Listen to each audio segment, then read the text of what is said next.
Okay. Okay.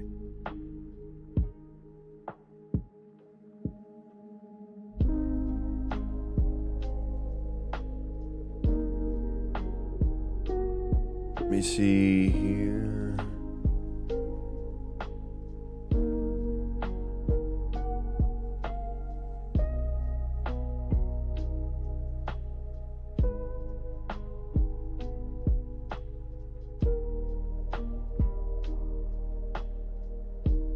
Oh, I should, God, there's so many things I have to do. Really wish this plugin would properly set the category on my videos when I start them on YouTube. That would be nice. That would be nice. I probably forget to do that like half the time.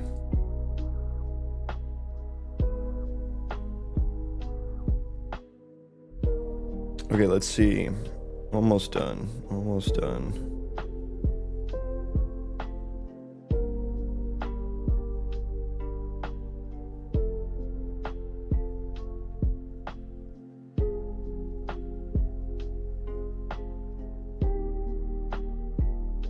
Okay. Good morning. What are we doing? What did we do? I think we just did a bunch of UI stuff yesterday with this guy. Bunch of different UI stuff here. Go to the Gigadoc. Yeah, so we're gonna do the Voxel stockpiles today. I'm calling them areas right now, which I think is going to be the in-game term for them. But they're gonna be like a stockpile area, right? That makes sense. Have I written anything down for this? Should I just fucking wing it? Should I just fucking wing it? Oh yeah, I wrote a bunch of functions for this already, didn't I?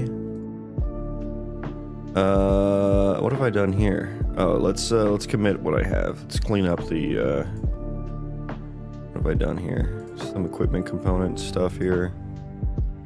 What do I even call this? What do I fucking call this?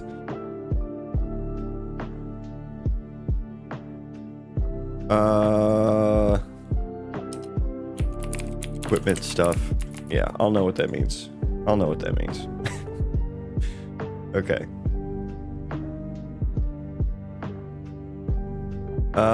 I think it's in the building utils that I wrote some of this stuff.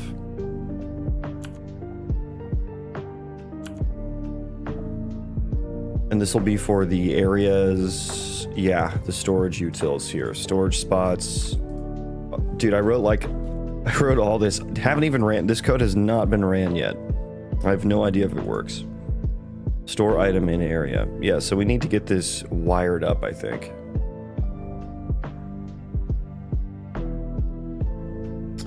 And I think the easiest way to get that wired up is to do the drops. Yeah, like drop into it. I think it's probably the first thing that we should do. Yeah. Character panel. I think character panel and inventory can go away. Probably just focusing on the HUD for the drop thing. Still need to do that. This function's getting a little long. That function is a bit long there.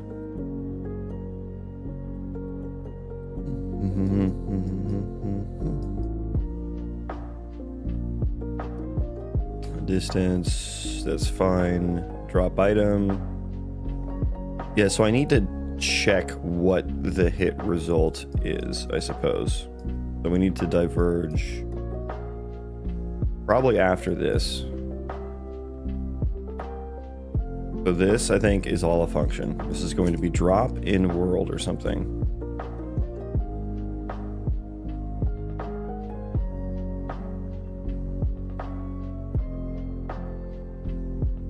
Drop payload. Give it a drag and drop operation and a location.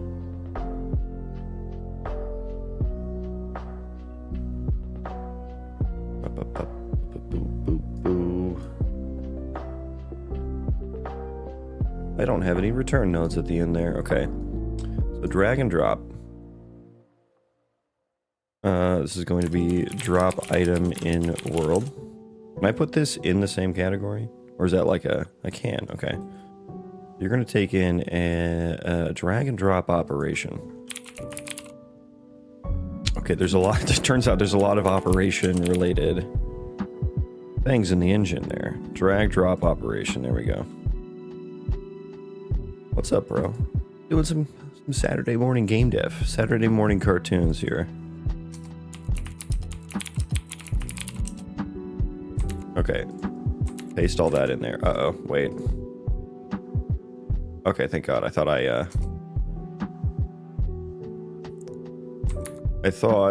that I deleted it all. I didn't. It just didn't copy for some reason. Yay. Okay, so convert this local variable. We'll need to replace these local variable. Default mesh size, I think, is 100, is what we had that to, and then instance is 50. Operation goes in there.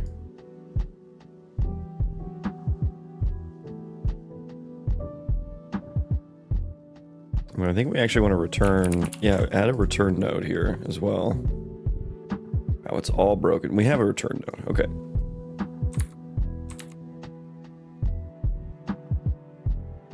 There we go.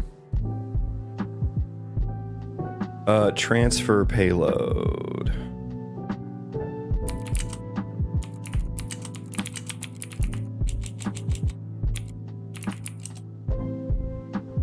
Oh, I'm casting twice. I didn't even realize that.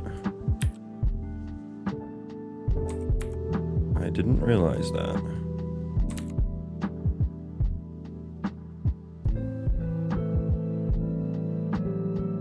Okay. Good. Good.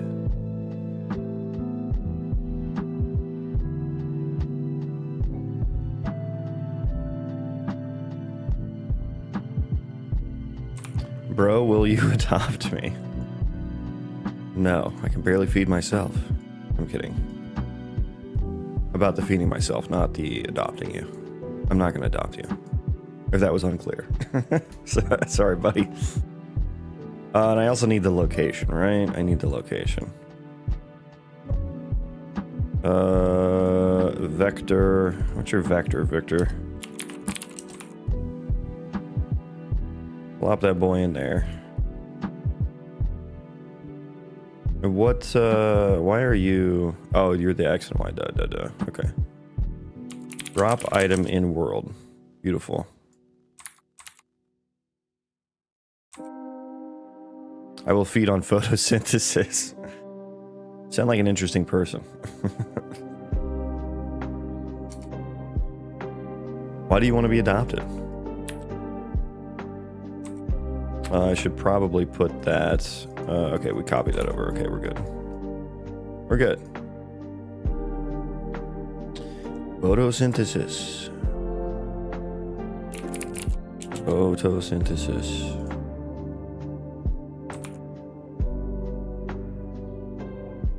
Oh, what did I just do? Oh, thank you. That went right there, right? I'm pretty sure... No... Yeah, that goes there. Okay.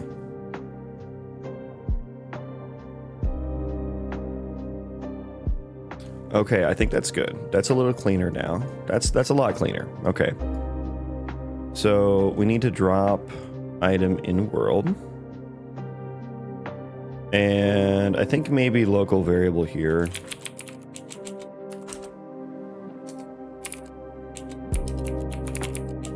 Hit result, and let's get rid of, I think I can get rid of those two. Yeah, get rid of this guy, probably also transfer payload now that I'm looking at it. Yeah. When you finish this game, don't hold your breath. It's not happening anytime soon. It's not. That's not. I need to clip my fingernails. Y'all ever just keep fat fingering things after, you know, your fingernails have grown out? Hit result. Okay. Impact point.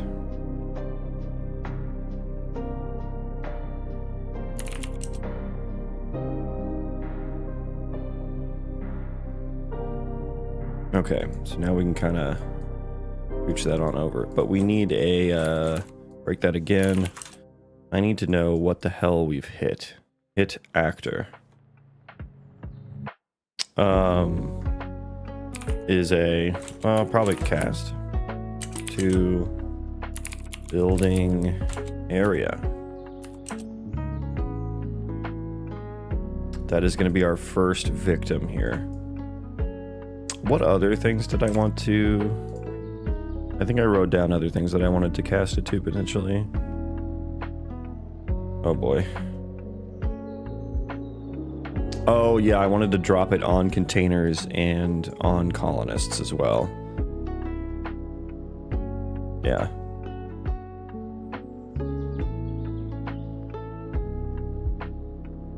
I think just starting with area is the most relevant.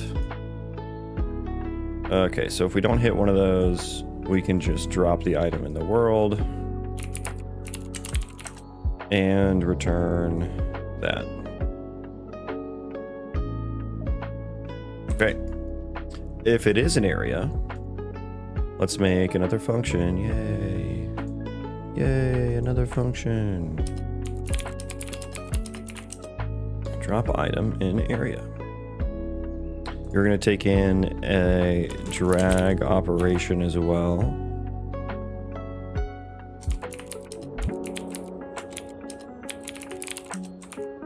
And I guess a location, right? Well, I'll need the area actor too. Area...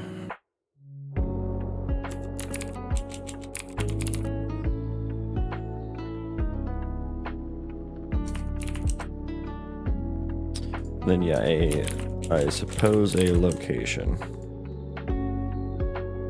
Okay, that's the relevant information. You need to return a Boolean. Okay. Drop item in area. Return node. Not that. That's not what I wanted at all. Oh, the stream looks interesting. Well, whether or not it looks interesting doesn't necessarily mean that I'm going to be doing interesting things today. So I might disappoint you. Good operation. Okay. Okay. Welcome in, everyone. Good morning. I'll show the game real quick. We'll show the game. The actual interesting part. So I'm working on an RPG Colony Sim Roguelite with procedural destructible terrain. Here's just a random seed that is being generated before our very eyes.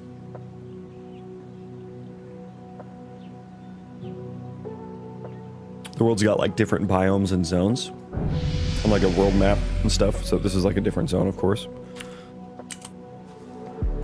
But right now I only have like 2 different biomes. I have like a foresty biome, and then that one over there is like a meadows biome. Nice and flat. It's red. I do have a few different colors as well. I was just playing around with it. But yeah. We got the underground caves, which were like a giga pain in the ass to to implement and get working properly. But my god, do they look cool. There was nothing cool in them though. Really just for show.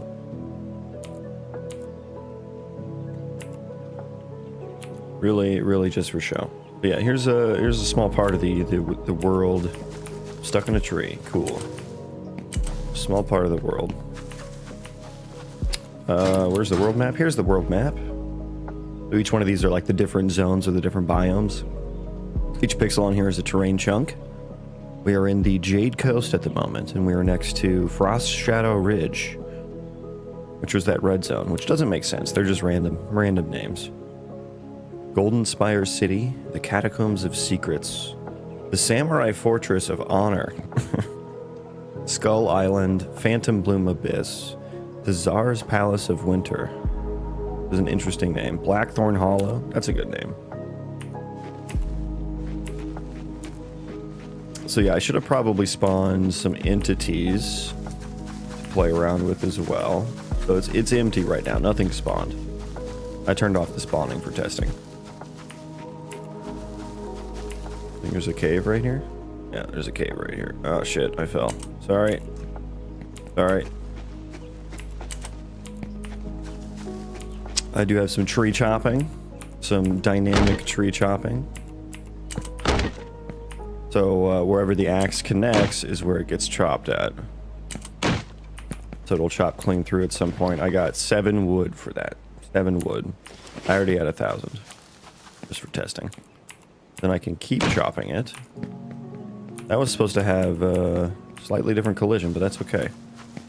And you can punt it, and now I have 10 wood. I forgot I made these so much, the bags so much smaller. But it's nice because I can actually have my character panel open at the same time. Let me spawn a colonist. I'll spawn a colonist and maybe an enemy as well. Hopefully they get spawned in a good spot. It's kind of a bad seed for spawning. Skill issue, yeah. Yeah, that's a bad spot. Okay, I can get to that guy.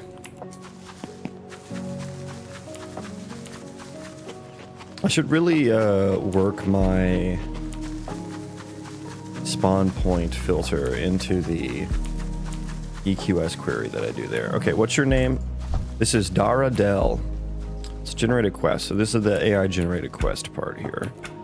So Dara Dell is a 24-year-old female human druid who is timid and optimistic. Dara was a timid child, finding solace in the company of animals and the beauty of nature. In her adulthood, her kind heart and gentle touch extend to all living creatures. She has a unique ability to connect with animals on a deeper level. So let's talk. Okay, here's our quest that got generated here. Welcome, Edgar Skyreach. That's my name, apparently. I've heard tales of your skills as a hunter. Perhaps you could lend me your aid. There's a strange blight creeping through the whispering woods. The plants are wilting, the animals are restless, and the very air feels sick. I need you to investigate a small grove deeper within the whispering woods. It used to be a place of vibrant life, but now nothing thrives there. I fear it's the epicenter of this blight.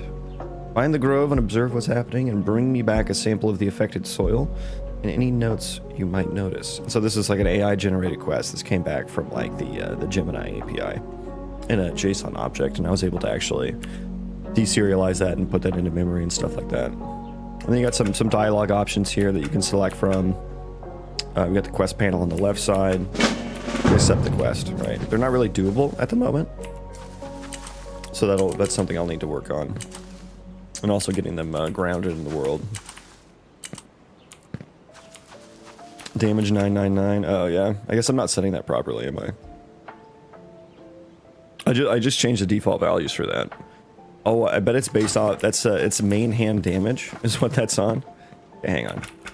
I bet that gets fixed. I bet that gets fixed if I give him a main hand weapon. Oh, and I forgot I can only do that here. Here, you can take, here, give me that. You take that, then you go there. There we go. Now his damage is correct. 1 to 3.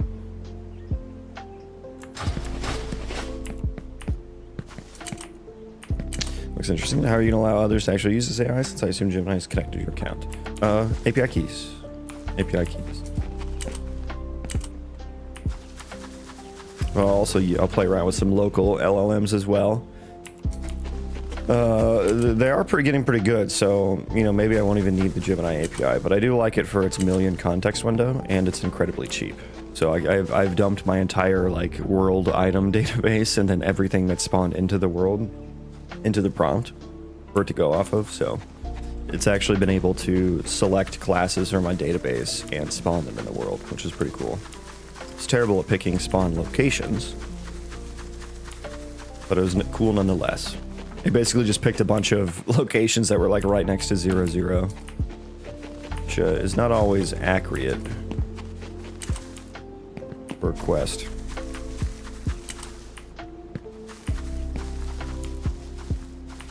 This person became so much weaker. Yeah. Well, I don't.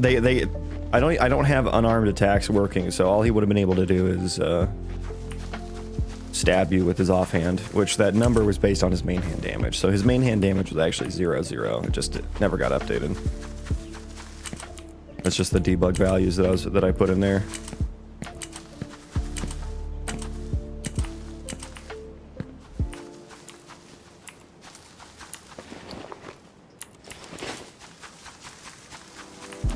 Lots of work to do still. I'm gonna work on stockpiles today. So I have this little voxel algorithm that spins up these voxels on the fly. And I can just build these areas.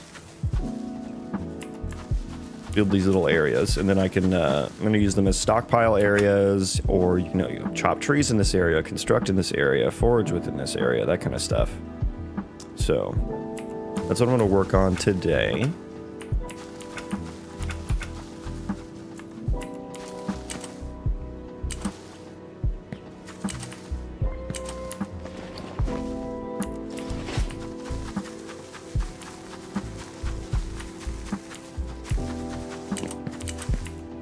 So yeah, that is a little bit about the world. Let's get back to work though. Back to work.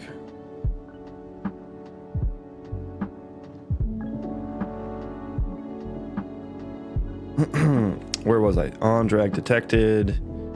That's not where I would need to be here. Yeah, here. So drag drop in area. We can do that. Okay, that's all wired up. So first of all, let's just make sure that gets hit. It's doing absolutely nothing right now. Let's just make sure that gets hit when we drop stuff. Okay, so there's our little area. Yeah, okay, so that got hit. Perfect. And then we can still just drop. Cool. Okay.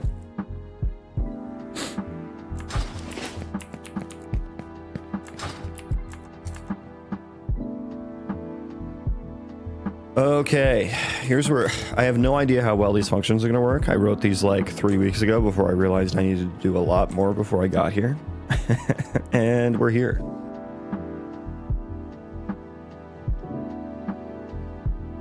Because I essentially need to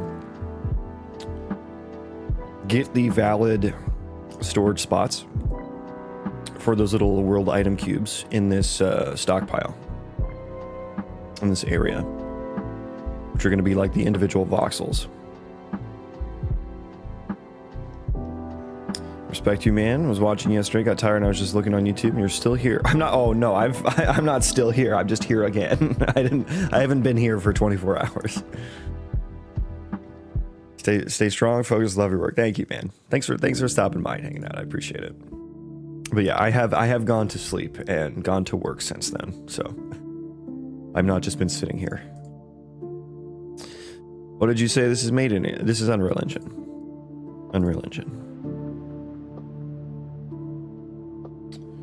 But yeah, so I need to get the valid storage spots for that voxel area, and then get the valid one, or get all. This is like get all storage spots, and then this would be like get valid storage slots. I don't even remember how. Am I using this? I am. Okay, so that's called from within. Yeah, so kind of want to rename that to get all storage spots, maybe. I need the area building data. That'll be the first, and the storage spot for the vector, closest to location, item to store. Okay, I think I can probably do this. First of all, cast to transfer. Wait, is this a transfer payload? Hang on. Probably should just cast that. Yeah, maybe I should just cast that so they don't have to when we get in there. Yeah, why not? Why not? Gonna be a transfer payload now.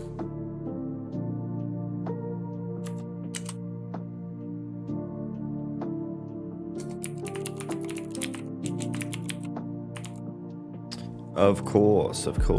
I cannot use it yet. Let's just delete the old one. Where are my local variables at? There they are. Promote to local variable. Transfer. No, that's not what I wanted.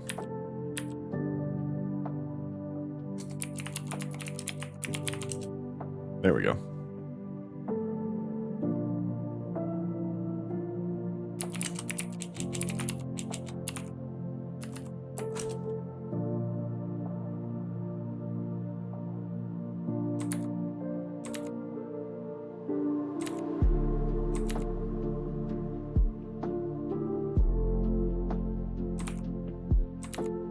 Okay, hopefully I wired those up correctly. And I guess that we don't need to do that anymore. Okay. So what we're gonna do instead, cast here.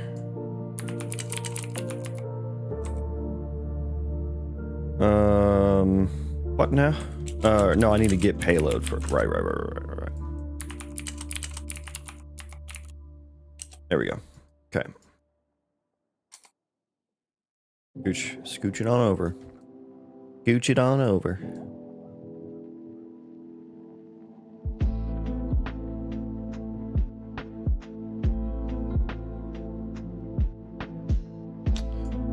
Now we get to organize noodles. What is my purpose? You organize noodles. Oh my god. Okay, transfer payload. Get in there. Get in there.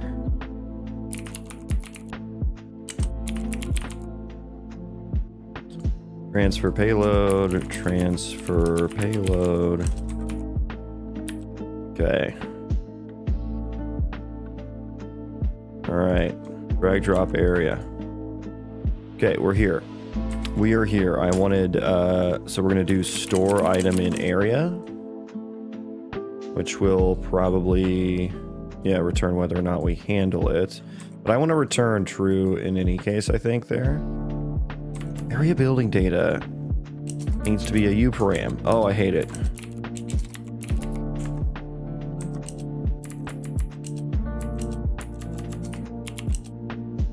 Get all storage slots. The storage spot. Well, I need to get valid storage spots. In here, oof. Area closest to location. I gotta run the whole voxel algorithm here. Yeah. Yep. Yep. Okay.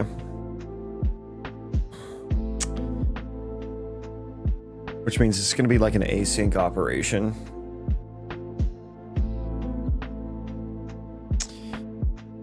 Oh dear. Dearie me. The voxel transforms, I suppose.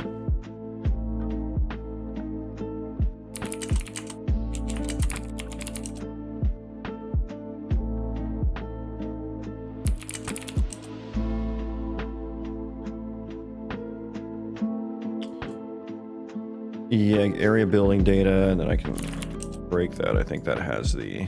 That doesn't have the voxel size. What? Or no, it was area params. Get area params. There we go. Voxel size. You gonna launch the game when you're finished, or it's just for fun? Neither. I'm kidding. That'd be cool one day. Get area building params, so we have the inclusion exclusion bounds. So yeah, I need to like run the fucking algorithm, which is really annoying.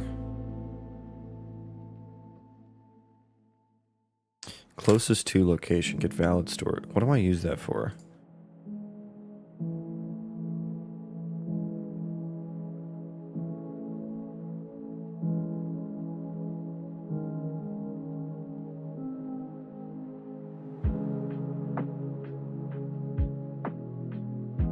I've totally forgotten what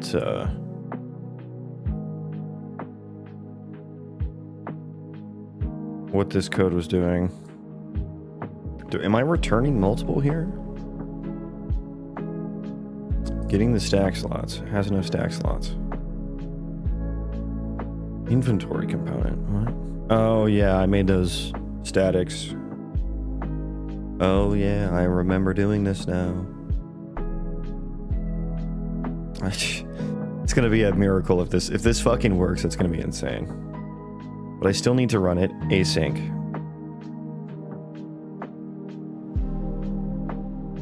I think. Well, the voxel transforms though. Area building. Can I just get those?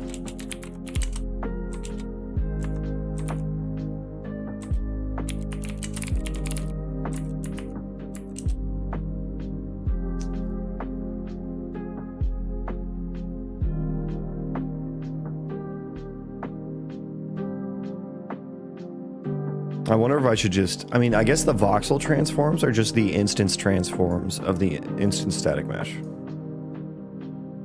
Right, so they are kind of saved.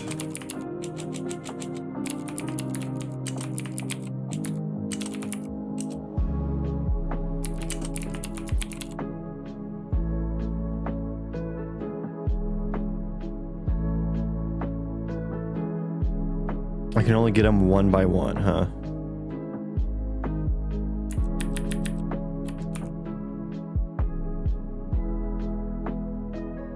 All right, so we got to write some of our own stuff here. File, save all. Okay, so we need to write some of our own stuff. Go to my instanced static mesh component, which is that even one of those? No, it's not. Can we change that? How do you change the class of a component?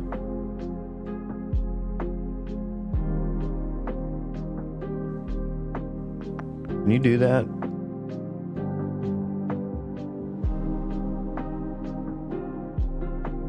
Just woke up? Yeah, I see. Me too.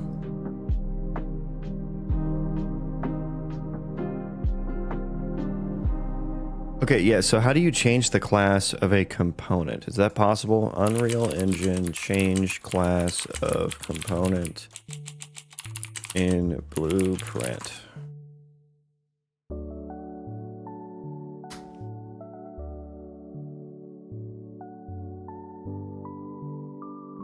Oh, migrate components. Yeah, did I do this? I think I did this. Oh yeah, this is me. That was me. I did that. I didn't realize people responded. Oh, it didn't work for that guy. Yeah, why isn't there this selector? Kind of annoying. I'll be honest, kind of annoying. I could just write a static for it and not need to change it, but I kind of like adding functionality here. So I want a, like, I guess it'll be a void. I guess it'll be a U function, callable, blueprint, pure, category my ISMC, void, get all instances transforms.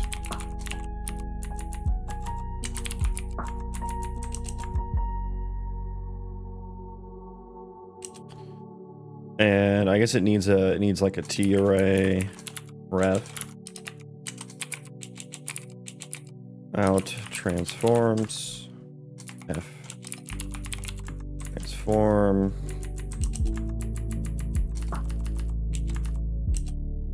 all right get instance transforms. Transform TCP wizard Chalabli. Welcome.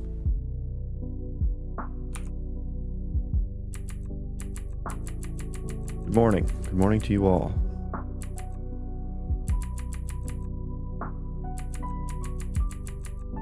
Is there not a way to get all the fucking transforms on here? It seems like the kind of thing that should definitely be the case.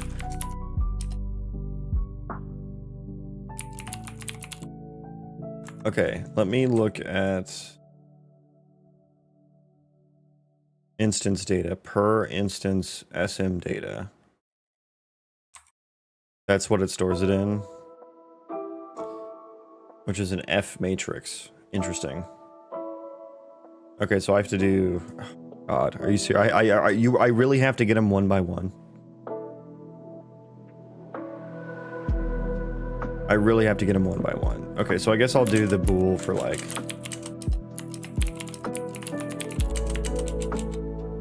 World transform.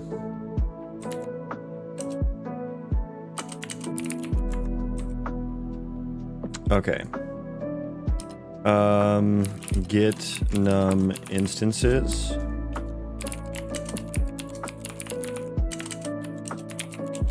For I on num instances. Get instance transform. At I, be world transform, or I should say world space is what it is.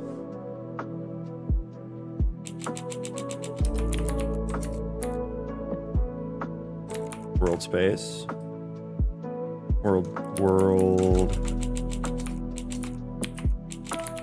World space, let's go F. I guess I can in place, right? Out transforms. Add get ref. Yeah, I can in place here. So F transform ref.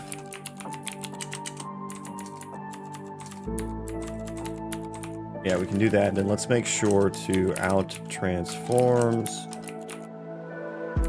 reset with num instances. So we reserve that memory. We're gonna put all the memory into a physical similar location, a physically close location. So we're gonna do that for everything, and then that's just gonna be it. That's the function, and yeah, that's all we need to do. Get instance get all instance transforms, I think is the better way to say that.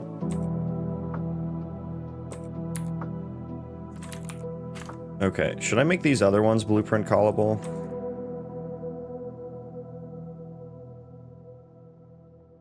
Nah, we'll leave it for now. Okay, so let's rebuild. What are we working on today? Stockpiles. I'm trying to store stuff in the voxel areas. Where do you learn how to write C++ blueprints? What do you mean C++ blueprints?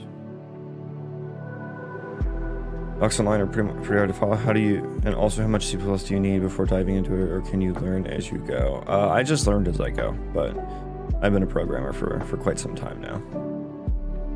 Maybe harder for others. Like C++ and blueprints are two different things.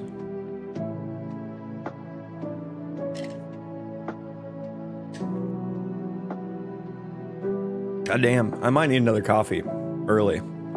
So early for a 2 coffee kind of day here.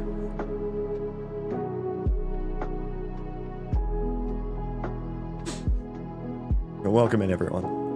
I'm working on it's an RPG Colony Sim Roguelite with procedural terrain, and I have these like little voxel areas. This is just a test level.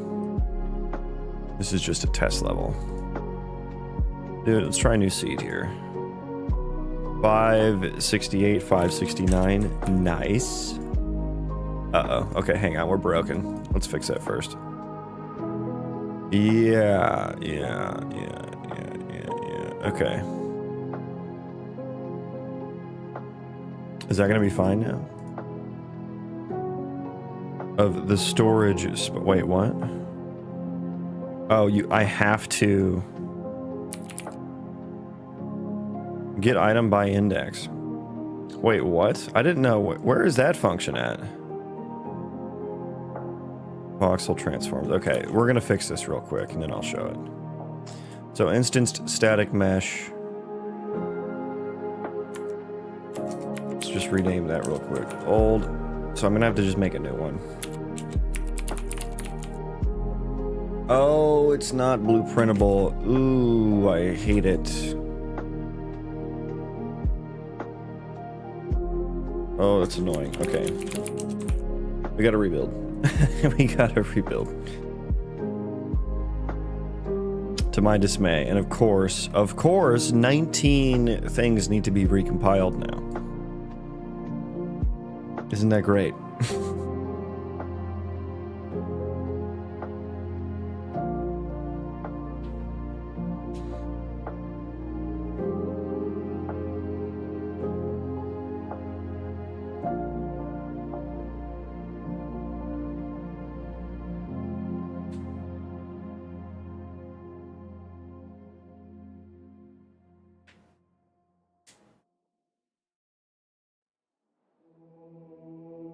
You know, I really hope we see Mart today.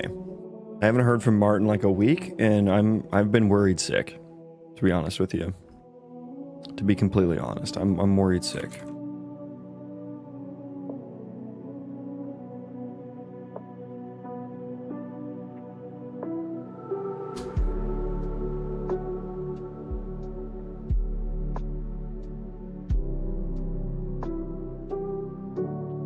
Okay, we're back. And we're back.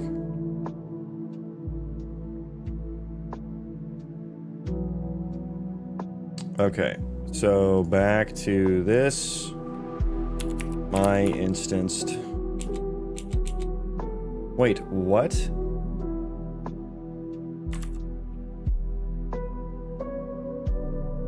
Why aren't you showing up, sir? Oh my god, does it really have? Oh my god, it was the meta blueprint spawnable. Ugh. Ugh. Hello, I'm back. Welcome back. I'm really gonna have to rebuild that again, aren't I? Oh no. Oh no. Alright, yeah, this is just compile simulator. That's what that's our purpose now. What is my purpose? You compile Unreal Engine when the developer forgets to add the blueprintable tag. Oh my god.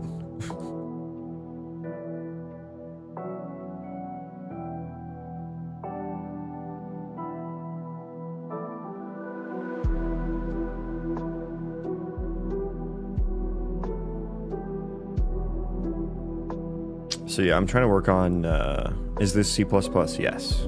Yes, it is. Unreal Engine C++.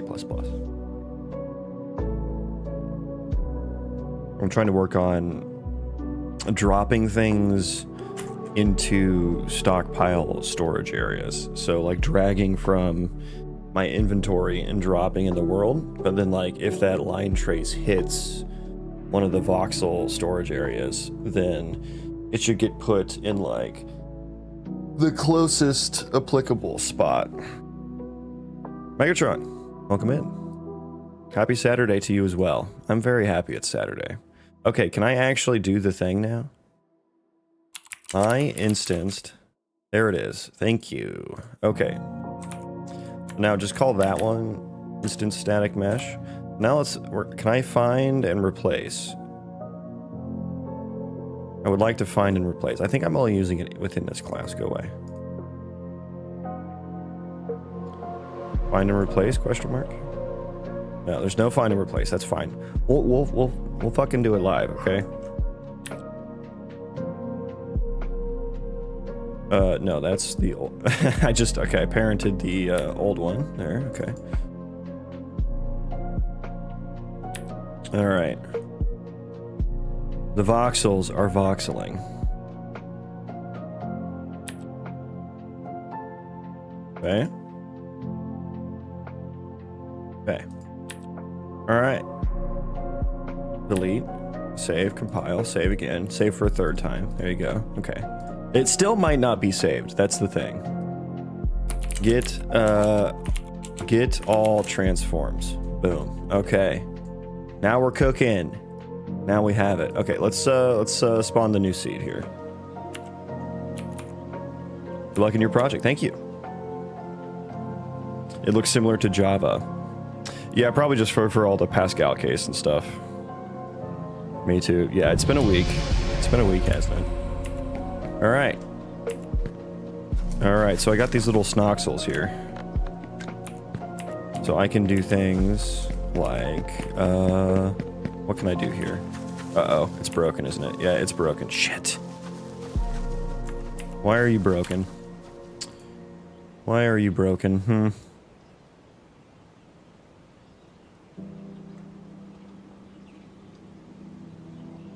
Why would that have broken? Oh, yeah, hang on, we gotta... The static mesh should be the... Is it the 1 meter cube? No, we need one of the cubes. Cube. It's like the cube that's 1 by 1 by 1. Where is that one? Cube 1? No, that's 100 by 100 by 100. That's not cube 1 at all. Hello, cube. I've sent you my hover event. Please respond. Okay, that one just doesn't want to. I forgot what... Oh, 1 centimeter. This is the one, right? Yeah, there we go. That's what we want. Okay. And then the material... I think I set the material... Okay, let's try that again. I think I set the material dynamically. So I think it just didn't have a mesh. I think the meshes just weren't showing up. I get annoyed the fact that there are bots that advertise viewers. Yeah, it happens.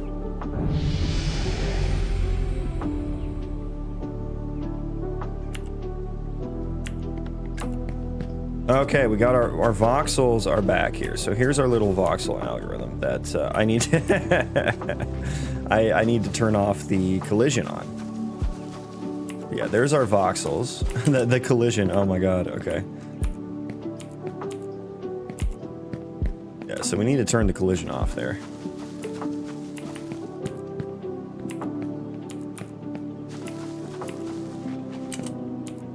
Fun. Yeah, I probably should have copied the, the settings over there. Blue boxes. Megatron, what's your favorite color? Red? Is it green? Is it pink? Black?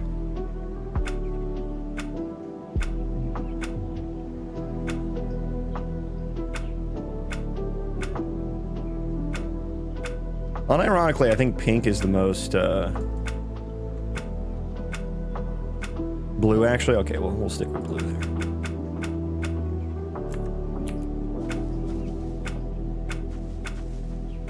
Actually, I kind of like the purple. The purple's kind of nice.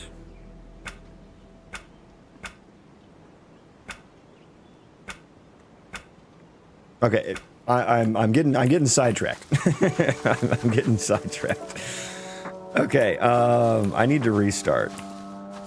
Darkula Hero, yeah, that's me.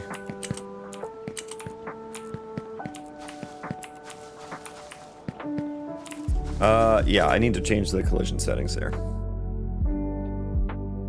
Okay, so I think I dynamically turn on the collision. We gotta turn that off. Generate overlap events. No, I think probably just no collision. And then, what is it, like on mesh built? No, that's the dynamic. That was when I was using the dynamic mesh. That's not what we need. Update air. Where do I do this at? Handle area query complete. There we go. What did I have the collision settings on? Oh god, I'm gonna have to refigure that out. It's probably did I have it set to overlap all? Custom.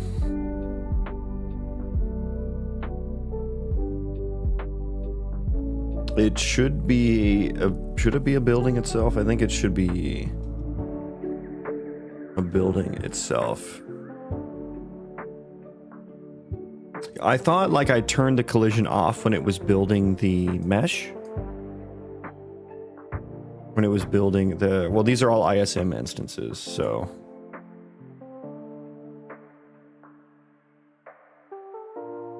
Oh, there it is. Yeah, query only.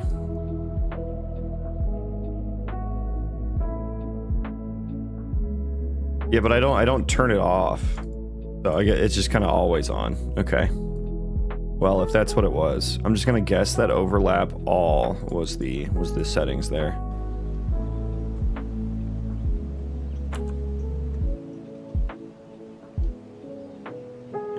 Yeah, the Lord of the Rings lo-fi remixes. The Riders of Rohan is nice. That one's nice.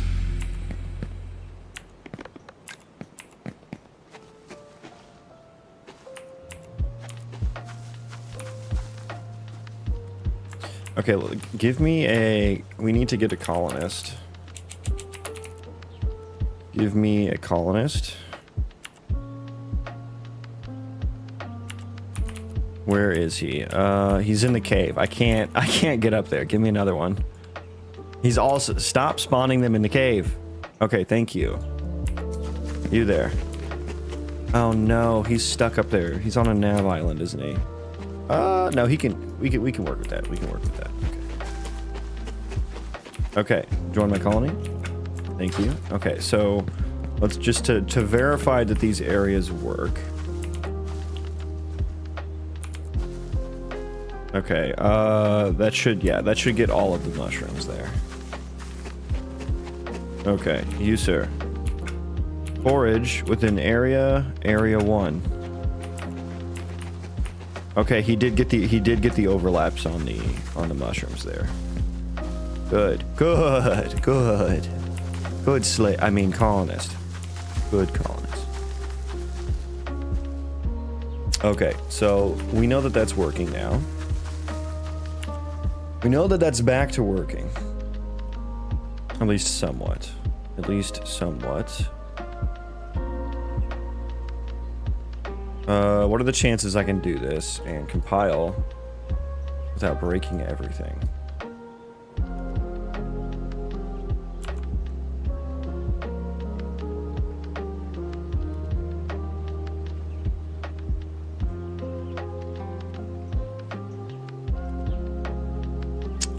Okay, place your bets now. Is this function that I wrote like 3 weeks ago gonna work the first time or not? Look at it in all of its glory. Basically everything from here to here. I wrote these. I was like, yeah, I'm gonna do stockpile story. And I'm like, wait, I need a lot more before I can do that.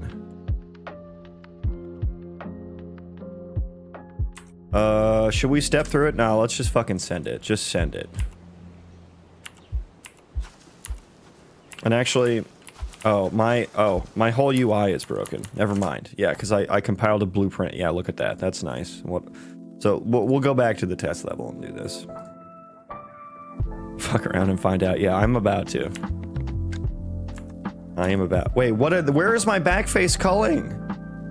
Where are my backface distance calls, huh? This is not what the texture is supposed to look like. What is this? What is this?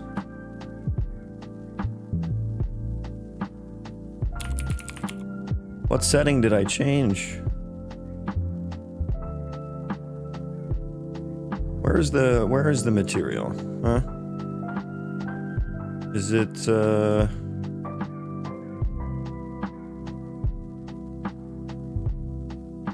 area, wait, no, area material.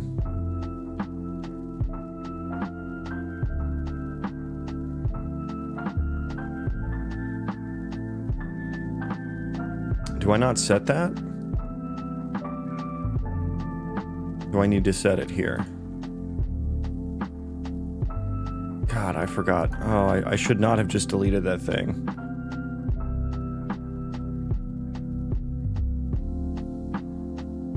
That area. Oh, okay. So we set it. Where area material. You have the depth call. You have the depth call on you.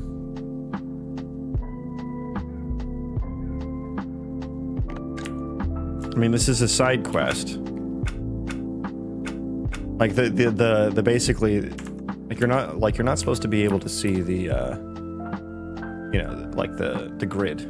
Like the only grid you're supposed to see is the white lines, not the like back faces. I don't know why the hell that broke. Okay. Anyways, let's actually test what we're here for, which is dropping things. Okay. Shit. Okay. So we just didn't get nothing returned, basically. Nothing returned.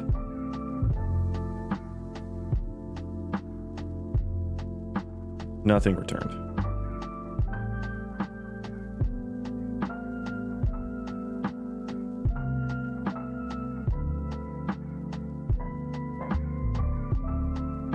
Okay, get valid storage spots. You returned nothing. You didn't crash. That's not bad. There are no storage spots, so we ignore all that. There's nothing stored in here already. Item to store, get class. I should get item tag rather than class there, I think.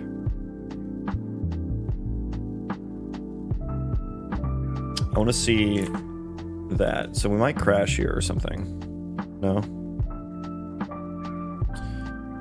Are we even returning any storage spots here? We are returning 18, yeah. So we do get the storage spots. Stored items is never going to contain it because it's empty. Don't have a closest spot. Wait, what the fuck was that? What the fuck was that? Oh. I think I'm doing, yeah, I literally have the wrong variable in there. Yeah, that'll fucking do it, won't it?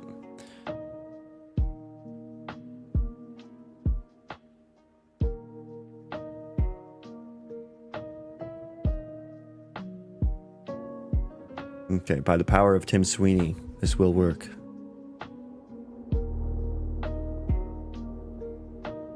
Come on. Come on. You can do it. There you go. Thank you. Okay. Okay, we have things. Yes. Good. Good. Valid storage spots is still empty.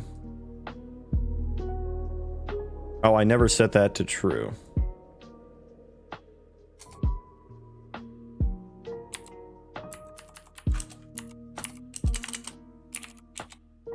True.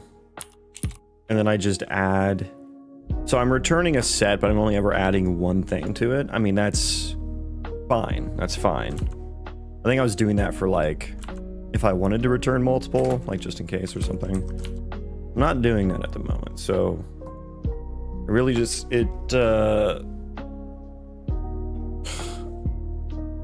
store item. So wait, what does the store item one do?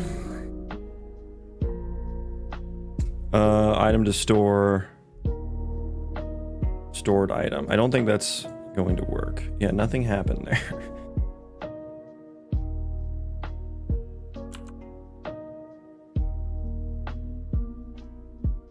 We do get a storage spot, yeah. Yeah, this is going to do what now? Do what now, Bobby? Stored items. It did put it in the array. But I guess what we're not actually like putting it in the world. So this is where I need to use the caps lock, apparently. World item subsystem. There we go. I don't have... We can do it from item to store, can't we? We can get the world from that. Item to store. Get world item subsystem. Drop item. Item to store. And then I will need to get the transform, which I guess is just going to be... I will need to match up the rotations eventually, but right now my areas are not oriented. They are axis aligned. I don't think I need to do anything yet. That is a translation, right? Yeah, okay. Okay, so continue there. And then I will need, I guess I'll need to find, if I'm using the world subsystem for this, I'll need to figure out if it's in a, if it's in an area or not.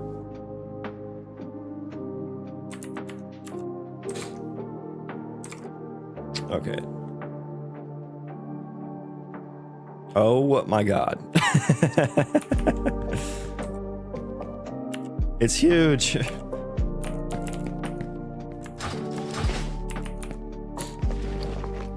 It also didn't take it from my inventory.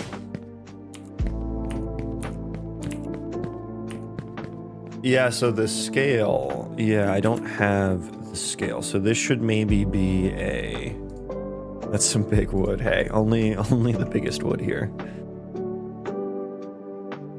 You want big wood? Come see my drawing. And be disappointed.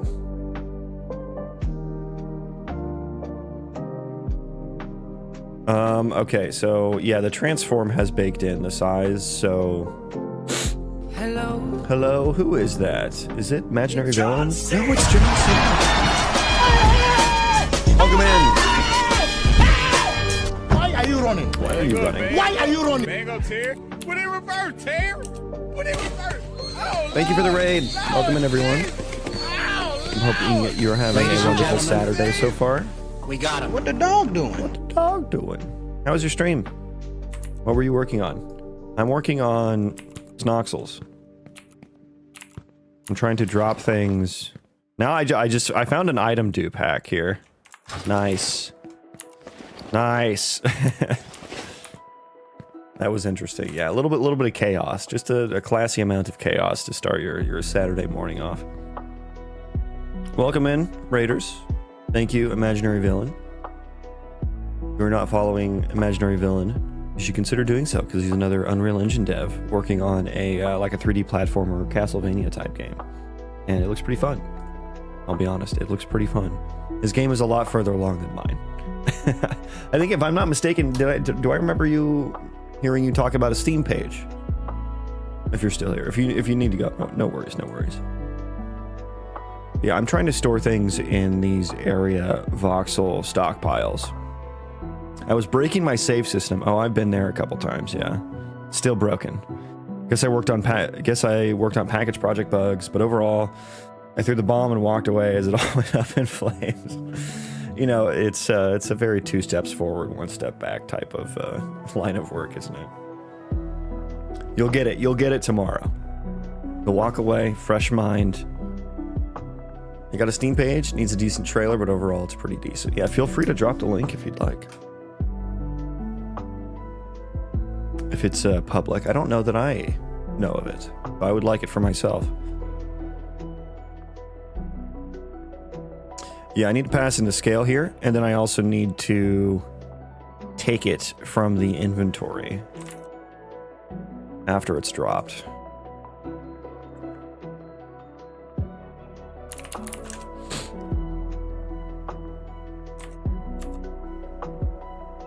Storage spot. Yeah, so I guess that needs to be a F transform.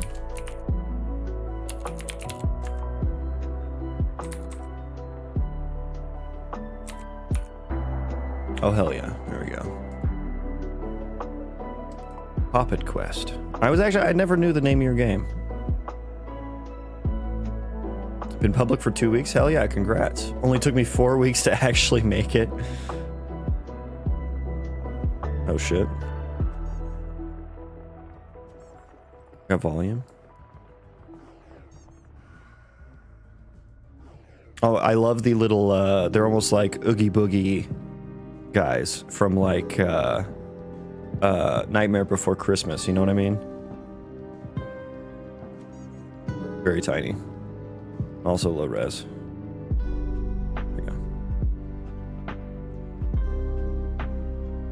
Nice, dude, I love that. I said this before, but I always love games where you're like a small person in like a regular sized world. You know, like Grounded or like this. Or like Pikmin as well was one I loved. I always think it's like so fun what you can do with it. Like you're using a little like a blow bubble thing as a weapon. A bubble blower wand. Like that's fucking awesome.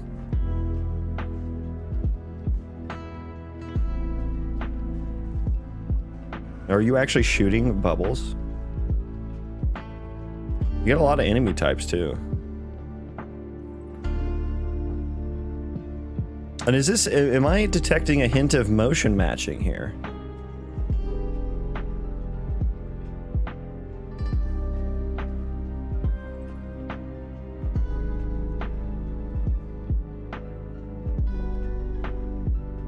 Oh shit, that's very like Alice in Wonderlandy vibed. But yeah, add, wishlisted. So yeah, everyone go check that out. Looks pretty sweet. When you feel tiny, yeah. Bubbles, nice. Yeah, it's a cool idea.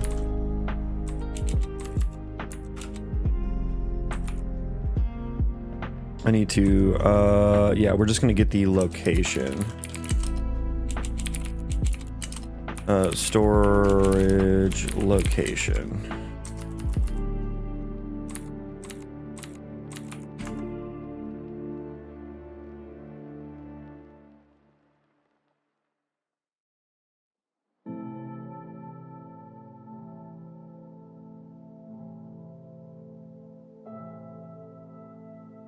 Okay, so what do I need to do here? Am I going to actually do the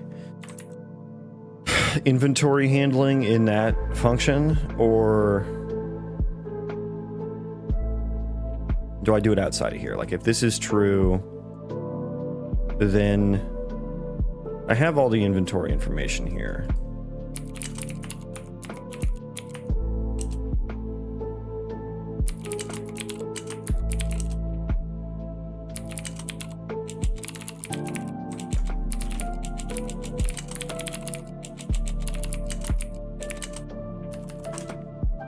Going by class, inventory, of course.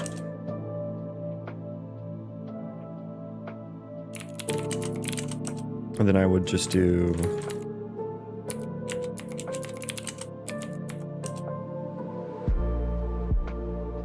that there.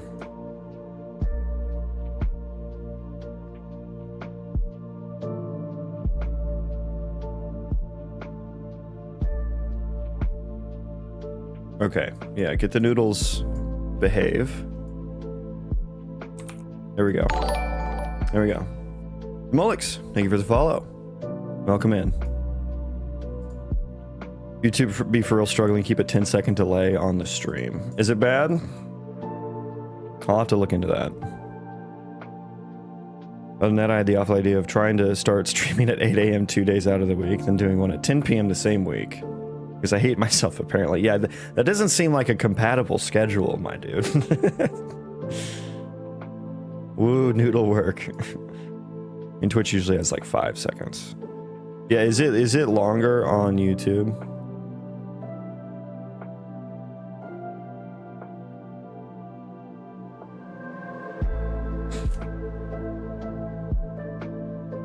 I should probably check is empty here.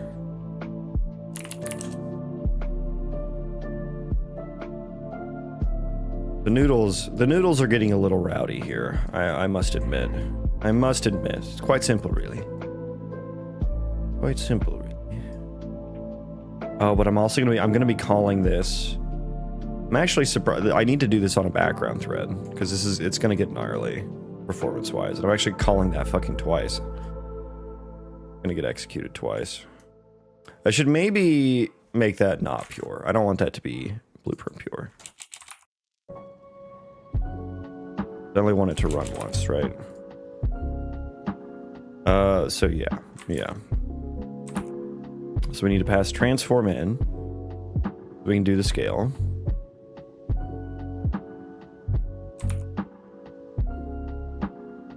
And then drop item in world. Instance size. Yeah, so this.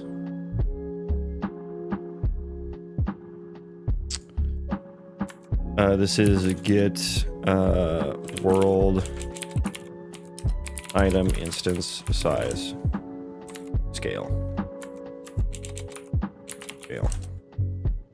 That's going to return an F vector. Or no, this is transform. We're getting the whole transform here.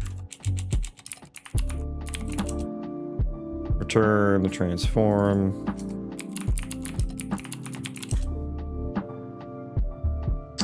Return.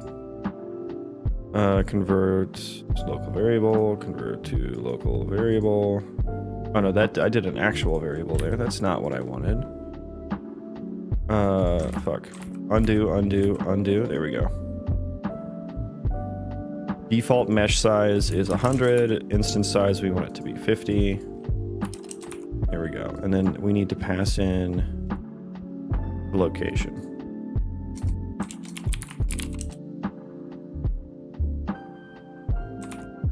Okay. Get instance, get world item instance transform, change that to conspire as well. Location, delete the rowdy noodles. Delete the rowdy noodles. Then we'll need to use that in there. So let's file, save everything. We need to rebuild, I believe. New version of Rider, cool. Okay. All right.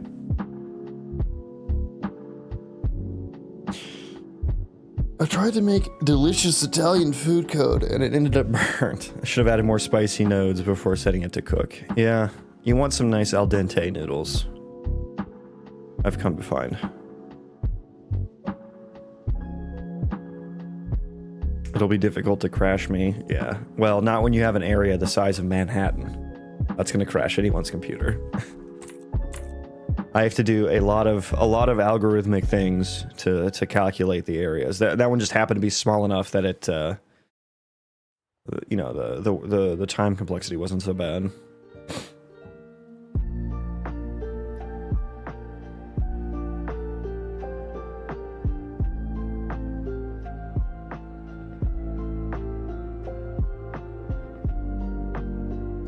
Okay, back to the HUD. Please have saved. Thank you. Thank you.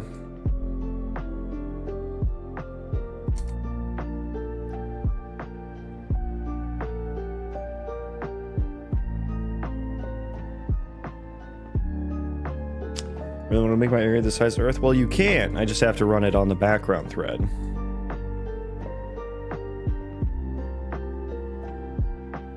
Which this is not happening yet.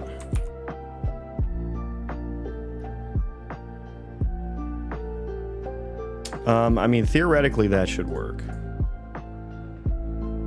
But now it thinks it's going to think that there's stuff stored in there after I pick it up as well.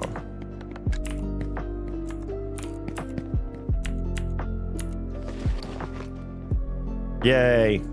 Yay, they match up with the slots now too. Yay. Pick up the wood. So now if I place it here, I should get the one next door. No. Okay, shit. Split this a bunch of times.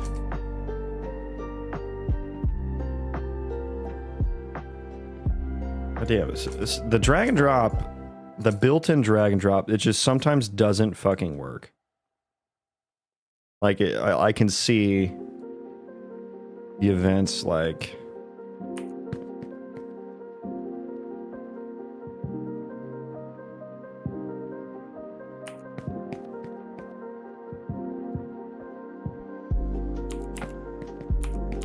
God, oh god, the shaders look horrible. And I just... Oh, it hit collision on the other one, so it just stacked it on there. Okay. Yeah, I really need that material to work now, because now the shader looks like shit.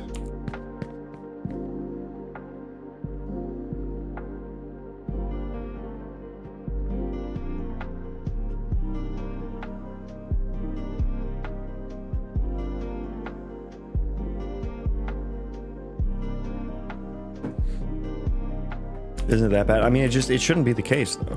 Like, I don't know what happened to the material. I don't know what happened to the material.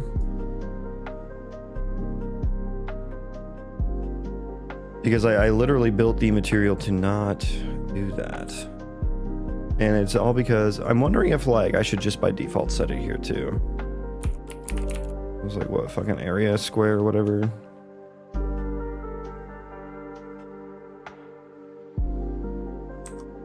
Yeah, it looks wrecked here.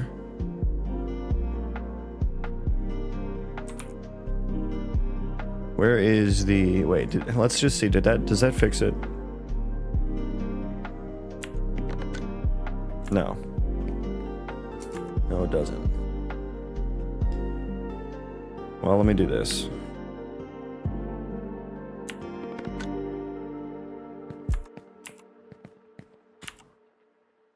Okay, of course I can't can't click on it. Here we go. Instance static mesh. Is there a, do I need to do a setting on the ISM to get the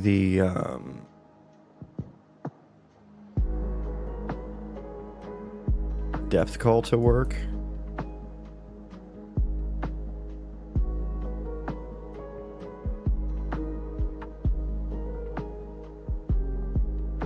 I forget what I did there.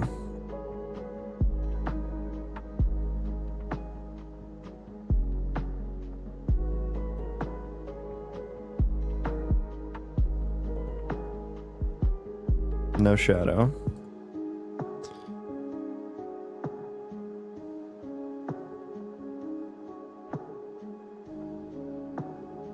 That's an interesting option. Do you like 2D games like Hollow Knight? Yeah. Affect dynamic indirect lighting, affect distance field lighting. I feel like there was something I needed to change.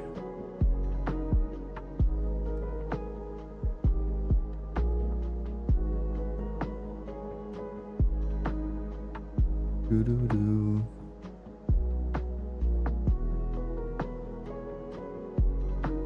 Dude, I'll have to pull up that video I did for this.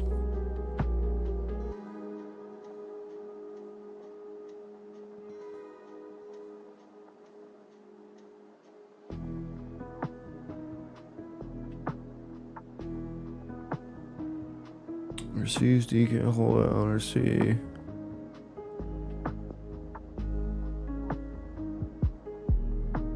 There it is. Render custom depth pass was it. There we go.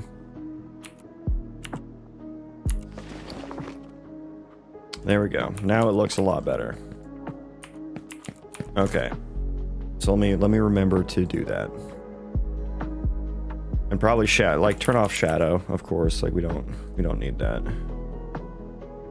Lighting, probably we can turn a bunch of shit off there.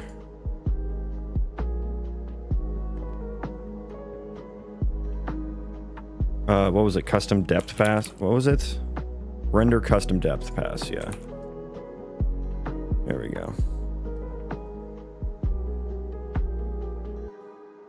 I can give it, we can make like the corners a little bit more rounded too, which kind of makes it look a little nicer. Sometimes it really draws the eyes to the grid. You watch anime? Not really.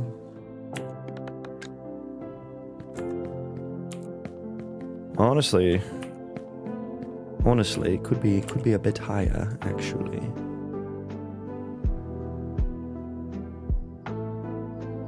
Oh, that's not using the instance version of it, is it?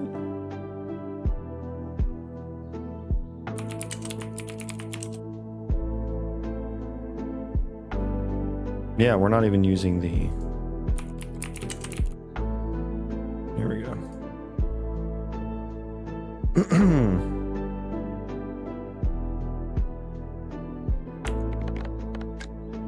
There we go. So now you get the little kind of almost dots in the corner. And then maybe make the borders a little thicker.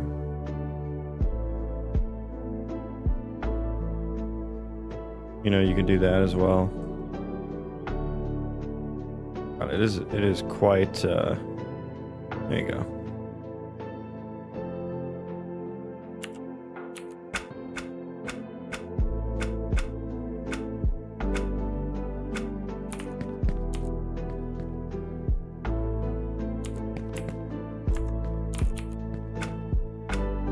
Okay, so let's I'm gonna quickly let's test in the real world on some sloped terrain and see what happens. So it should probably align to the terrain rotation, and that's not gonna happen. That is not gonna happen.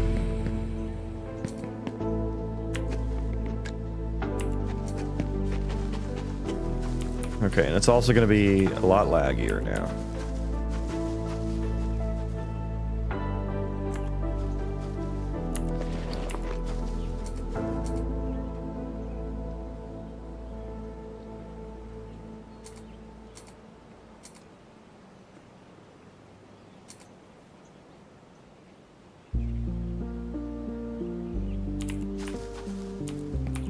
I guess it's still kind of, it still does that on the edge. Nice, and it's not, uh-oh. Oh, it stacked it. Oh, it stacked it. Oh, beautiful. But now my hit result isn't, it's not returning the,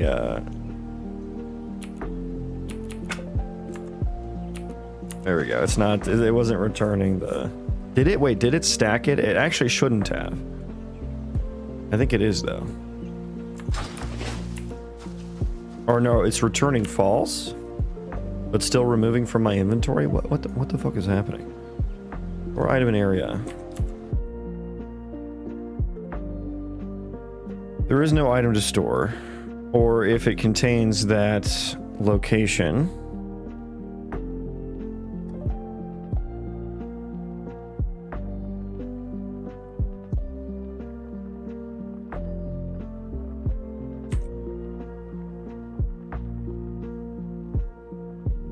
I guess that location might be slightly different. Yeah, so we're offsetting. Yeah, we're offsetting it.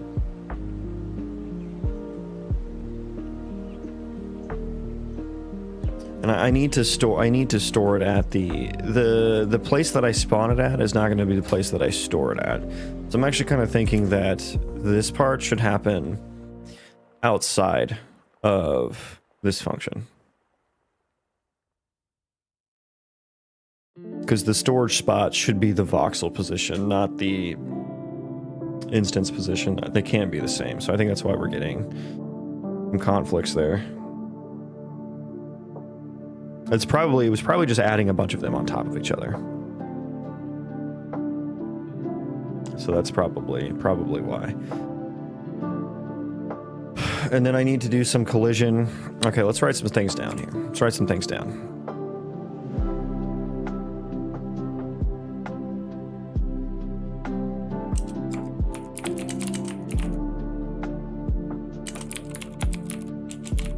Store an area stockpile. So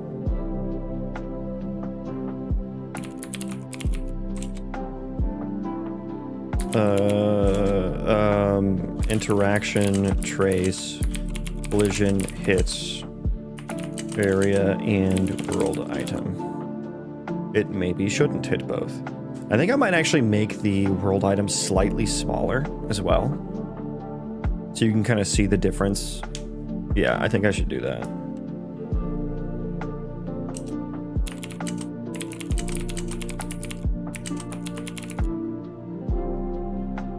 Make world items slightly smaller. Store at voxel location, not world item instance location. I will need to remove from stockpile, which is going to involve me, I guess, figuring out from the perspective of the world item what stockpile it's in, which I don't know what I'm going to do about that.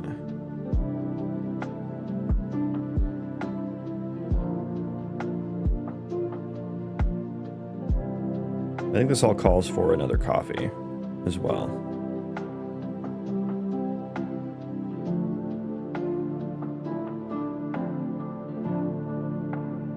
Remove from stockpile. Need to, because the interaction is on, well, I guess it depends on how these are kind of related, right? Those are kind of related. The interaction trace area hits, the interaction trace collision hits area and the world item, and so I need to, like,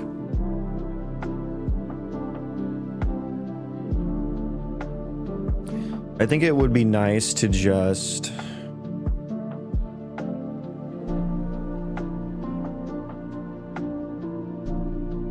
I wonder if the area should have its own world item ISM. I kind of think that that's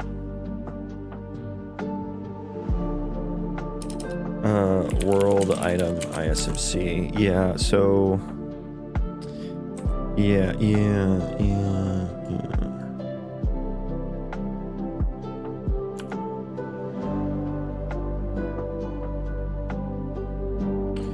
The world item ISMC, I maybe need to make one specifically, or like just override this a little bit so that when one gets added, you know, we can,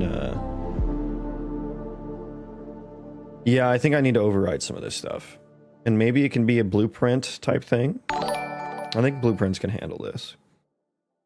Slayer, welcome in. Thank you for the follow. Yeah, let's do, U function blueprint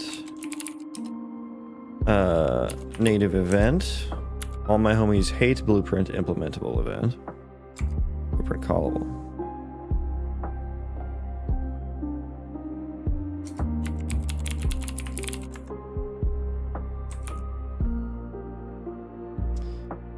Then pop instance item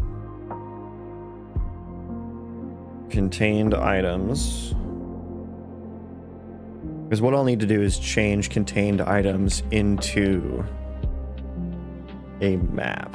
Maybe I should just do that by default. Because it would be a map of, well, no, because we'd be duplicating data if we did that.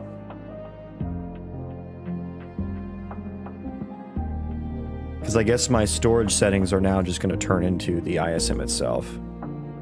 Like I don't think this stored items is actually going to be... I don't think I'm actually going to have that anymore.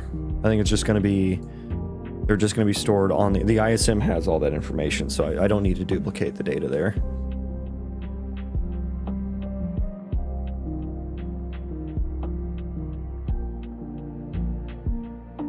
And then we would just need to override the interact implementation as well.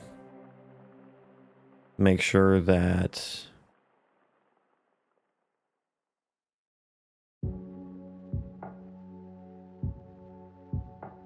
No, because I mean, they're going to be one and the same. I think this is actually fine. So I just need to... I think pop can stay the same. I just think I need to change this to do a check to make sure that there's not already something at that exact location. Which maybe I just work that into the main one rather than overriding this.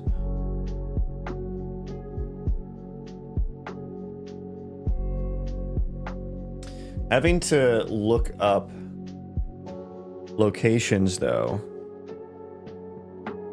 I need to store them so that I can look them up at a constant time complexity. So otherwise, I think I have to iterate over all the instances to find if a location is stored or not. So that makes me think that I should store this by vector.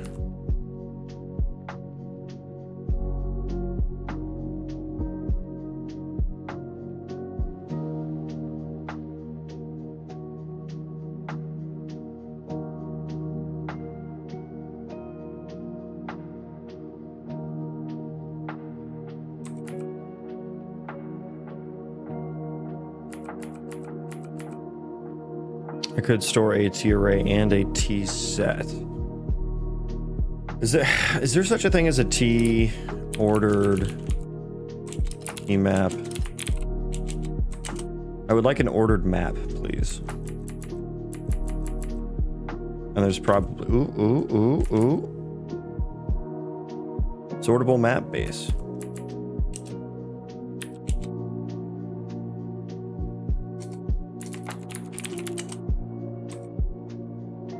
Where are you used at, huh? Where are you used at, sir?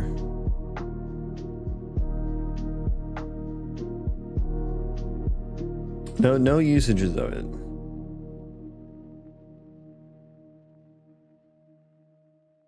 I need a set allocator and to keep, like, there's no, Okay, well, if I can figure out how to use this. Is there a accessor by index? I don't think so, actually. So then what's the point of this?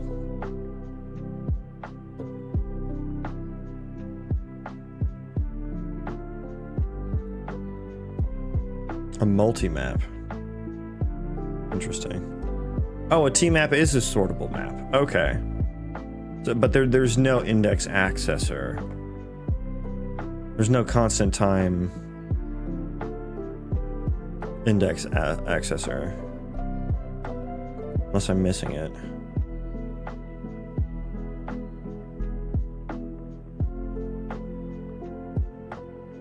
Because I'm storing custom data on each instance for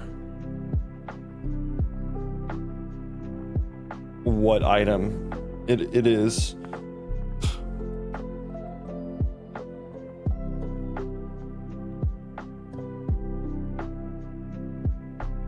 Here's a question. Would I ever need...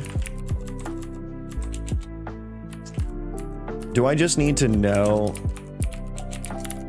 what locations are taken?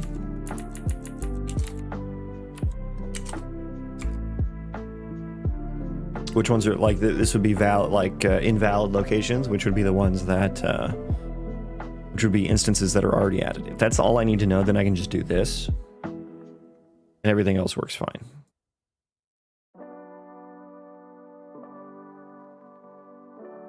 But I guess I have no way to know. If I pop an instance item, I would need to get its transform before I remove it and then remove this, so I'd have to overwrite both. Or yeah, I think I do kind of lean overwriting this in blueprints.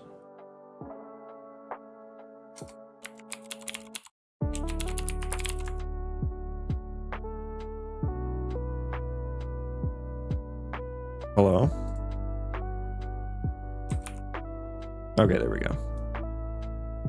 That way we're just not taking up. How much data is a vector?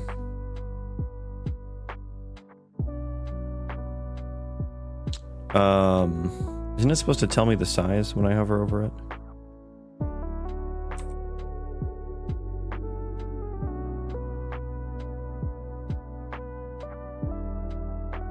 Wait, I thought it... Where was it in Rider that like tells you? There it is, 80.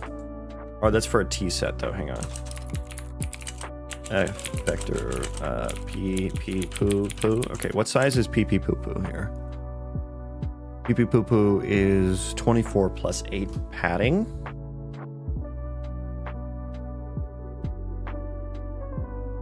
So we'll go 32. 32 bytes. Like, what would that need to be substantial? Times, oh shit, sorry. Times 1000, that would be kilobytes. What's 1000 times 1000? A million. Before it even gets to a megabyte. I mean, that's pretty fucking tiny, right? Like, I don't need to, I can build that in. I don't need to worry about, that kind of memory. Yeah, we're just gonna build that in then.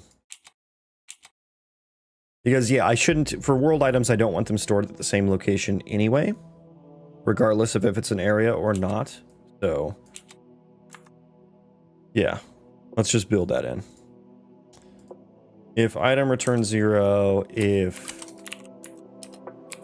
instance locations contains instance transform dot get location, also return -1.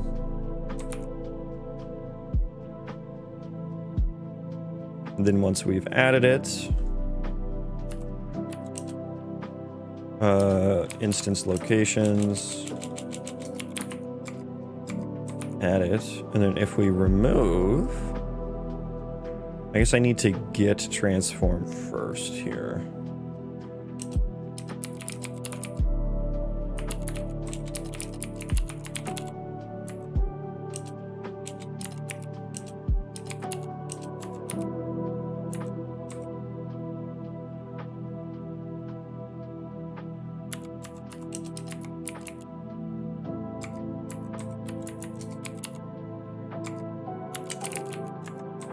World space. Okay, so instance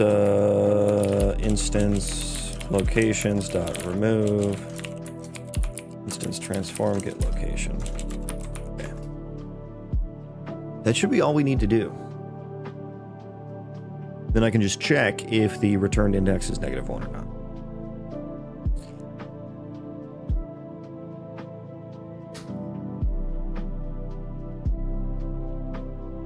And it don't actually... Yeah, that's just for like lookup.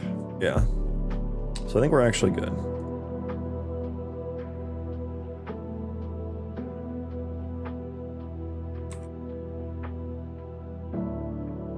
Okay, so now area building stored items contains... Now this might actually need to be a function that exists in blueprints.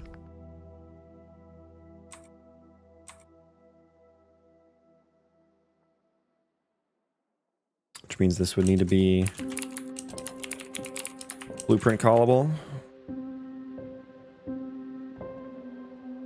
Yeah, because now we're going to need to get that ISMC.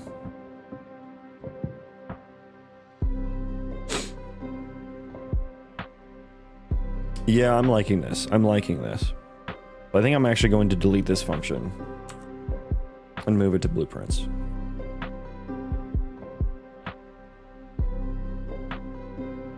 And the area building data stored items is going to be interesting.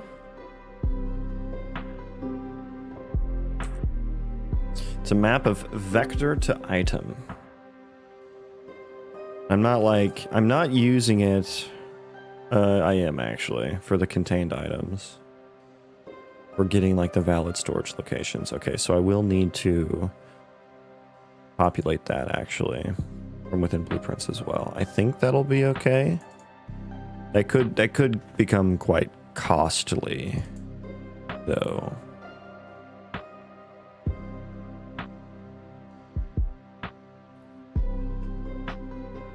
It's stored as a what now? F vector to item. Excuse me. I'm gonna grab some more coffee after this. There could be a more effective way for me to store this. Potentially, I just pass in the ISMC here.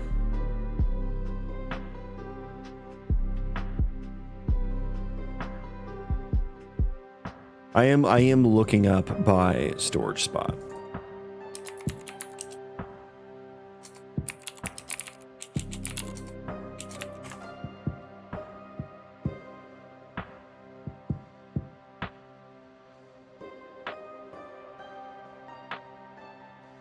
So that may be necessary. What am I doing here?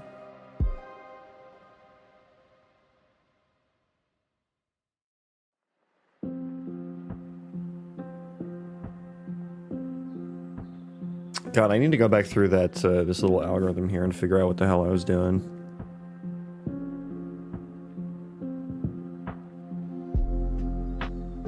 Okay, I'm gonna rebuild that. I'm gonna take a break, quick break, grab some more coffee, and maybe take the doggies out, and then I'll be back. BRB, everyone.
Okay, I'm back.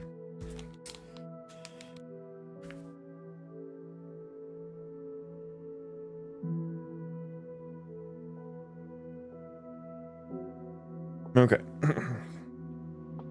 I just sneezed. I thought you guys might find that information useful. Thank you. Thank you for letting us know. Yeah, you never know, so you definitely should share stuff like that, just in case someone finds it helpful. Just in case. Okay, so I said I was going to do what now? What was I going to do?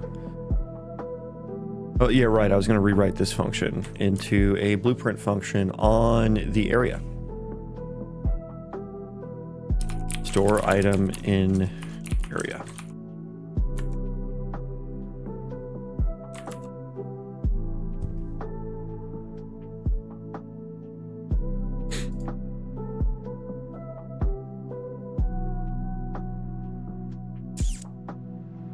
Okay, so I need to take in the location.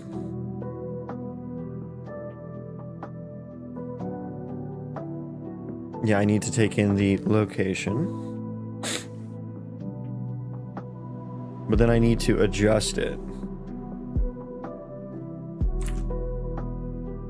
So maybe I'll just take I'll take the location. This will be the storage location. Then I take in the transform for the instance transform. And I need the item, the actual item. View my item.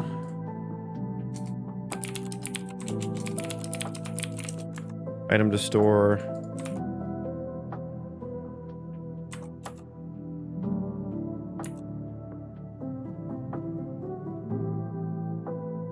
Yeah, I'm just returning directly. Yeah, so this is gonna get a little, it's gonna get a little weird.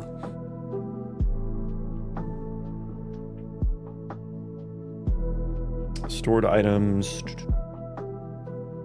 Let's add that other ISMC. World item. Of course, that's not blueprintable. I did not make it blueprint spawnable. Hello, sir.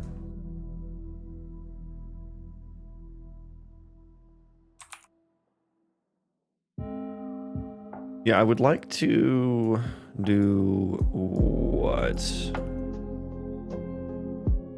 Store item in area.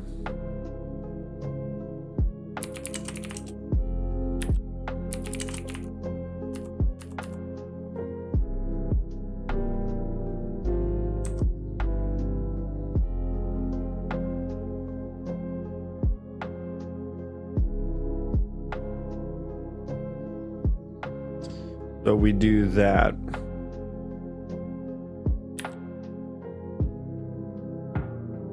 Instead.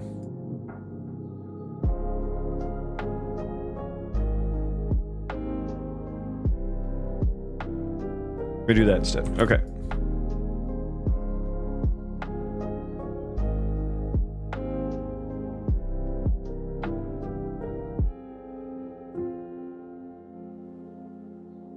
Yeah, my keyframes are not being sent properly. I don't know why, because in my settings they're correct. So I think there's an issue in the plugin that I use.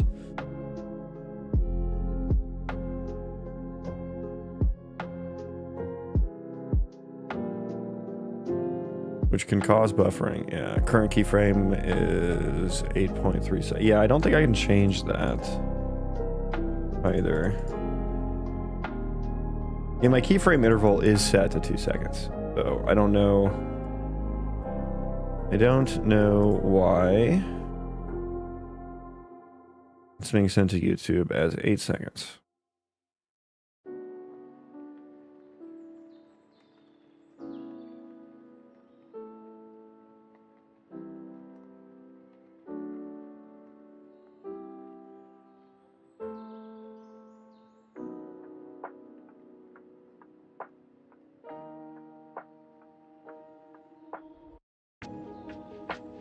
No, I think it's my streaming software. They probably don't have their keyframe interval set properly. It is warning me. You might try the horizontal YouTube stream and see if that works better.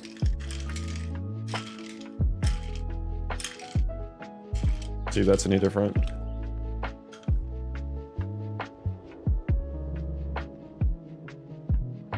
Store item in area. Yeah, so I guess this should return a Boolean.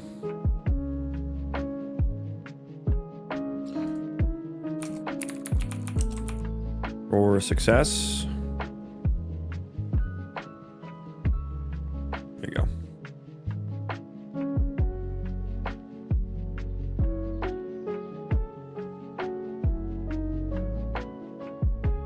Okay, so once we're here, that's where we need to do all that stuff, but I can't because I need to rebuild. So make sure that's saved. I almost clicked don't save, which would have been very upsetting.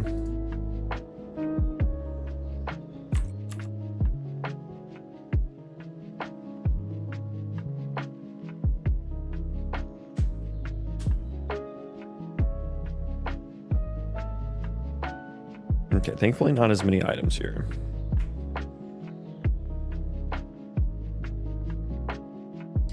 I'm on the actual stream because I'd be having 25 seconds of delay on the short. I see you on the vertical stream, not the horizontal one, if that's what you're talking about. Because I have 2 streams on YouTube.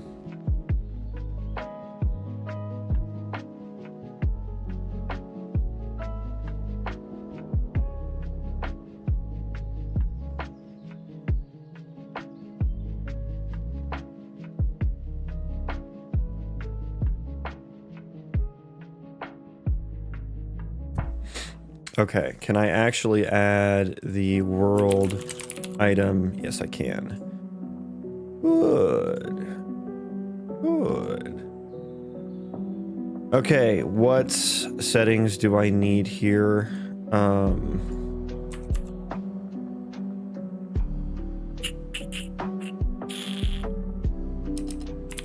world item actor. The default mesh. I'll just have to copy it from this guy over here. Where is it? Default mesh is cube. Wonderful. Cube. Default texture.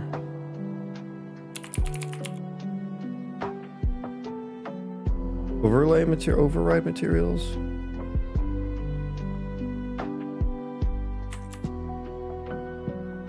What did I set that on?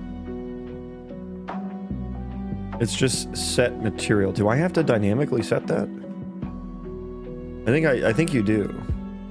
Okay, so we'll have to, yeah, we'll set that manually.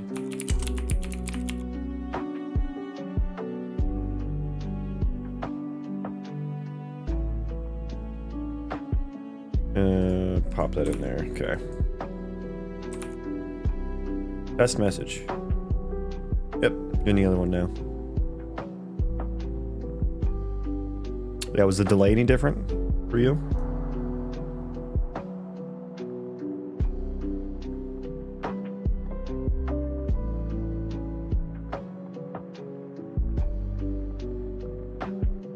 Back to the test world.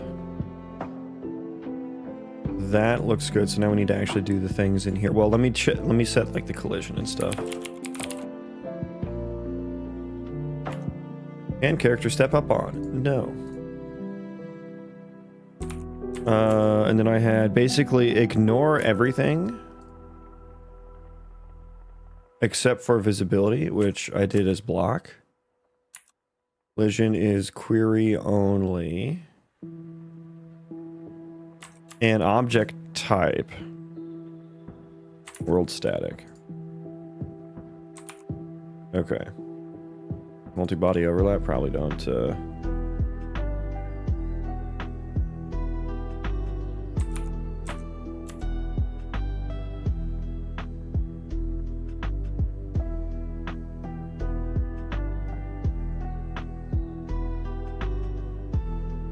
9-second delay. That's not too bad. I mean, I don't know. 10 seconds isn't too bad.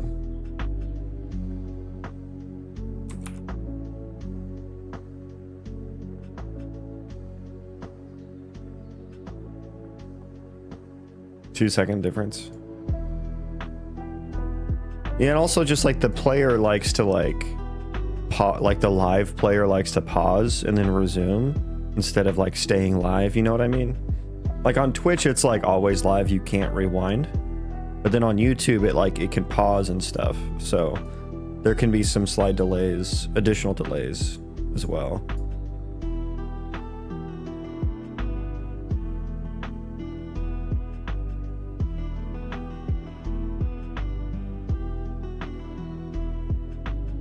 Yeah, I'll definitely have to ask around at YouTube and see if there's a way around that, or if they're planning to do anything about it. The delay, or like what kind of delay? Because I know you can add your own delay, but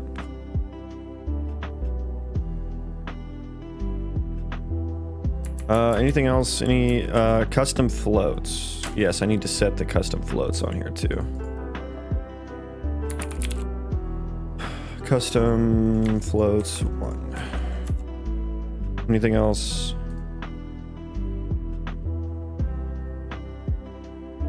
Oh, I have to do the dynamic material.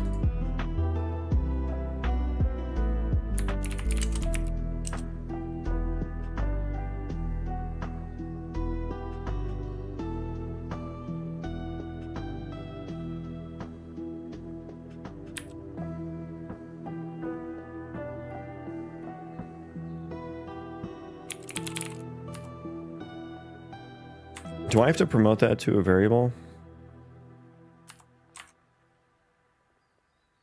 Get or add ISMC. Oh shit. Oh, I need one of these for each item.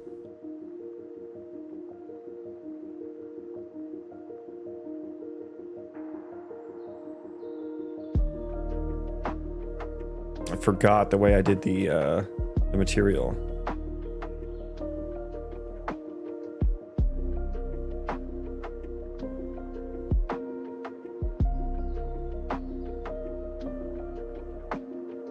Okay. Shit. Why didn't I think of that? Shit. Kinda makes me feel like I should create an interface, but ugh, I hate interfaces. All my homies hate interfaces.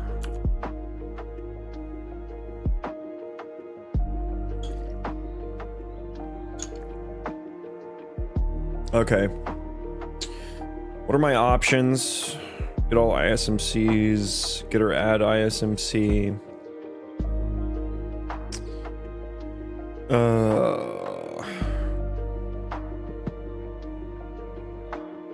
I could make this static.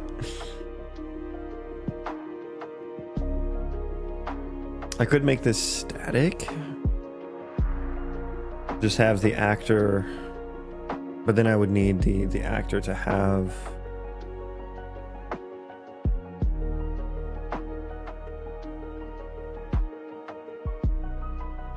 Yeah, I would need it because it needs to store it by texture. I really don't want to create an interface for something like this.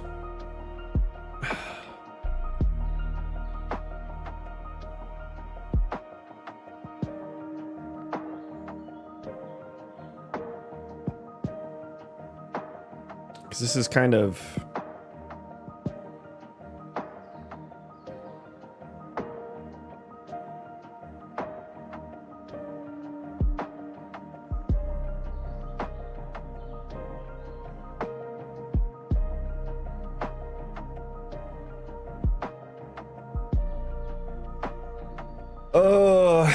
what do I want to do about this?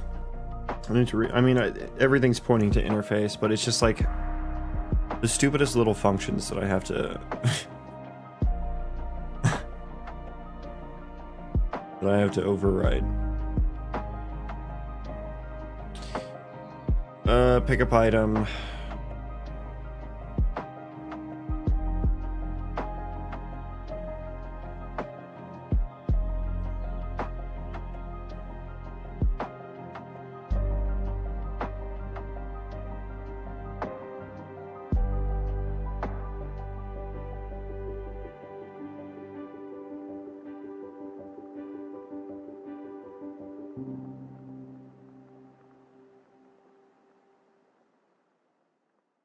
I either just like, I kind of just want to re-implement this twice. Like it's not. There was some programmer who said like don't. It was like you only write a function or you only make it reusable if you do it on the, like the third time that you do it. Something like that.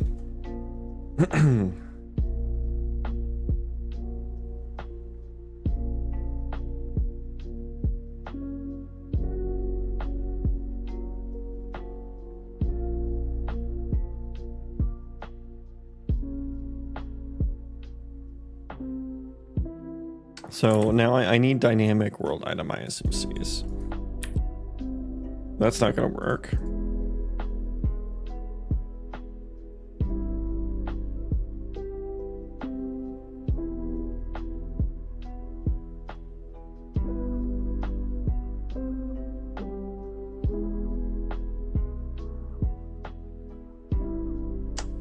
The functionality is the fucking same.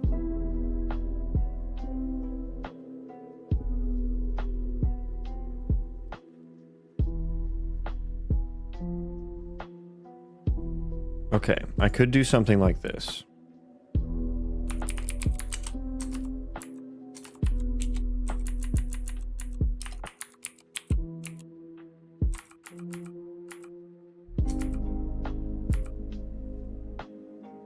If I made it static,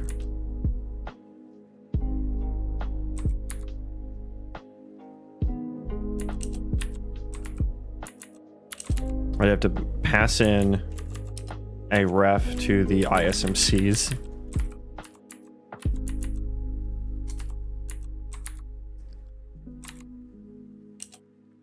And then I would need the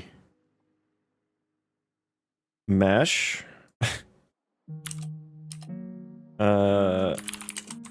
Use static mesh, default mesh, and then I need the default mesh material as well. Add component by class, so I need the actor.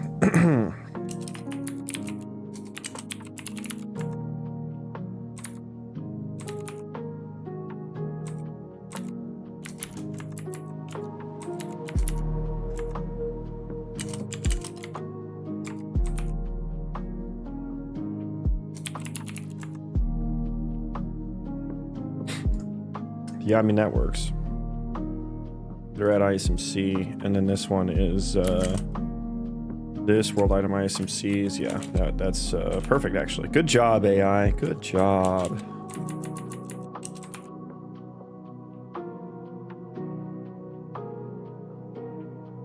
Yeah, I mean, I could do that. I could do that. Then we just need to store the... Can I do a T-map of soft object pointer?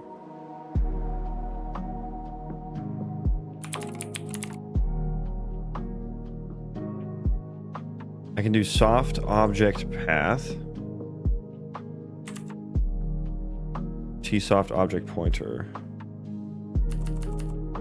Oh yeah, I would need this to be blueprint callable, which it wouldn't be. Yeah, yeah.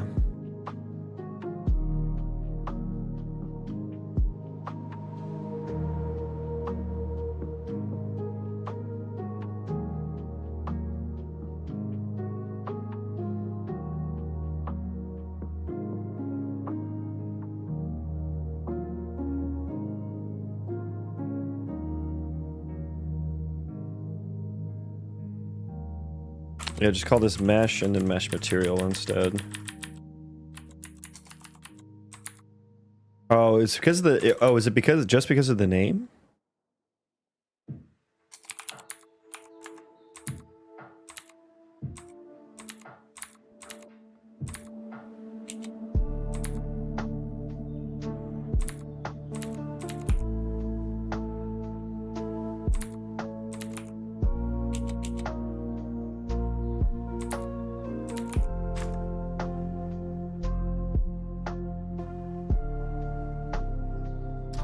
U functions cannot take a T object pointer. Okay. So that needs to be a raw pointer. And I assume... Oh, is it fine now? Does that actually, can I actually do a soft object pointer? How do I store that? Of course, now this one can't be. Okay, so we're doing raw pointers here.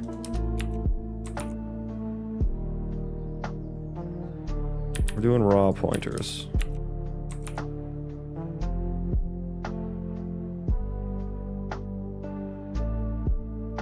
Okay, how do I actually store that though in blueprints? Soft object. Oh, I have to do like this. I do texture and then yeah, there it is. Soft object reference. Okay. Change that to a map.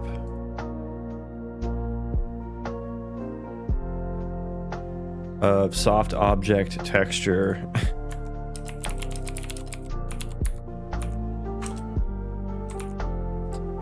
To world item ISMC. There we go. So now you can pop out chats on live streams. Yeah.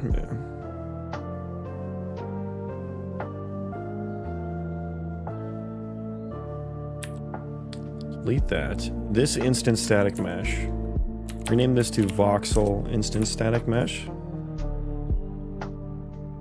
World item ISMCs.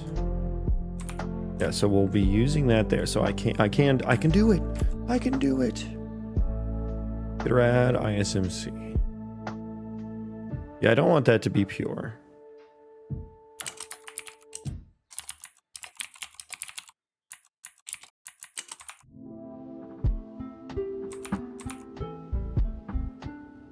Are you proud of me? Yeah, so proud. Okay, let's go ahead and rebuild. Let's go ahead and rebuild now. Failed. Cool. It's already defined. Okay.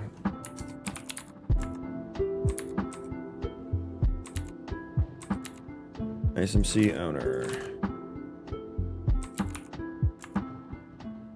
Okay. Please work.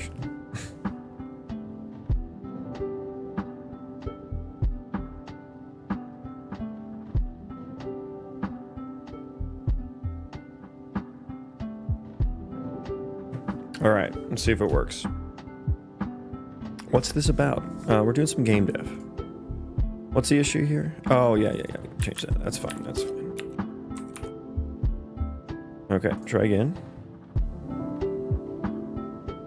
Is there actually an error? No.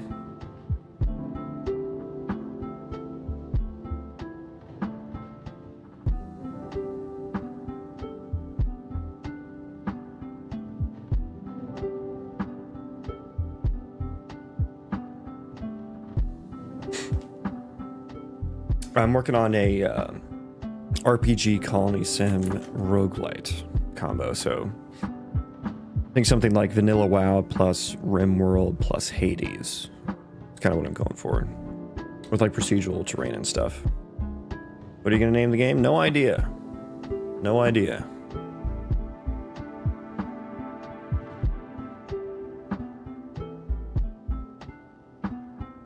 Okay, so get or add ISMC.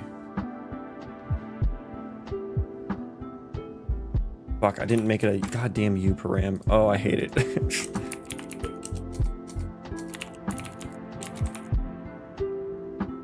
All right, rebuild it.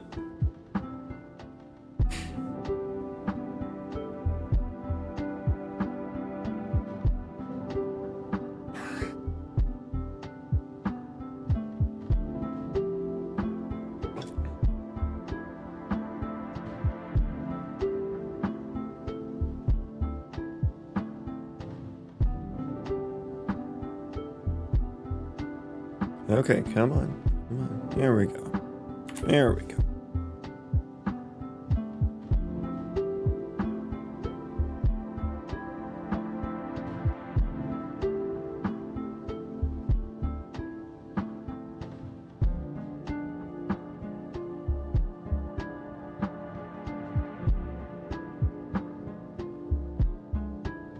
All right. God, look how weird that pen looks. Okay. For item, mesh. That maybe I just save that as a variable. I don't know. I think the default mesh is. Should I just do that 1 cm cube so I don't have to worry about the scale so much? That's not 1 cm cube.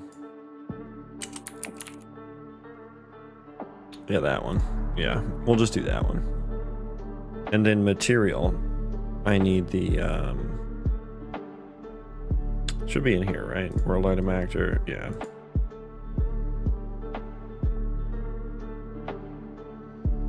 Pop that in there. Okay.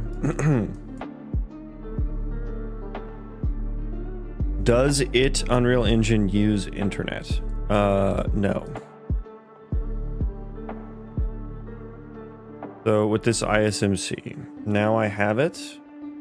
Now I can add instance. Or it's add item instance is what it is. Oh my god, it's not blueprint callable. Whee! Oh, the stream content. Which means I probably need,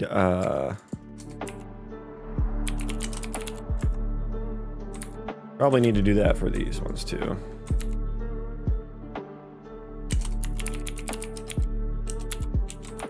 Okay, rebuild it again. I mean, if you want to make a multiplayer game, then sure. I think he was asking, like, if it requires internet to use the engine, I think is what he was asking. Which the answer is no. Can you open your project without coming to Unreal?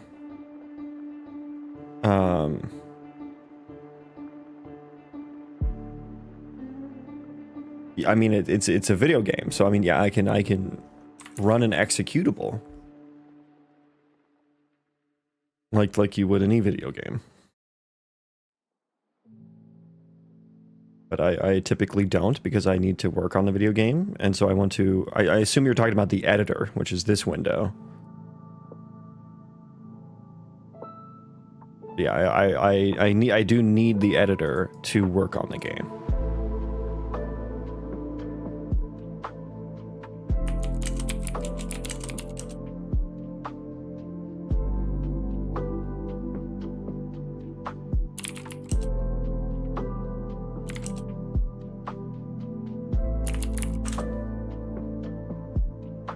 It's not equal. Success. Otherwise false. Instance transform. Add item instance. But see, this is just adding it to the instance locations. Oh, this isn't gonna work. Dude, I feel like I'm slacking here. Yeah, because this isn't going to be the same. I mean, it should be, though, right?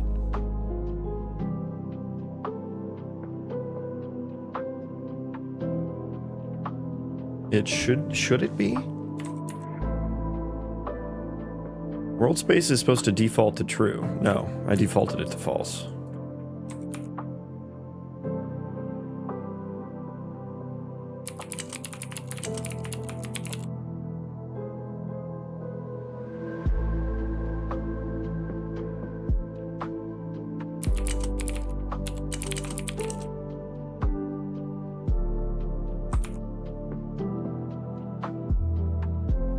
The storage location, it's going to be different than the instance transform. But if I'm using the same cubes, they should be one and the same.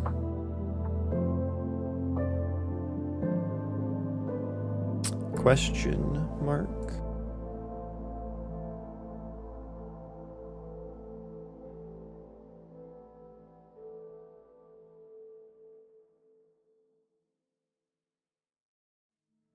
No, I should go back and use that other cube.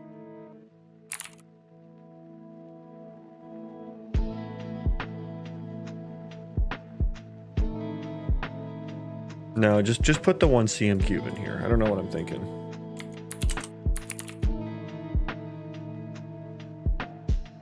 There we go. Then I don't need to do that. Wrong one, but yeah, that.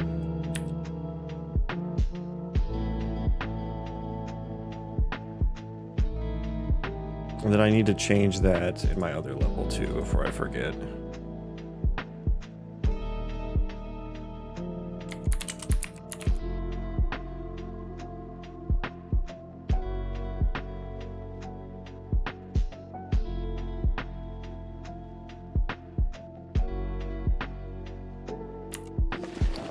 Still good.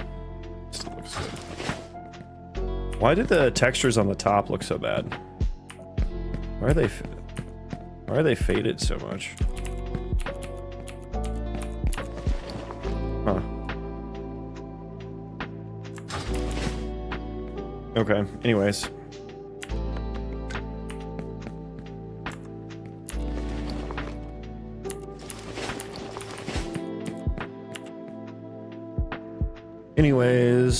Store item in area, get her at ISMC, add instance. If it's not equal to -1, we had a success.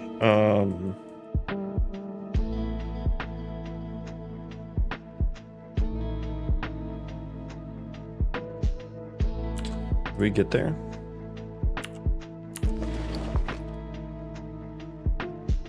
No. Oh, wrong thing there. Yeah, that'll do it. That'll do it.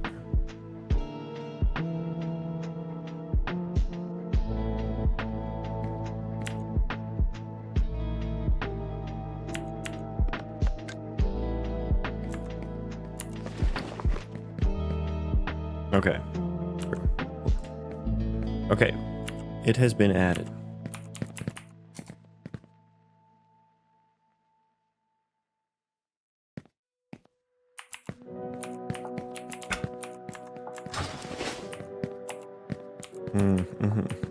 So now I can only inspect the area.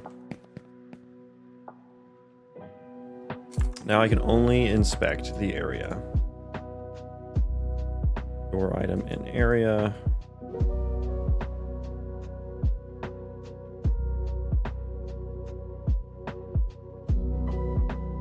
Okay, I also want to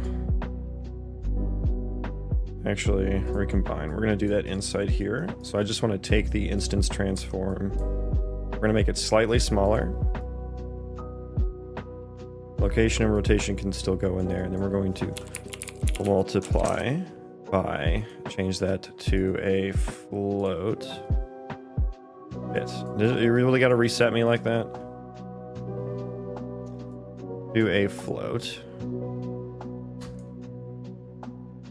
Let's just do is 7.75 too much, maybe? The too small? Oh, and the location is going to be weird too because of that. It's going to be like floating off the ground. Yeah.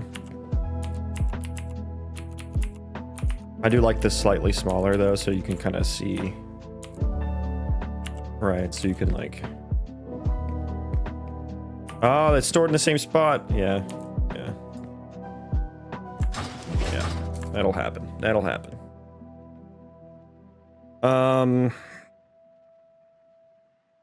Okay, how do I handle the storage location key, basically? Instance locations contains that. Return -1. I mean, the location should be the same. How was I able to... Actually, how was I able to stack that? Actually.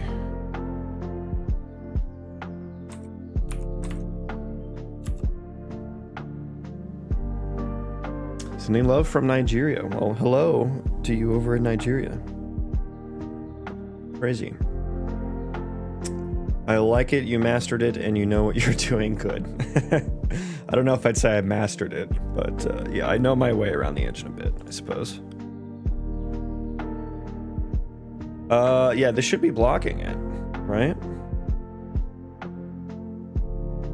Instance locations F vector.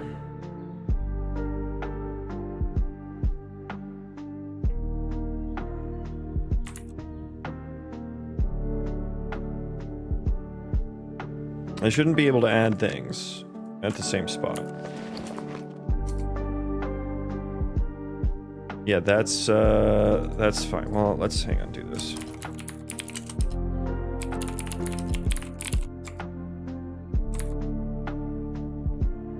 Come on, Ryder. Keep up.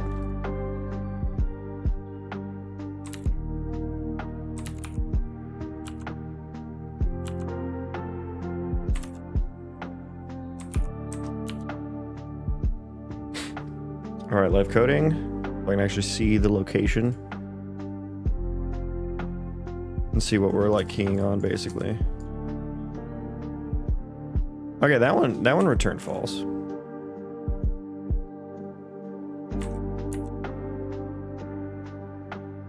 That one doesn't. Oh, because it's a different ISMC. Yeah.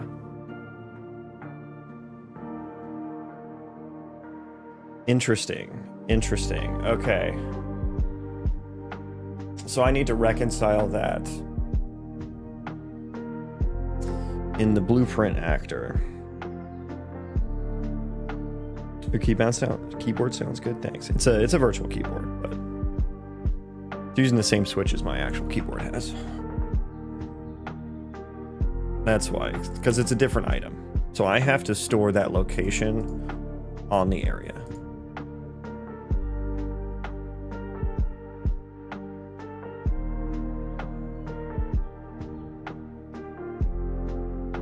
Okay, okay. And I guess this is what the team map is. Yeah, I can just store this on the area building data.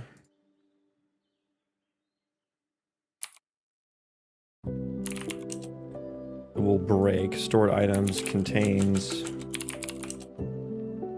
storage location. Only if false.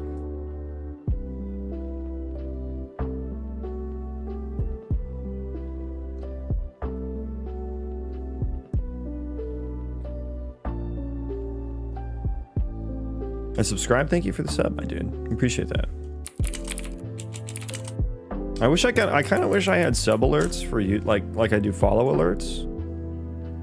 But like, there would be a lot of them. The YouTube sub, there's a lot more of those, and they're not all like public, I don't think. Like I can't, sometimes I see in the activity feed someone subscribed, but I definitely don't see all of them. So yeah, I don't know. YouTube's a little different. Mart, oh, I missed you. Where have you been? We were all worried about you, Mart. I thought you weren't going to show up because I didn't give you enough attention last time. Are you feeling okay?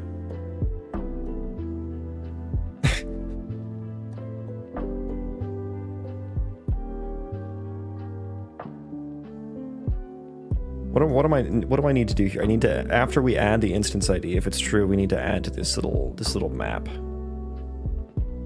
This area building data. No. Set member. Well, no, I still break. And then is this a ref?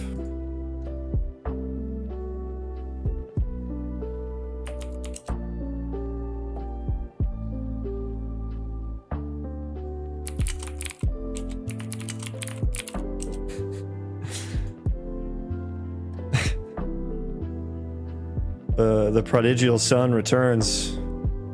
The harbinger. The harbinger of darkness. The agent of chaos. Mart 570.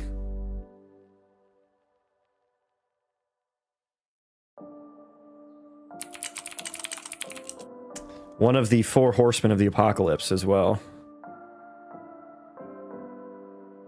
I'm an electronics engineer. Cool.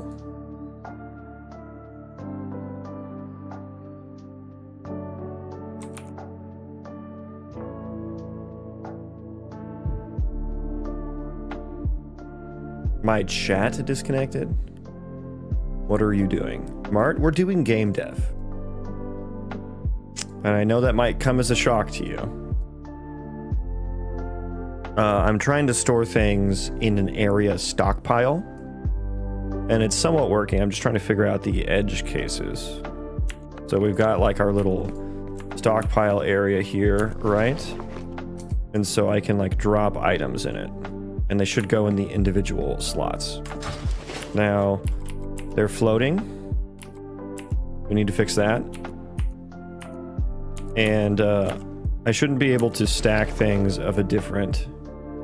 Oh wow, that actually fucking worked. What? Oh, that's nuts.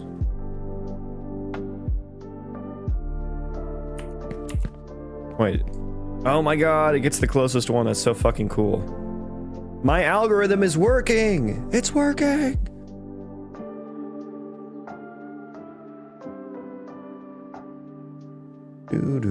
Because I'm actually populating the stored items now.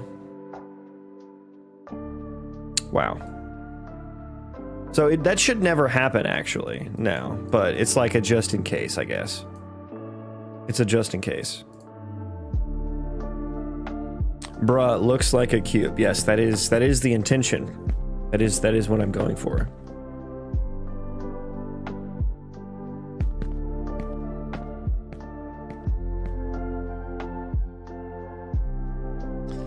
Okay, so that's actually fucking working now that I'm populating that. That's all I needed to do, actually. So I should probably rip out this instance locations here.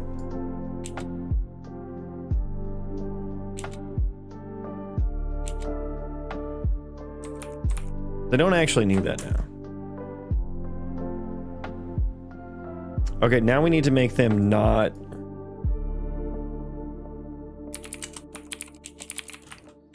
float.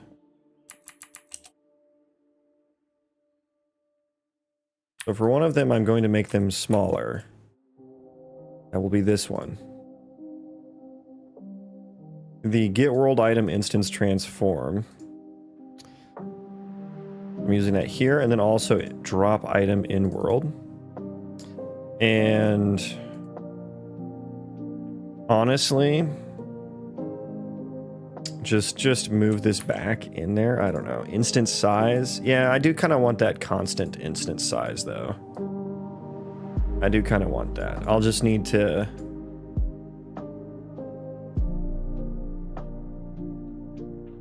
Can you add a model to the wood? It is technically possible. Why is my monitor shaking? It will be nice. Yeah, I don't, Mart. That's actually, you know, that's actually a solid question. That's the best question I've seen you ask, and I'm proud of you. I don't know what I'm going to do with that, because adding models to the wood is, you know, it's a lot of work to do that for every item in the game. And also there's like a bunch of different trees. So I don't like, and I dynamically chop them, right? So the model for the wood wouldn't necessarily... What is it? Something is happening outside that is causing my monitor to just very slightly shake. I don't know if you can see that on the feedback or not. On my camera. Because it is the monitor that my camera is on. I think it's someone's mowing outside or something. But yeah, like I have the dynamic tree chopping, so I don't know what I want, like... It would be kind of difficult to... I would either just have to get a mesh, a generic mesh that works for all wood. Or something. Which wouldn't really match up. And then I would also need to... Here's what I'm talking about, the dynamic tree chopping. Like I can chop any of the trees. Right now they're all the same. But like in the future I will have a bunch of different trees, right? And so what the item actually represents changes a little bit. Even though the icon's the same. I was like, yeah, I could just have a model for the wood and just use it generically, but having the models for all the items, and then also figuring out how to store those and you know, like position those and organize those in a stockpile where it's shown all of them. I think it would be really cool. I think it would be really cool, but it's a lot of work, so that's why I'm just doing the cubes for now. And it's just kind of easier.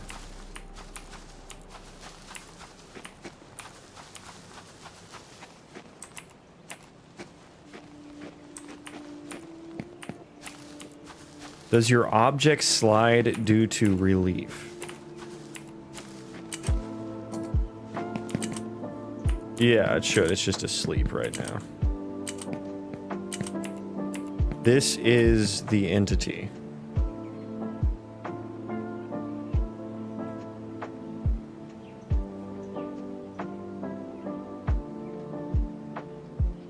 Entities are NPCs, not like trees and stuff.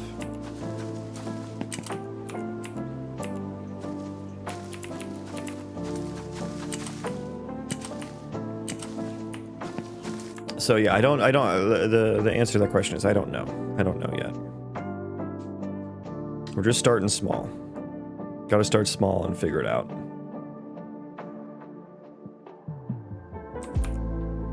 So maybe I'll just add like a little modifier float here.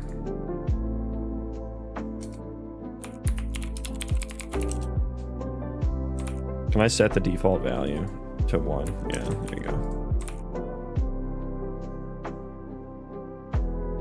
So times 0.5.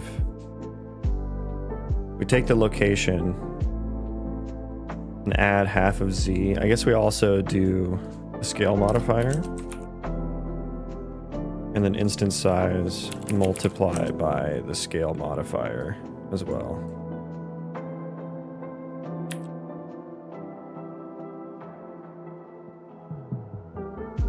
So really just get scale modifier. Okay. And so hopefully that, look, that's 1 there, drop an item in world. Okay, so then we go 0.75 here. And then I don't need to do it there.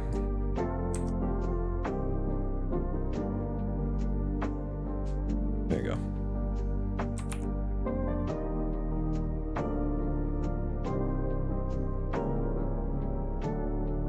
Okay, let's see, does that scale work? I think it's still floating. Oh no, it's not. That's perfect. Nice.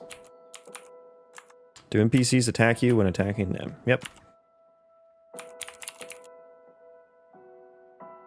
How many NPCs do you want? How about 100?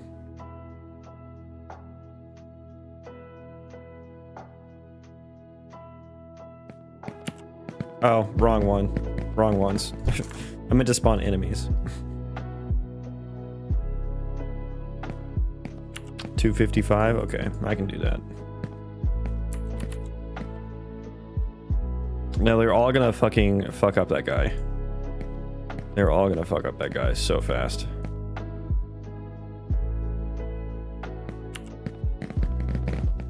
Oh no, they're not. Nice.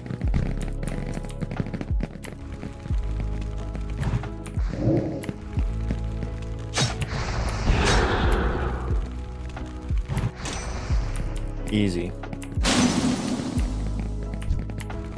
Easy money. Well, let's regen some mana here.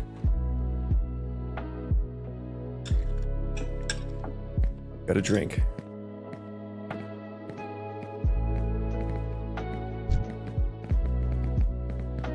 Okay, let's go. We're gonna go dual wield on this guy, and let's go. No, dual wield with bow.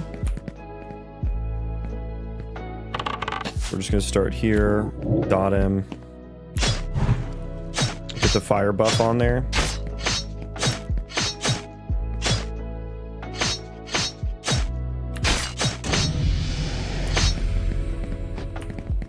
Here we go. I like the region animation, like the little the tick bars, the region tick tracker thing. Oh yeah, that's that idea came from a WoW add-on. There's a WoW add-on that does that. That's super helpful. And it's helpful for me developing just to make sure that it's working correctly too, right? Okay, so let's yeah. Yeah, it came from an add-on in WoW. Okay, let's test stacking actually. So put that there. Now it doesn't. Uh-oh. Oh no, that guy was transitioning. Wait. Is it too far? Ooh. Okay. So actually, we shouldn't do this. We should rely on it being called correctly. Because we might get the same location, and we might want to stack it in there.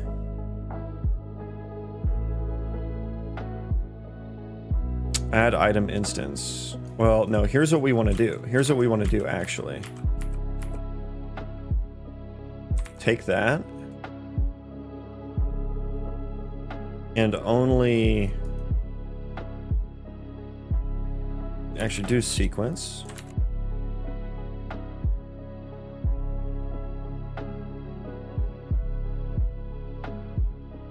Do sequence.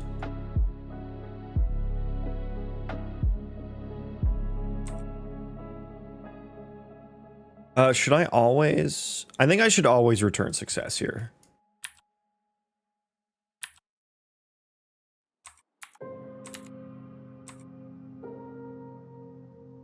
Yeah, we only add the ISMC instance.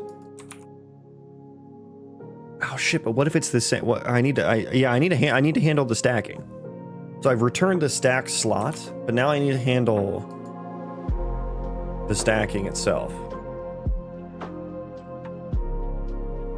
Okay, so how would I do that? Spell Shaper, welcome in. You should for real keep that? Yeah, no, I'm that's in the game. That is an intention to keep it. I was just saying, like, it's also just happens to be helpful for debugging health regen stuff.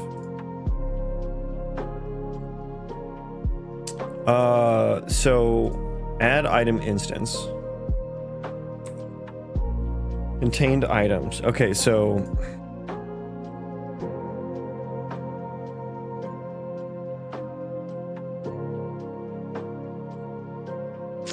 I need to like override this item if it's okay. Yeah, so we need to do something completely different. So here's what we're gonna do. Promote this to a local variable. This is called world item ISMC. Great.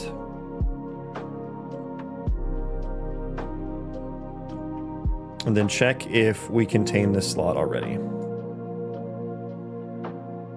If we don't, just add the ISMC like normal. Add it like normal. Now, if we do contain that slot,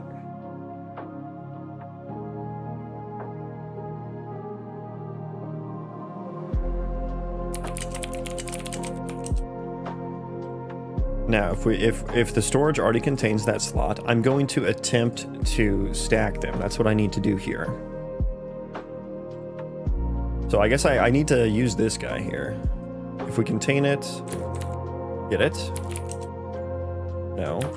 I guess it's find on a map, right? Find with that storage location. If these are the same, get item tag equals. Well, do I need to get, let me actually, is there an item equality? Hang on. Let's just create a quality operator here, why don't we? Oh no, but I can't because it's a pointer. Oh, that's kind of annoying. Let's do this. Bool equals static bool. You my item pointer A, B, A or B, return false. Otherwise return A. Get item tag. No, I don't need this. The AI really wants me to check the item data handle. It's like, please check it, please. Make sure those are const. Really like the playlist, feels calming. Yeah, I like it too. It's a good one. Equals, and then let's okay, let's rebuild that. I do this in several places. Checking the equality of items.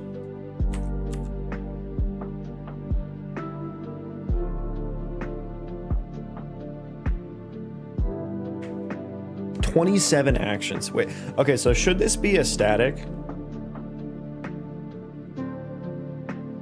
I guess the static is nice to check for nulls, for null pointers, but it does make it slightly longer in C++.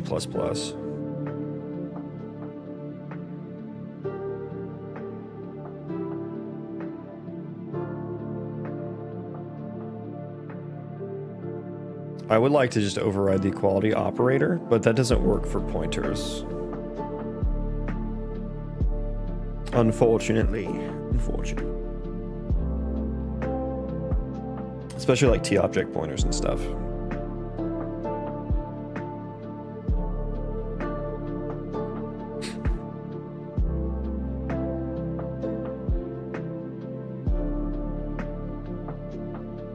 Okay.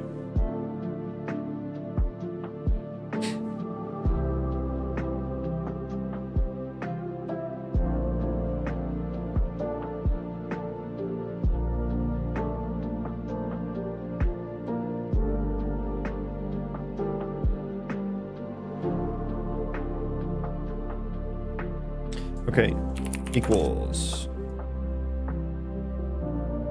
Target is my item. It's a static. Why do I need a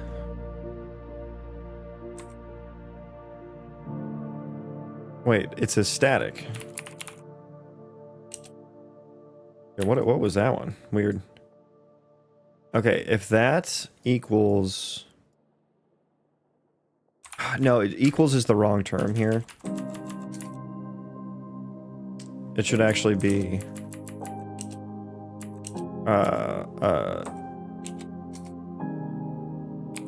same type.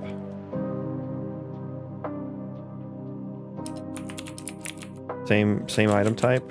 Item type equals item type equals item type.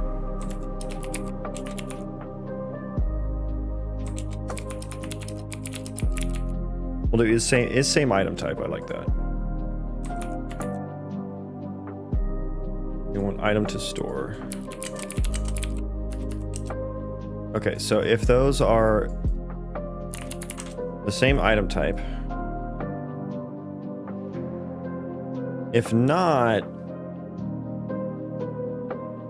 yeah, we need to do something completely different here actually for both. So I don't even know if a sequence is going to be the move.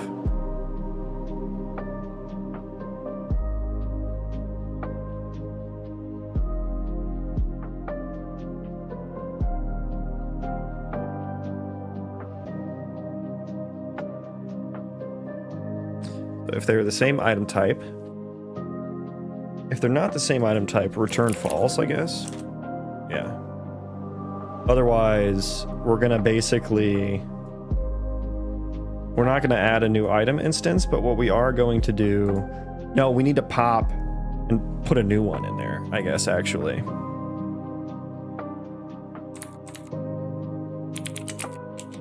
Pop instance item. I need to do this by index, don't I?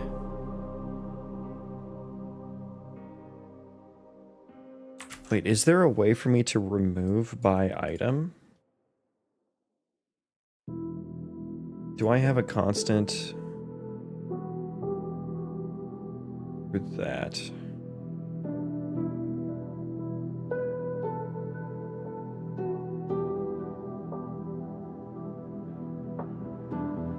because I now need a reverse lookup for what I do here.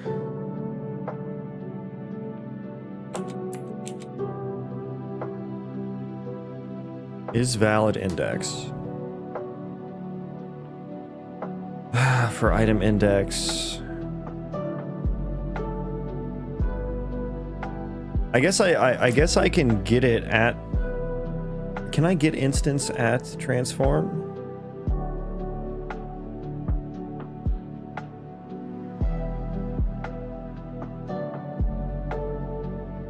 I need to look up by storage slot.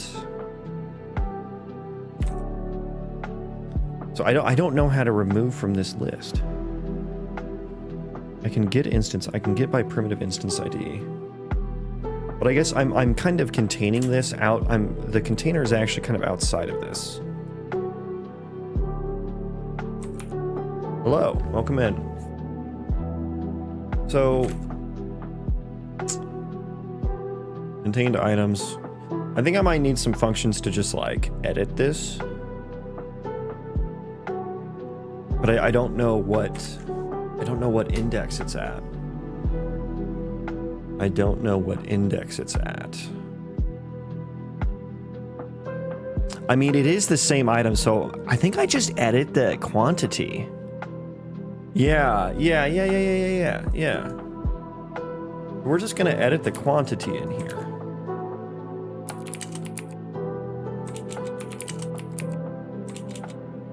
Okay, let me get this into a variable. This is stored item.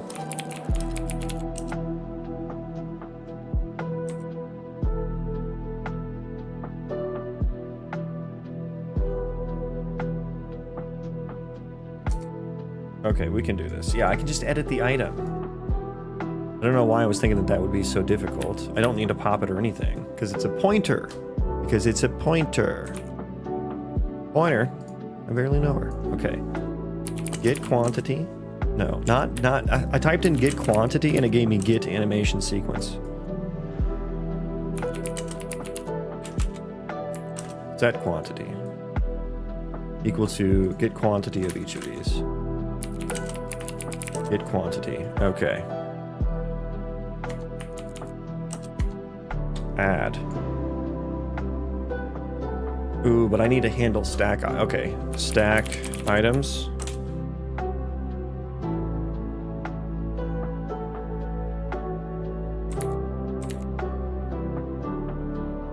Does that? Did I actually do all that logic already? I think this is why I changed this function into.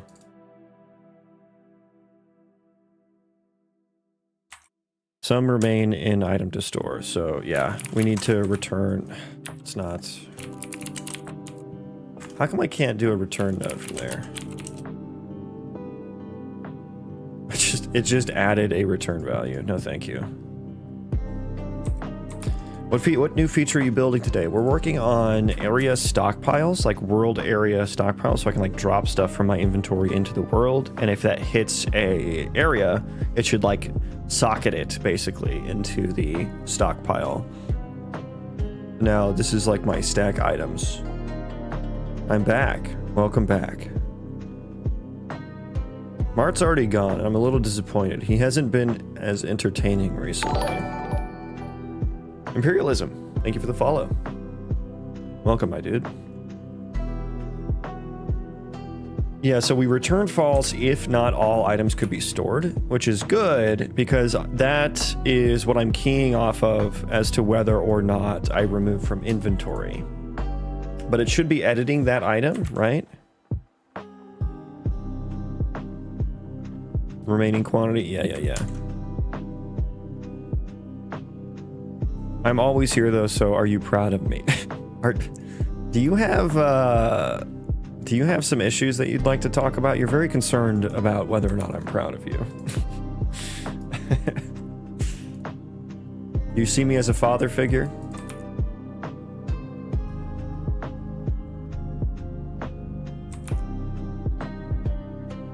Can you add a new arrows that do poison damage or something else? I can, I'm not going to right now, but yeah. Do hope to have stuff like that. I don't know. I don't know anymore. It's okay. I didn't mean to.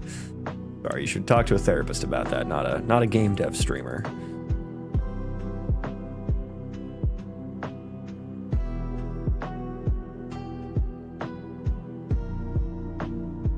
And then I don't need to add here at all because it's already in there. Right. Good.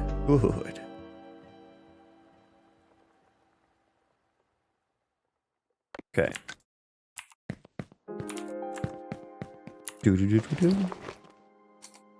Okay, so we're gonna drop 50. I need the pickup. I actually need to work on the pickup so I can actually make sure that this stacks properly. That stacks. That, I think, also stacked. But I mean, that's good. You'd want them to stack, right? Like, you wouldn't want to split those across. So the fact that it automatically does that for you, I think is good. Now, these ones, the max stack size on the wood is actually 20. So these shouldn't be stacking, right? So when I pop these in, they should go into... God, dude, the drag and drop is so frustrating.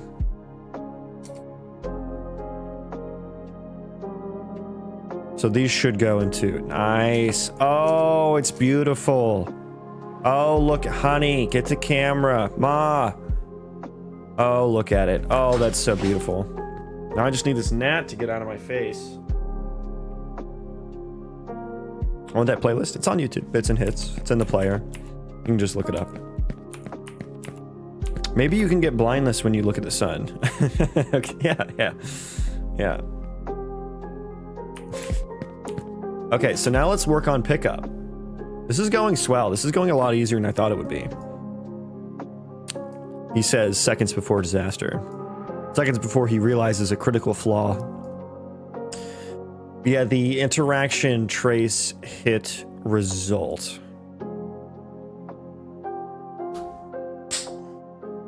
Fuck, I missed it.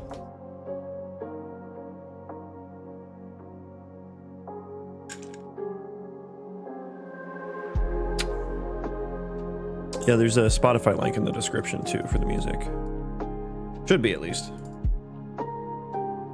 Should be at least.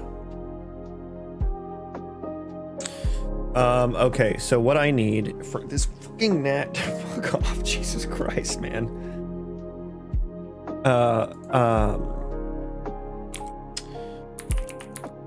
Character base. Where is my interaction trace?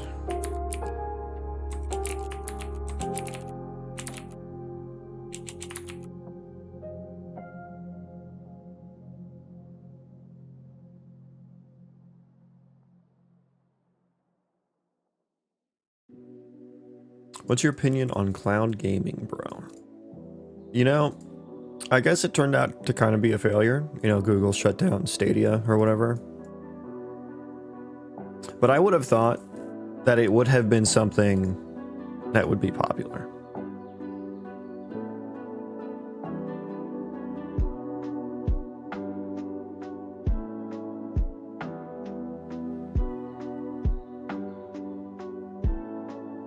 Which does link. Okay, well, I put in my description what they want you to put in your description to use it.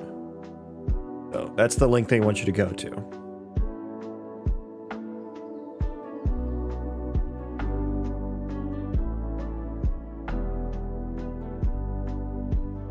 Yeah, I would have thought cloud gaming would be more popular, but I guess not. Interface. Get interaction interface from hit. So I actually want to swap these. So we want to prioritize the component first over the actor, and I will need to rebuild. Why are you mad at me?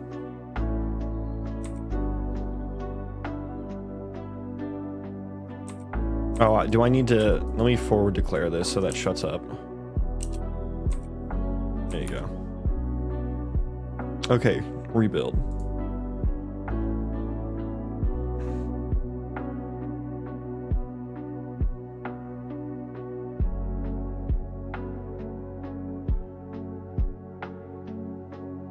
Okay. Yeah, back in the day, I thought cloud gaming was going to kind of be the future.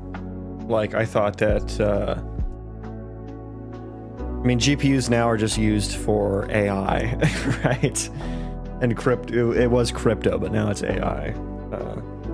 But I thought, like, we would be getting, like, more and more powerful GPUs, and that, yeah, like, you would just rent a GPU to run the game, right? And then you'd stream the output of that GPU to your PC or to your console, right? And then that way, consoles are just a receptor and don't actually need any, like, specific hardware in them, right? Because they're just receiving input from. And I thought, like, you know, we have fiber internet all over the place now, so I wonder how many GPUs OpenAI has. I mean, I think that number's out there. It's hundreds of thousands. Trillion. They said they're planning to spend trillions of dollars on AI infrastructure.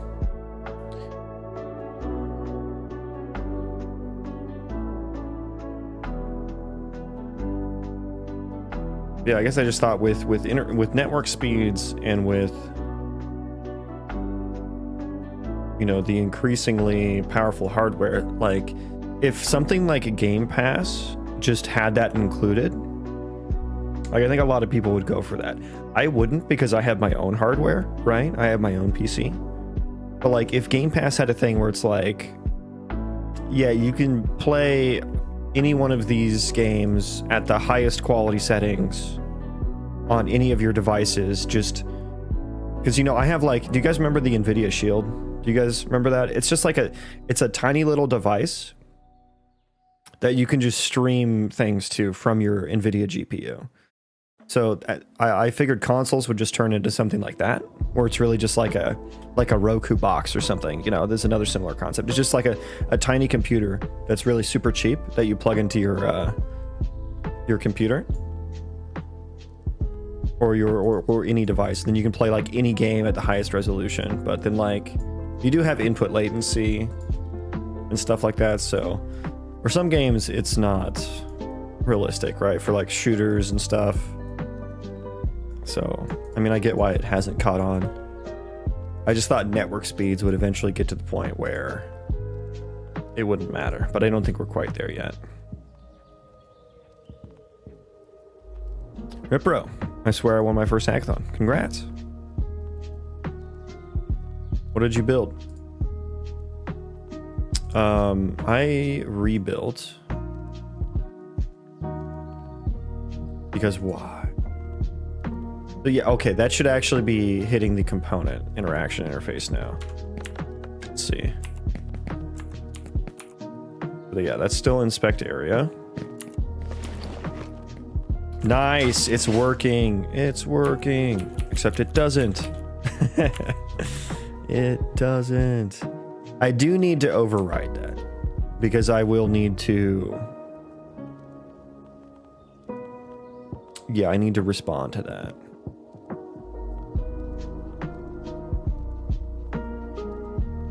Did we get here?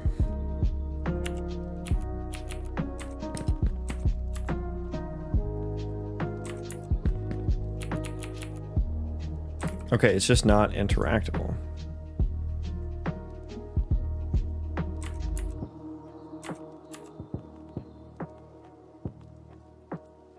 Ah, yeah, the interact option is null. Wait, why was it working before?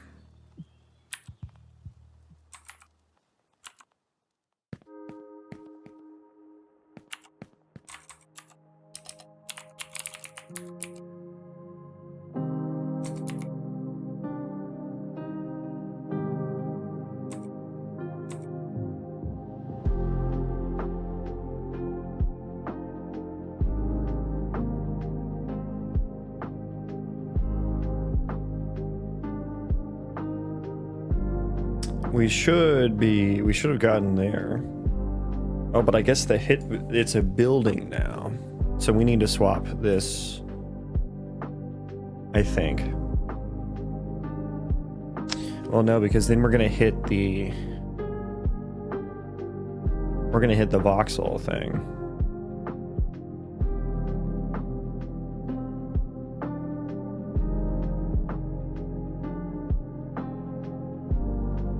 what are the...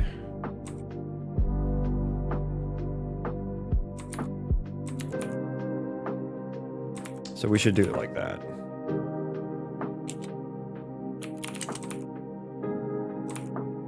That's what we should do, I think. Are you building something that requires you to use C++ over blueprints? Yes. Not everything that I use C++ for is strictly required to be in C++. There we go. We actually got there this time. And I should still be able to interact here. Yeah. Yeah, like this voxel algorithm. It gets pretty performance intensive, so I have to run it on the background threads. And even then you can see it's getting slower and slower because of how I'm adding the ISMCs every frame. Just in order to get it to follow the landscape, you know? So that algorithm kind of needs to be in C++. I still need to do some more optimizations for batch adding instances, which is something I'm planning to just bake into my ISMC base class, so I can use it everywhere. But let me see how, because I'm not doing this on the background thread yet, let me see how performant this is. That actually runs really quickly. Hang on. That was way faster than I thought it would be.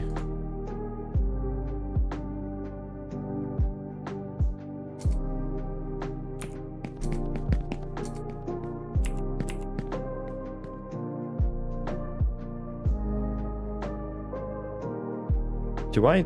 Maybe I don't need to add that. Maybe I don't need to do that on the background thread. No, I do. Well, where did I add the item at? Slate is taking up so fucking much.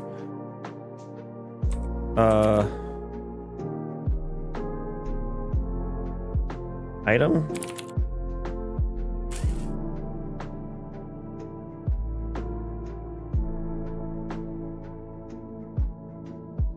Nothing. I don't know what I should be looking for here.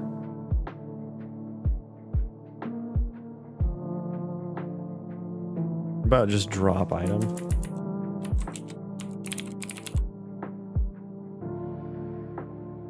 There we go. Okay, so it took 14 milliseconds.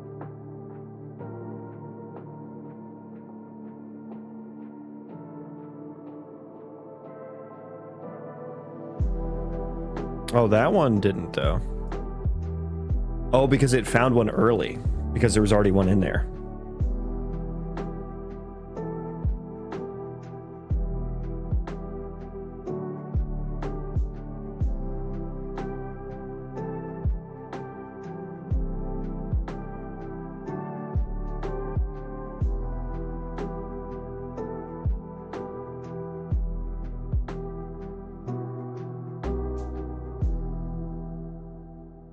Get all instance transforms. Yeah, it actually it's not as bad as I thought it was going to be. It still needs to run on the background thread though. Just getting all of the doing the line trace for these storage spots. Something that could be cached actually. I could just cache it on the actor. But even like the first time that I cache those, it would still need to run on the background thread, which I kind of already have working. I don't know. I don't know if that's super important to do right now.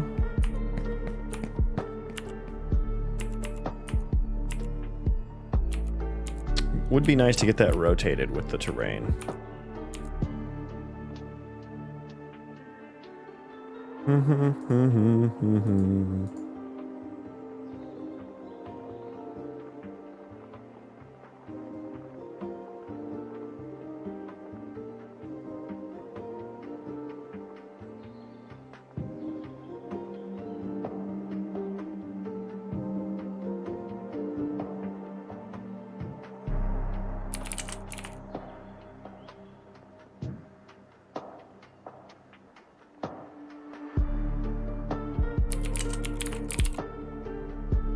working swimmingly.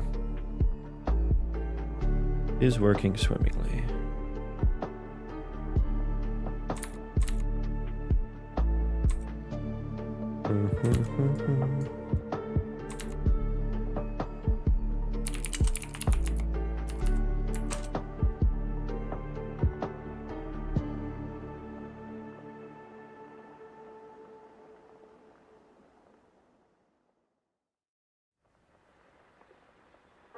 Getting some eye fatigue already though. Okay, so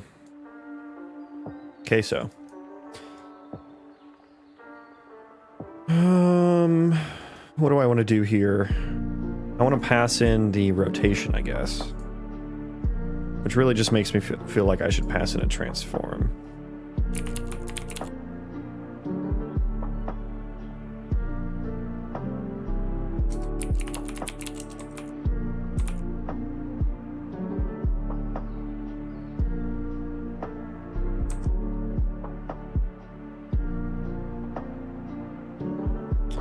And then I'll need to use the impact normal.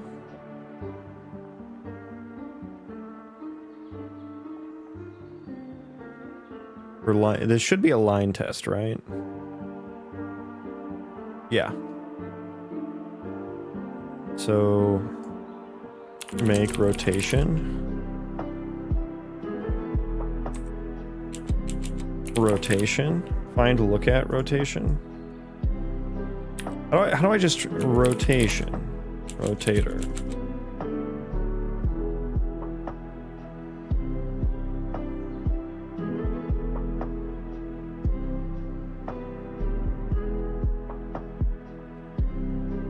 How do I just get a rotation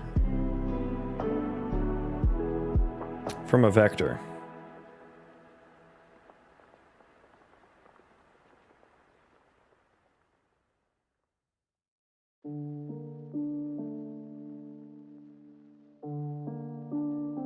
To quaternion. To rotator. Unreal Engine vector to rotator.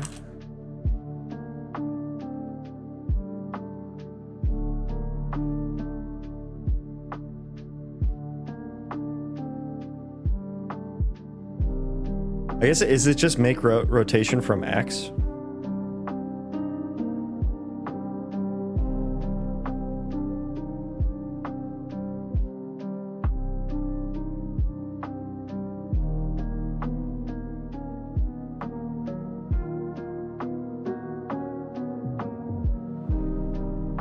Why is there not a just simple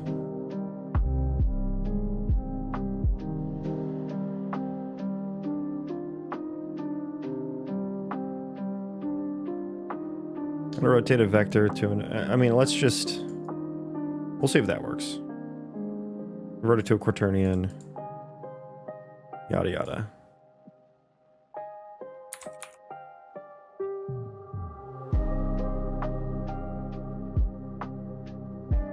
And let's, so this is going to be the same, so hang on.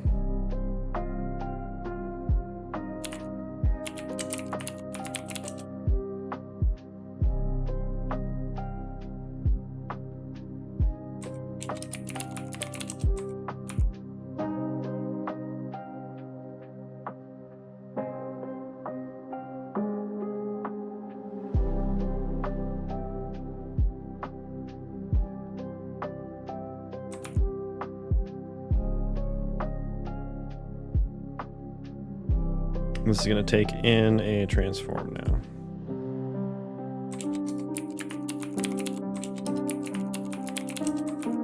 Okay. Split.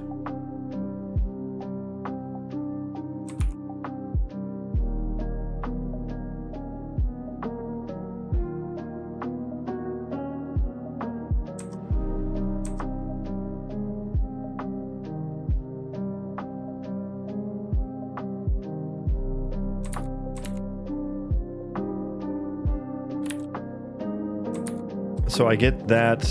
Yeah, I'm gonna do absolutely nothing with that. Well, no, I'm not. I still need it for the key. This transform goes in there now. I think. No, because we're getting the closest to that, so I need to take... Split that. Split that. Scale literally doesn't matter, but we'll put it in there anyways. There we go. That's what we want.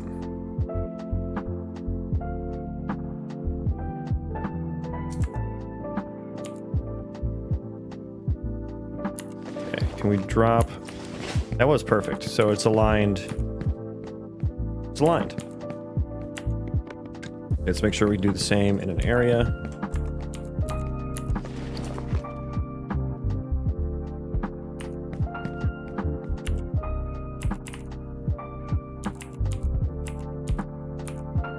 That one's not aligned.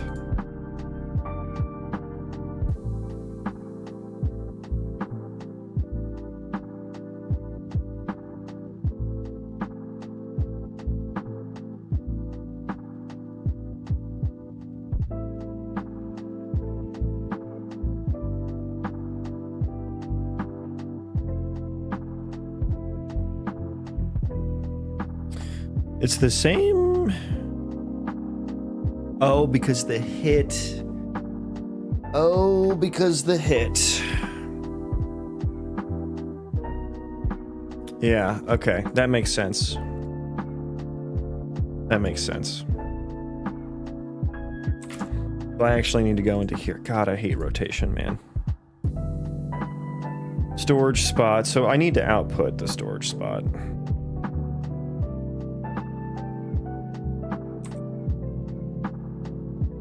Needs to be an F vector or F transform.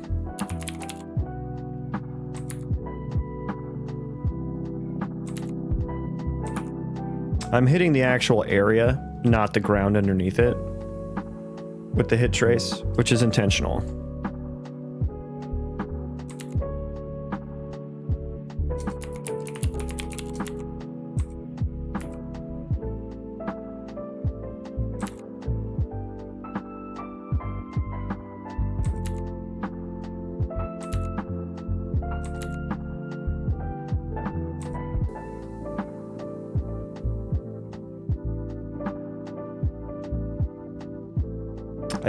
I don't need to store the rotation, and I kind of don't want to, because it's just tertiary information.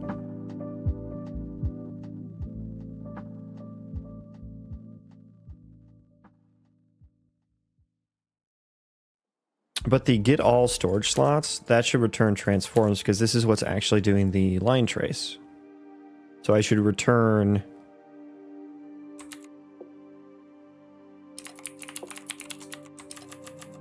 that. Why would you hit the ground underneath? Just like wind hits stuff under. Well, no, I'm trying to align the boxes that I'm dropping to the ground, which works fine when there's not an area in the way. But there's an area in the way of the line trace, which is intentional. I want the line trace to hit the area. But then the area does a bunch of individual line traces to come up with the valid storage spots. So this is what is actually going to know what the rotation should be.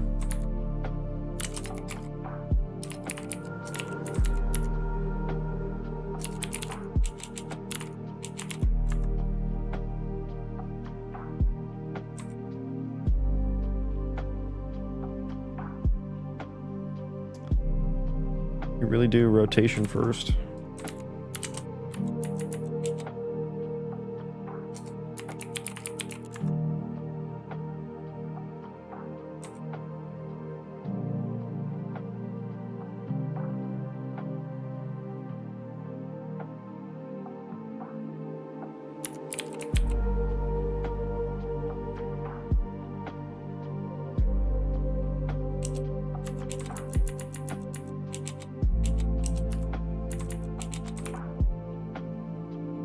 Okay. So get all storage slots. That's going to be fine. But it's like storing this. How do I look up item to storage spot? This is for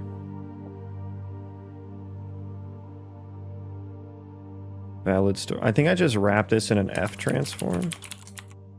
If there is an item already there, I don't really need to know what the rotation is.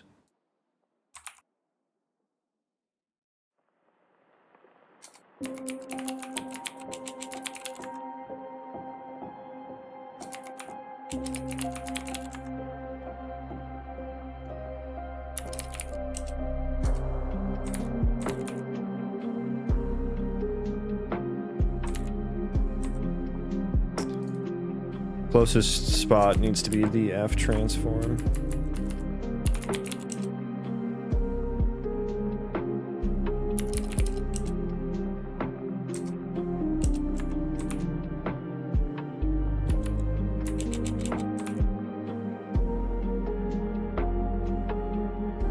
Okay, I think that works, right? And if it's, so this is like, let me write a comment here. This is like, yeah, that's actually a perfect comment. Thank you.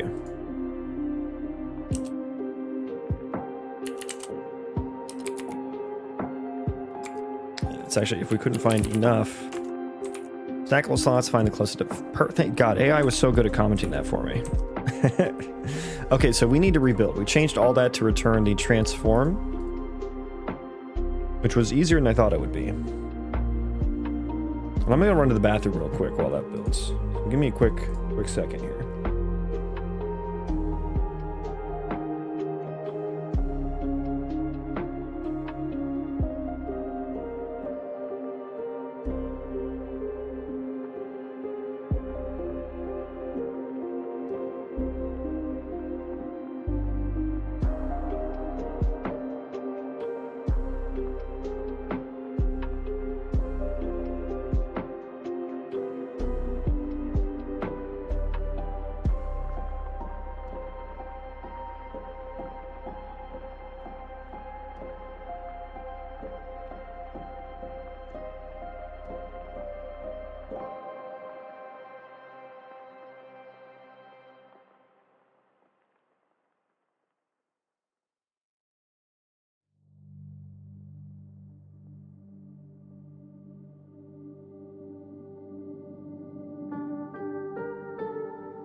Stand for a bit. Okay, didn't work. Why? Why? Oh, yeah, I can't store F transform in a T set. Oh, I remember that. Haven't I done that somewhere already?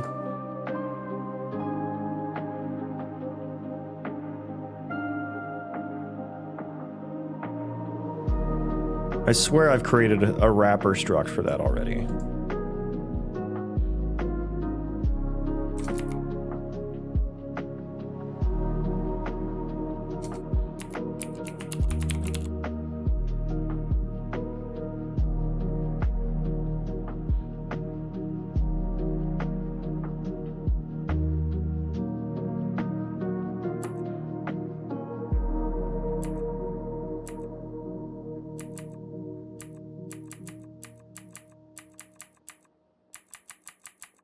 Thought I created like some voxel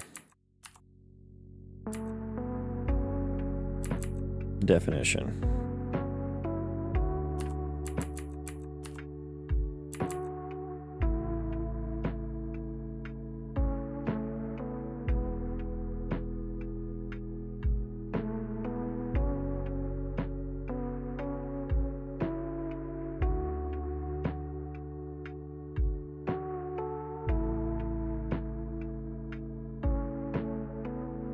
thought I did. Did I not? Maybe I just ended up doing something else, but I've definitely ran into this before.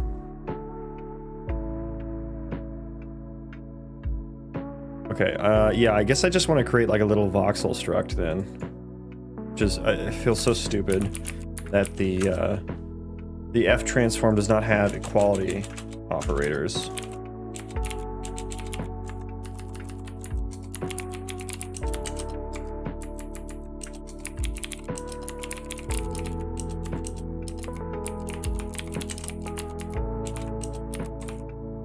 Okay, so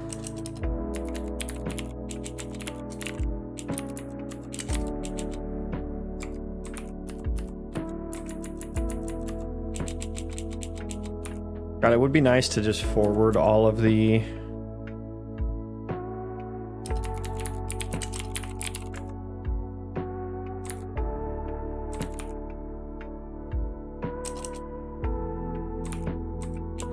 it would be nice to just can I copy all of the instructors? Nah, not really. Not really.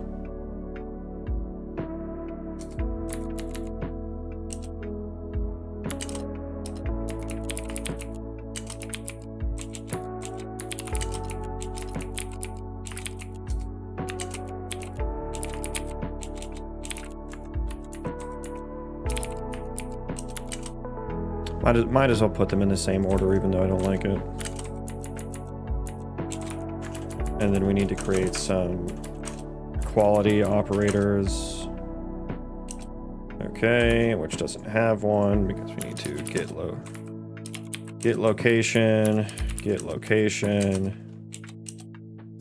and rotation. I mean, let's just do scale. No, don't do scale. And then give me the hash. Okay, so now we can use that in a T-set. I knew this was feeling too easy. I knew the engine was going to fight me at some point. So F voxel. Oh, and let's also just like make a constructor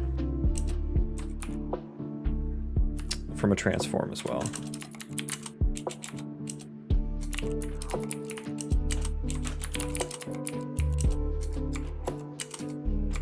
There we go. Okay. And then default constructor, of course. Okay. So get all storage spots. F voxel.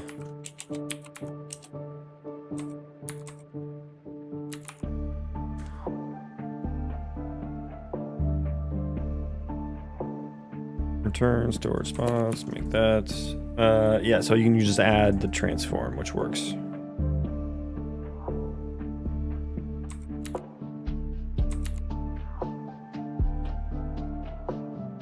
Course. So let me write get location functions for it too.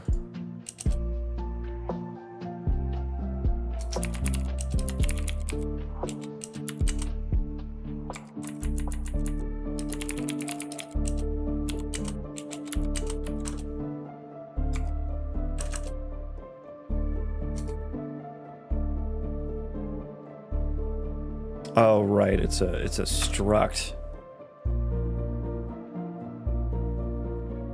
Oh, it's a struct. I hate it. Oh, so in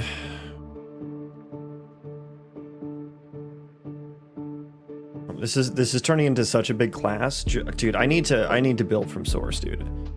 I need to build from source because then I'm just gonna add the equality operator. That's like it's commented out somewhere. I've looked at this before.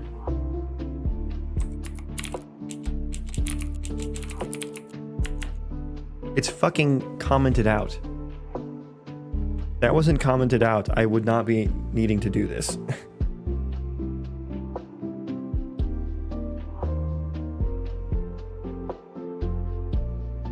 I wonder why they did that. Probably to discourage you.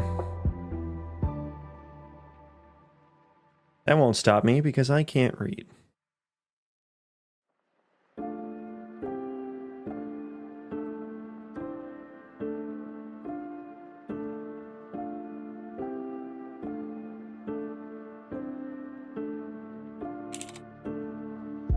At the very least, I can have a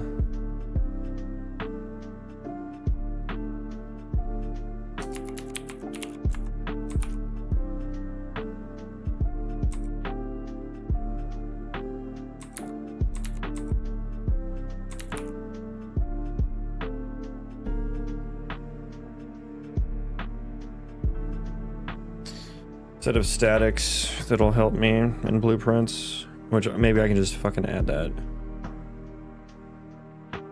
Honestly, might AI this. Let's see if AI can do this for me.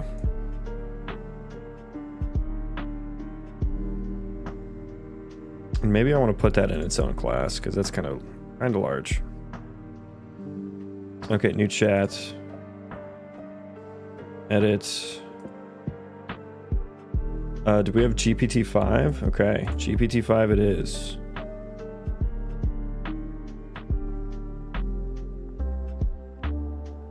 Okay. Add functions. Wait, can you do a static function?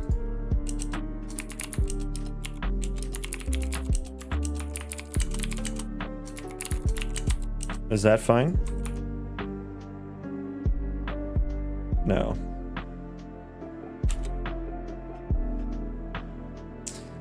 So it would have to add it to...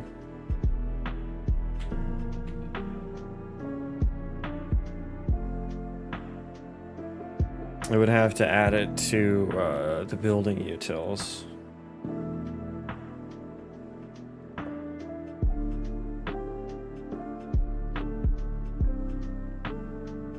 Four one is better than 5. I highly doubt that. Maybe for some things, but I think there's people that are much smarter than both you and I at OpenAI that have determined that it's better, and that's why if it wasn't better, they wouldn't have released it.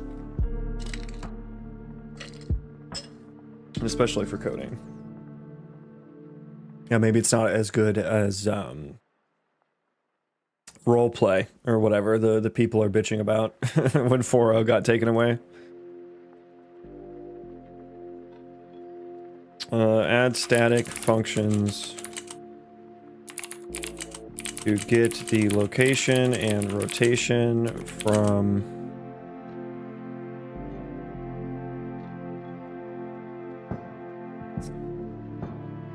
maybe I should just have a break function.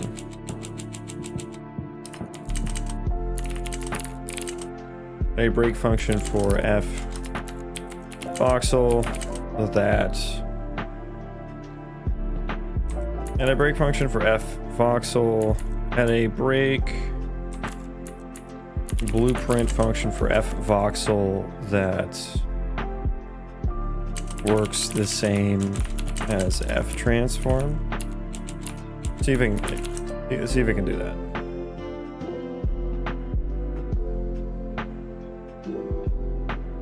Yeah, I've tried the JetBrains AI. I wasn't very impressed with it. Like just the suggestions themselves. And I guess that works, right? I guess that works. Yeah, native break function. Yeah, I guess that works.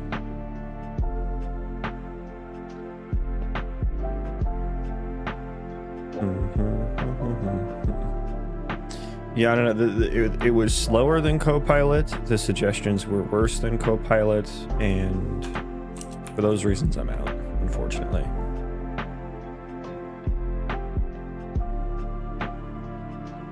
But yeah, the tooling would be nice. So if it ever gets better on the... Oh, I was supposed to delete this too. What did I just do? Oh, I did delete it. Nice.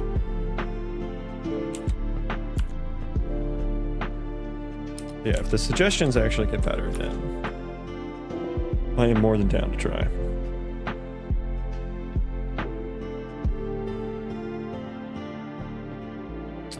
I think we're good now.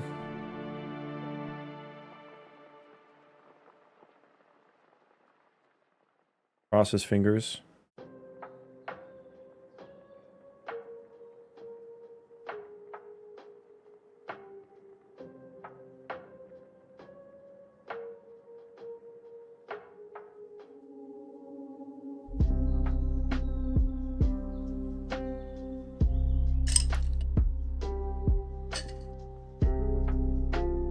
Okay.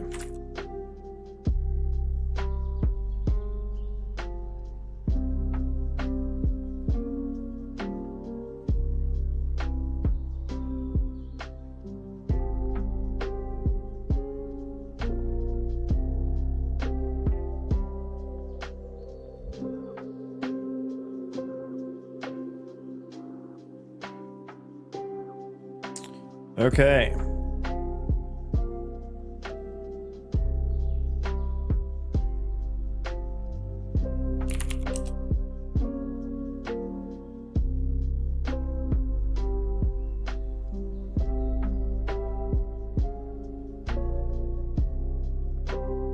Then the scale doesn't even fucking matter. It's just gonna be 1 at that point. Okay, is that working now? I need to start. Where's my hump? Where's my, there it is. We're going back to the hump. Hello? Don't like JetBrains. Heresy. I love their IDs. I think they're great. That's not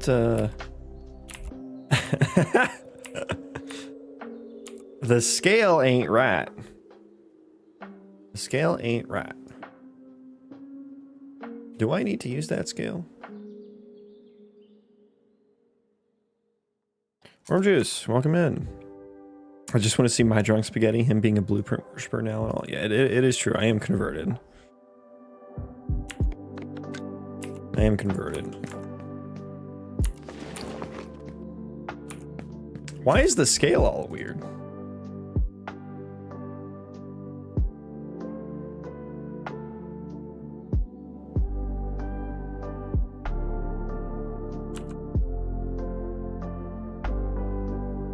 Let's see what it looks like on flat ground.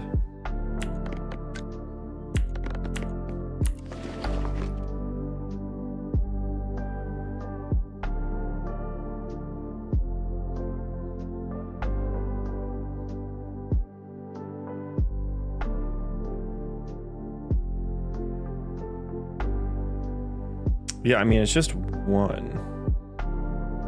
And so with that, I mean, that scale looks fine.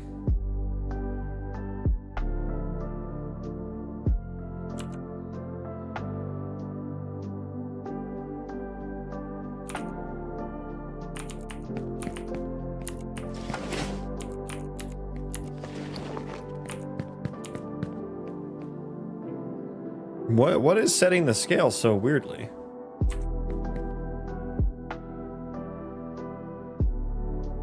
Or item in area.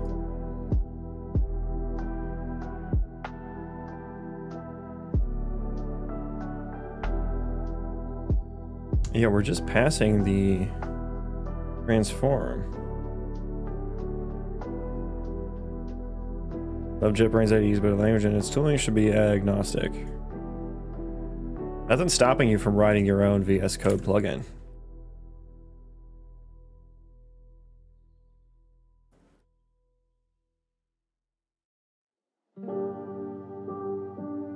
Okay.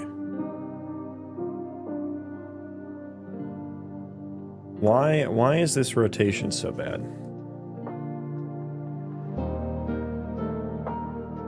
Because it's a rotator? I mean, actually, the rotator's fine. The scale is what's weird.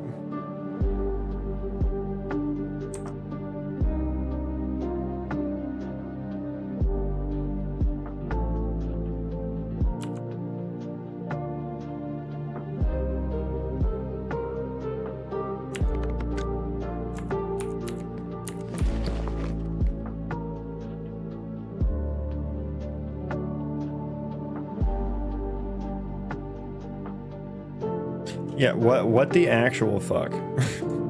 The scale, I'm seeing the scale as like proper. So what is it when we get in here? Is it the same thing? Maybe like 37 or something like that. Oh, right, of course. I can't even fucking tell.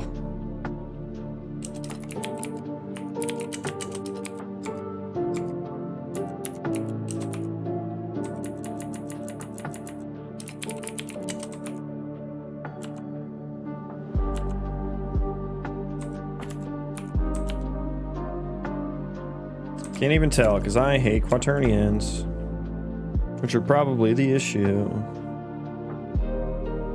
Ghost, my dude, welcome.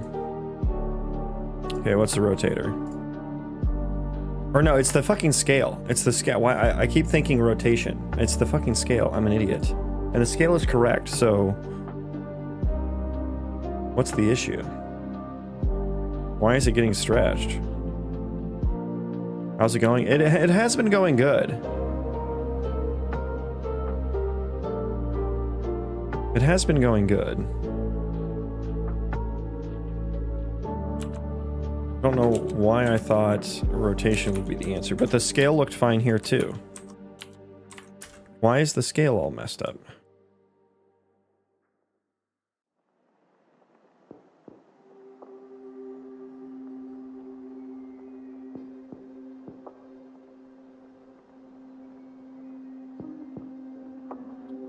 I assume it's not no more. Well, it's just this one weird thing.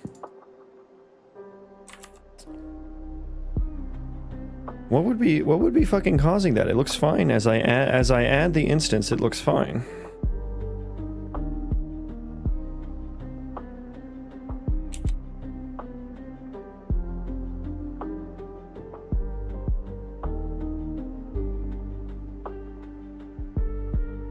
Is there something weird going on with like a ref being edited or something?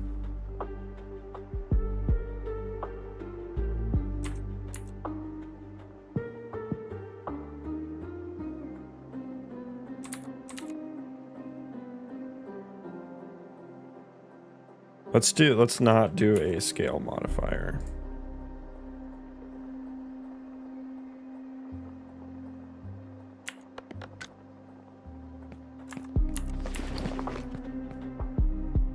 Oh, fuck.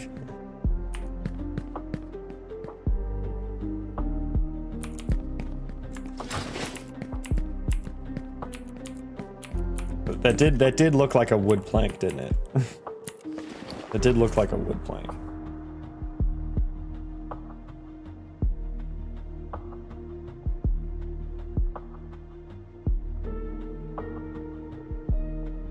Store item in area. Add item instance. I mean, like I have checked this.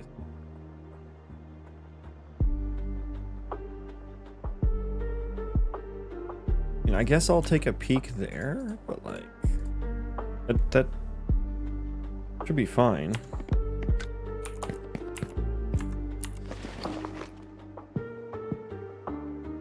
Scale is 50.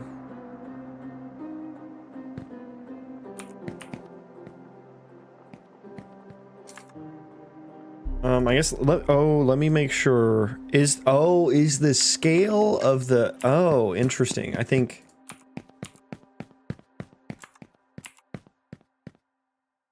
okay, hang on.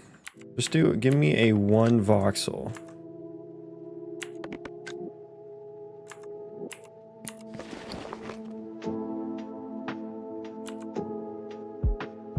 I see. Why is it all of a sudden now being affected by the owner scale, actor scale, the owner actor scale? Why is that? That wasn't happening before.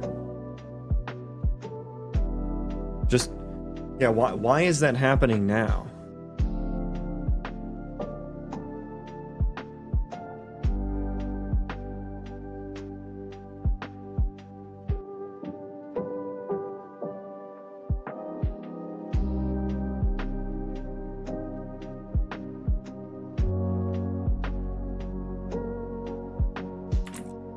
What happened in between?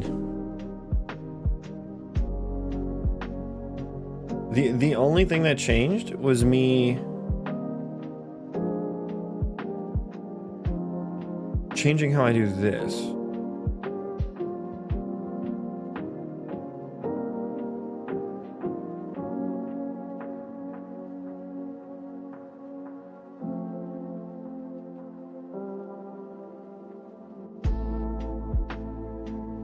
Which the scale... The scale is now based off the parent?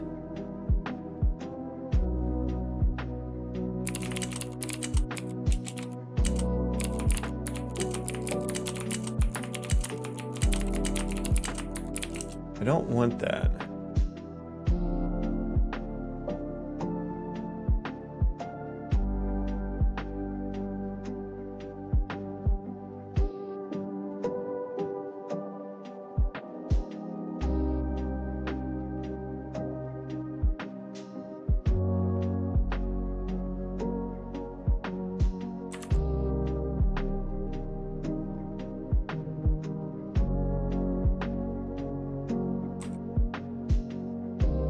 Add component by class. Relative transform. Manual attachment. What does that do?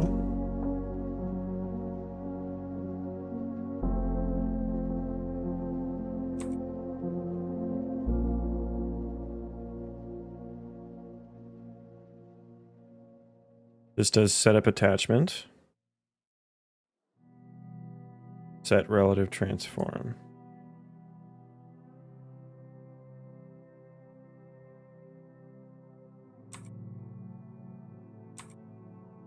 And so when you attach it, does it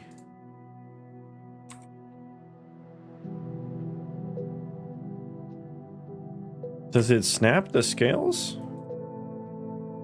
And why is it doing that now? I mean, there is some default scene root. Yeah, it's 25 by 5. Is it always that?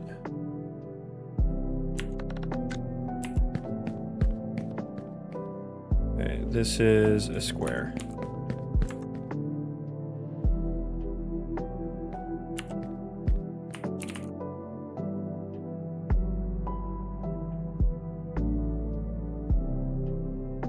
Yeah, so the scale does matter. It is being set.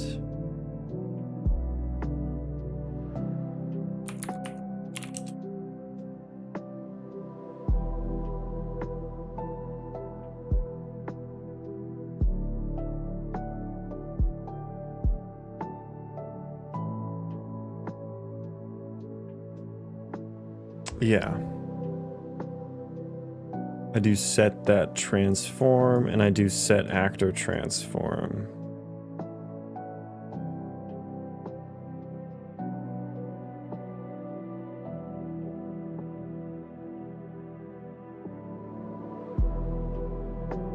Do I need to do that anymore?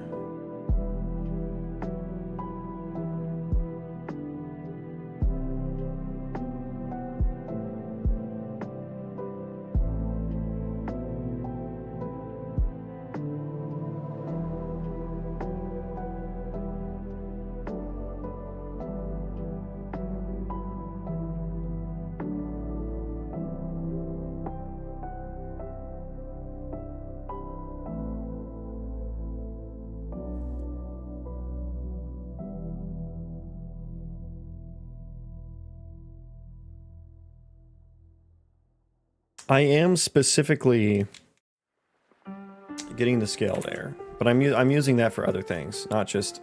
I want to see what happens if I don't set the scale. I don't think I actually need the scale specifically.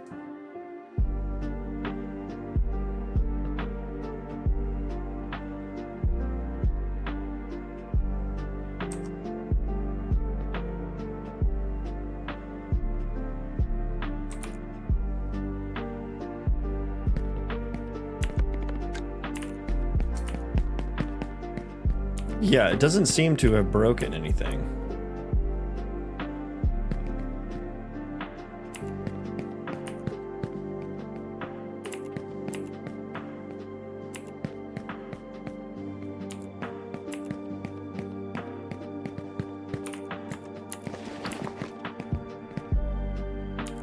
And now it works. Okay. Well, that's definitely not a square, right?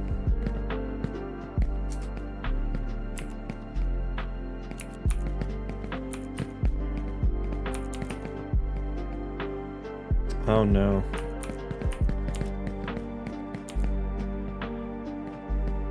Oh, found an issue. So when you attach, you can set up an attach rule, right?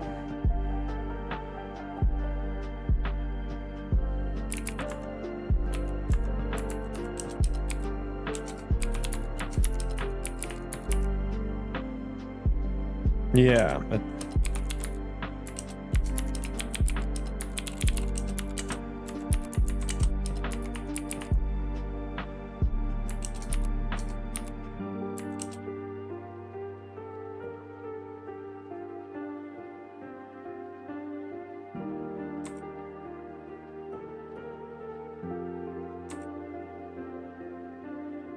So I think keeping the world transform would have solved that as well then.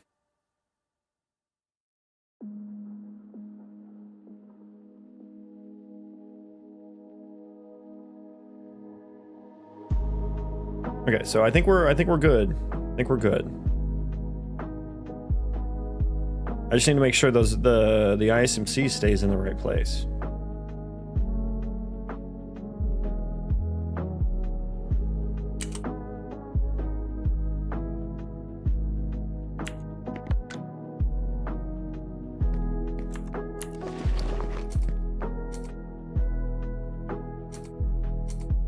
Damn. I really should just calculate where the drop event happens. Trying to rely on this working is kind of a pain. This is so satisfying though, guys. Like, holy shit. Okay, so now what we need... it's not working.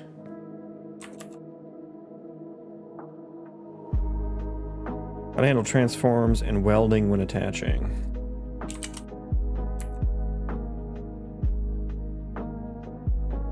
Does it keep relative then is what I want, maybe? I don't want them to be attached at all. at all, really.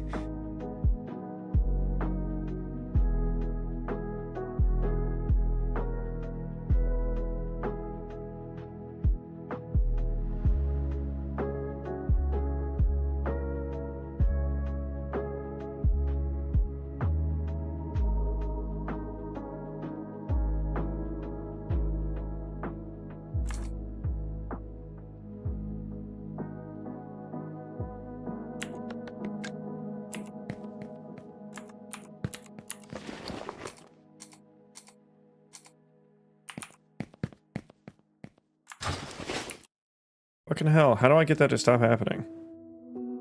It's cute. Don't get me wrong, it's fucking cute. It's fucking cute. Oh my god, and the work I'm gonna have to do when I resize the area, and like, I have to check if those things are still in the area, which by the way, let me check. Where's my hump? There it is. I need to check the rotation.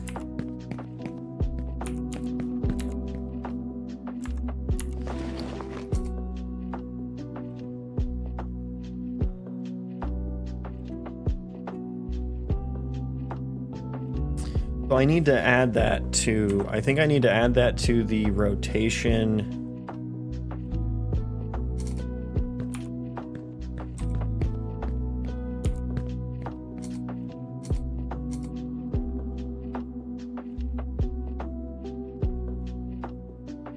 Of the area. Right?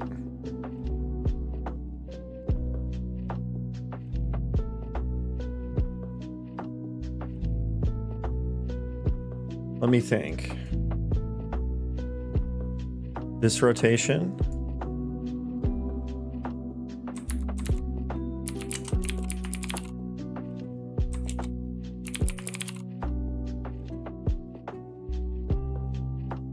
Get actor, which it should just be 0, right? I don't rotate it at all, actually. So hang on.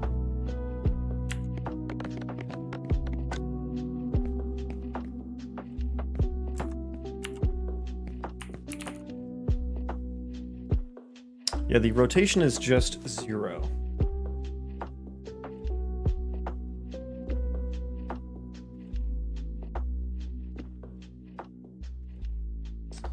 I wonder if I should just set the yaw to 0. Would it be yaw to 0?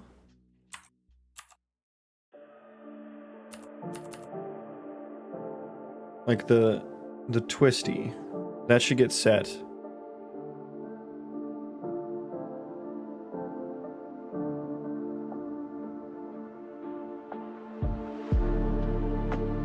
Do orientation rotator.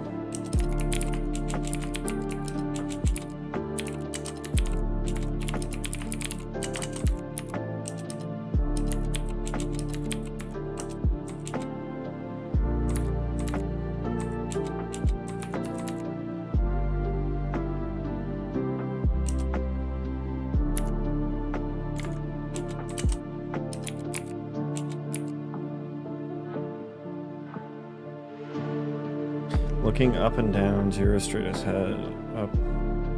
Is it yaw equals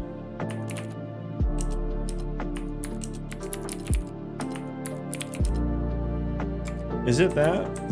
We subtract the yaws?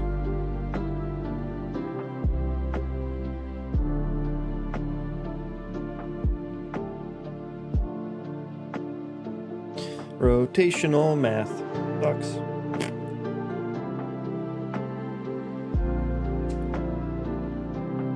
I'm very happy with this progress, though. I'm quite happy with the progress. I did not think it would. I would get this work. I thought I would need tomorrow to do this as well. There's a lot of edge cases and stuff I need to handle. A lot. Okay, that one still works. Back to the hump.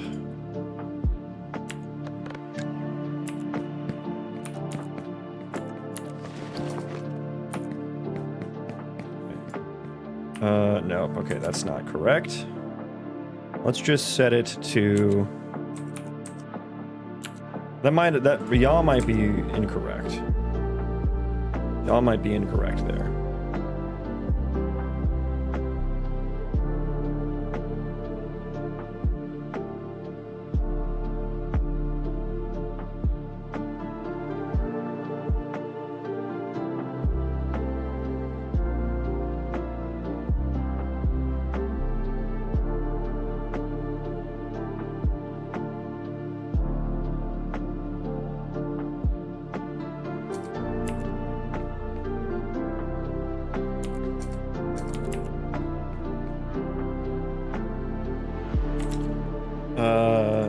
Let's try pitch.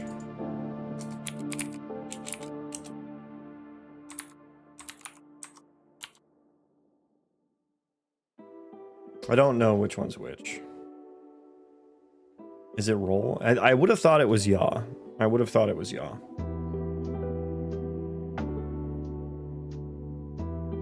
Maybe I was just subtracting the wrong direction.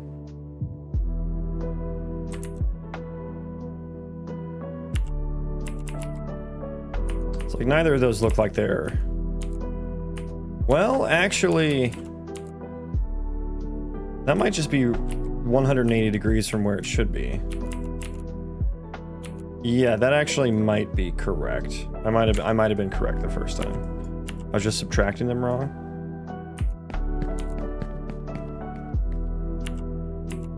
And actually... Okay, hang on. Go back to that, except to do this. Subtract them. Opposite. Or I might need to just add. Maybe subtracting isn't right there.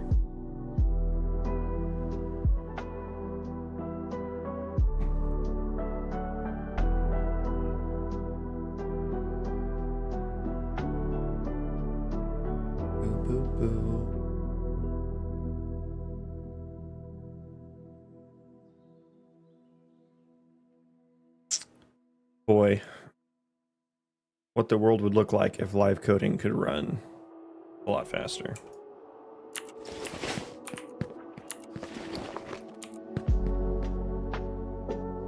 I'm gonna try adding now.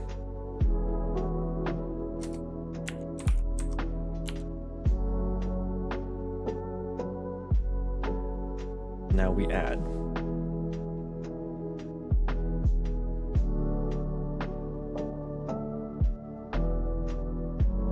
But that is effectively, that's the same as just the yaw because it's 0, right? But this is gonna do nothing. Maybe it is pitch.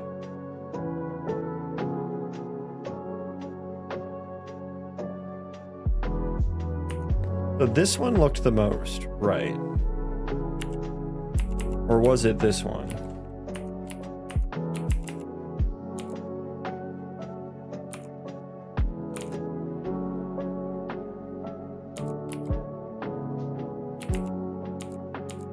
No, that one's not even oriented correctly. I thought it felt like it was like those ones are aligned. What is top looking down? I guess maybe I can figure it out myself, can't I? What is blue here? Yeah, it is yaw.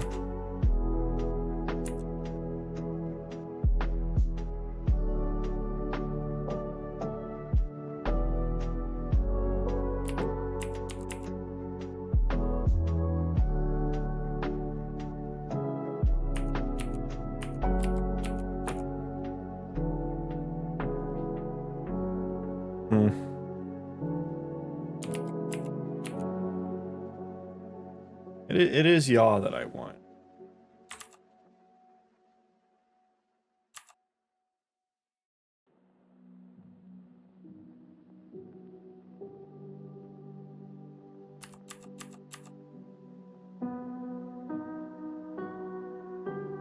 I get the normal.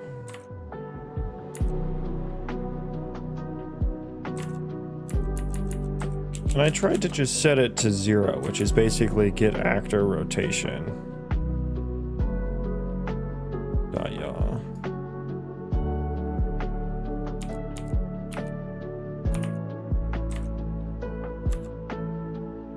And then I subtracted the yaw. And if I try setting it to 0.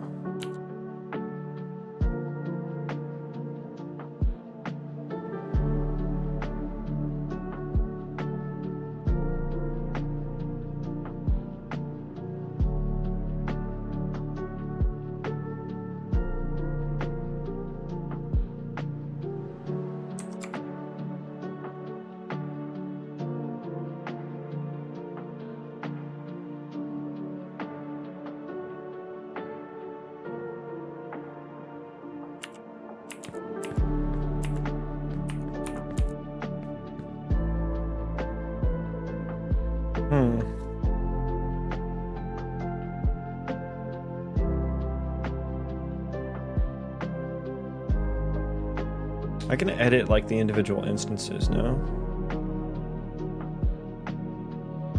I can.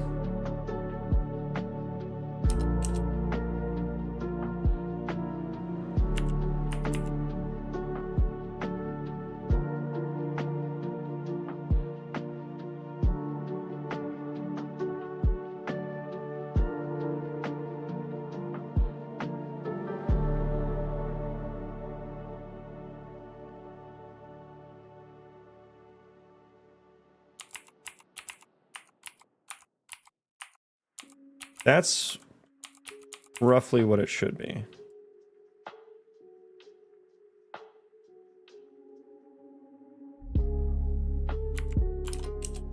Sorry, it should be -90.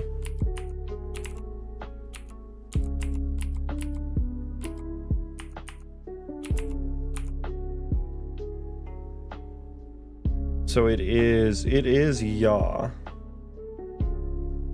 So why can't I get that calculation correct?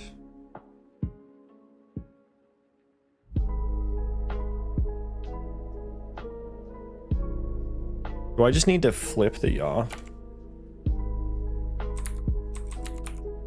I forget what the hell it was set at. I want to say it was like 60 or something.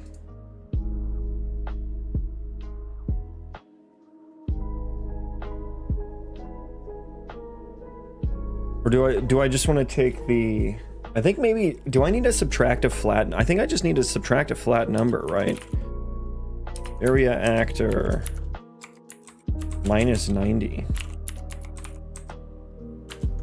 I think, actually. Well, we'll test this one real quick. Yeah, that's not right. And if I just do minus 90, is that fucking gonna always be correct? I feel like the answer is gonna be no.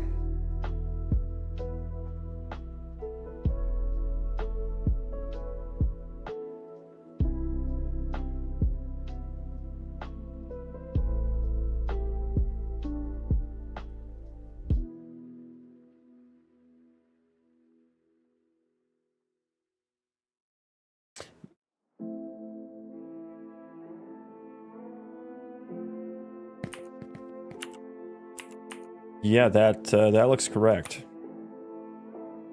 Let me get a fresh inventory here. Does it matter what direction I'm standing from? I wonder.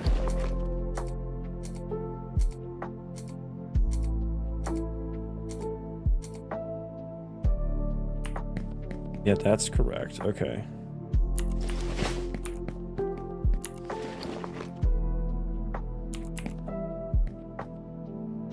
That is not a correct location.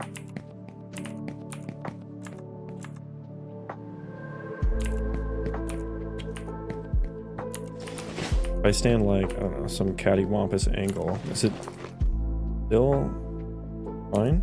Yeah, okay. So, I mean, it's just, I just statically subtract 90 from it and it's fine.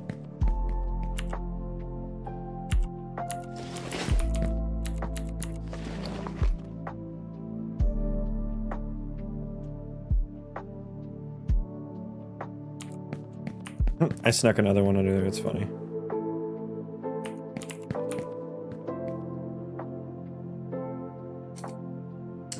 Yeah, I need to... That stacked things that weren't stackable.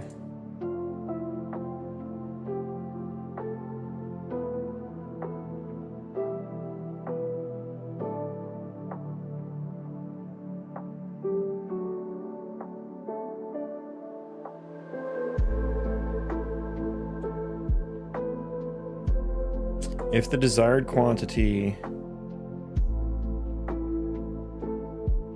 It should return false. It should have returned false there.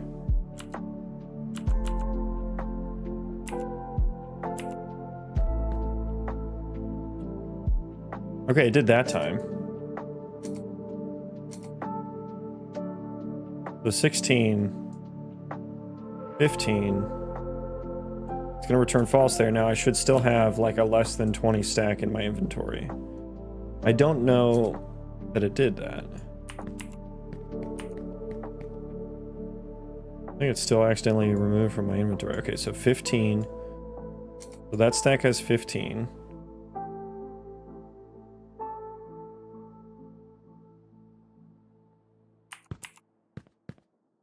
I also can't hit it. That's funny. Okay, so hang on. 11. I should have one left in my inventory after that. No, I put them all in there. How much wood is there? Please let me see. 12. Yeah, this is not storing items correctly. Okay.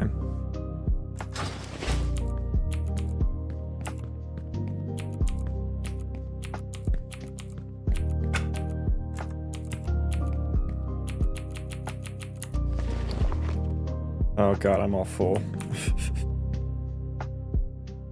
And it still thinks there's something there. Oh boy.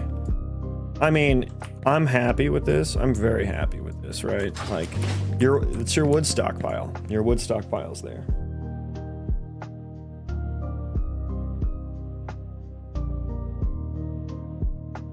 Now, I think what I need to do for the interaction trace, if I'm looking at a voxel that has something stored in it, I need to do that trace, basically. I need to return that one.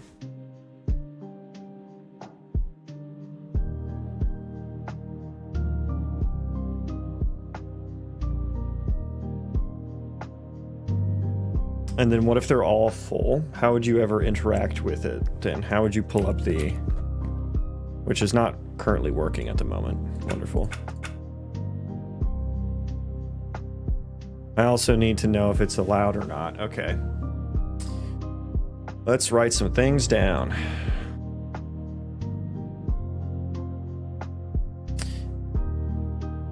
It's area and world item. Okay, so I'll say if... I'll say within area.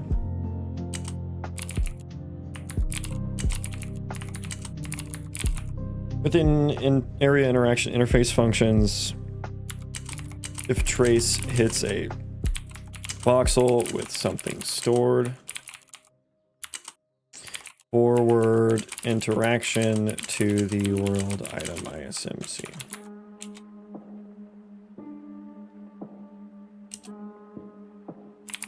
How would we edit areas that are completely full? Question mark. Remove from stockpile. I mean, that is kind of working, but it's like all buggy. So I'm just gonna say like area, stockpile, storage, quantities, and stacking, kind of buggy.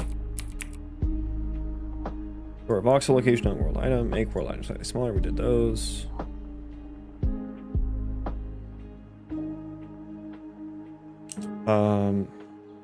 Check allowed storage settings as well to determine if it's allowed or not to be put in there.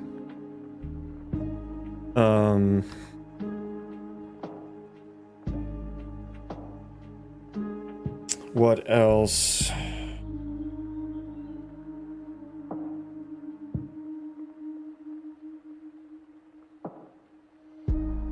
What else? There's a lot of edge cases, right? What are they?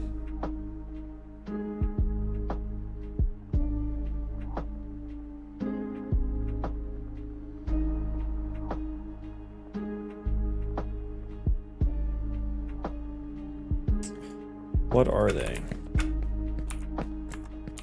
I'm digging this though. This is pretty sweet. Oh, I need to check slope. Get a check. I'll say implement max storage slope. So I need to do some dot producting though. There though. Lars, hey man, hope everything's going good. How's the game coming along? I made some good progress today on this little storage stockpile area. Got it completely working in a day. And actually, like, I was saying whether or not the code I wrote like 3 weeks ago, because I thought I was going to do this 3 weeks ago and realized I needed to change anything. The actual logic here is fucking correct, I think, for the most part, which is actually kind of insane. I changed like what I was returning, like a voxel instead of a transform instead of a location. So I just needed to change that. But like the actual algorithm itself is fucking working, which is kind of crazy. I kind of fucking one-shot that shit, I'll be honest with you. You still got it. Who needs AI? Huh?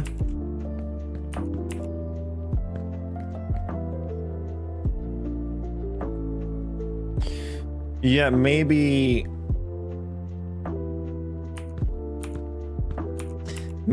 E is not the button to edit the area.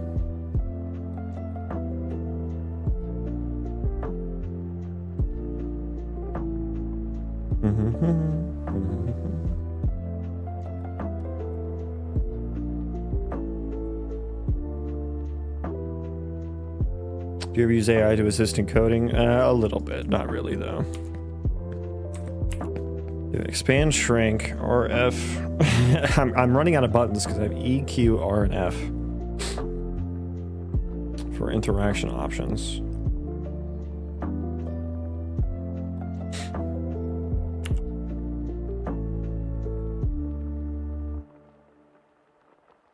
Yeah, I do want a slope filter.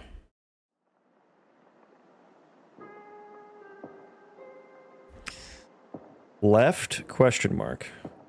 What? What does that mean? Oh, press left arrow key to interact? What a weird interact. Why would you want left arrow key?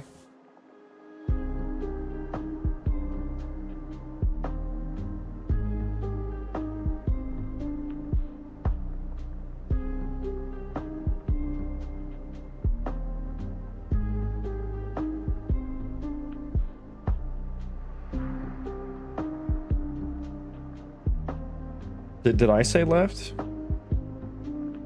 I don't know what I'm saying. F. I said F. That's what I said. Can you think of a legitimate use for AI encoding that isn't just someone being lazy? Yeah, I mean, it's legitimately useful. Like, I use the autocompletes. Those are AI generated. I've prompted... I've done several prompts, like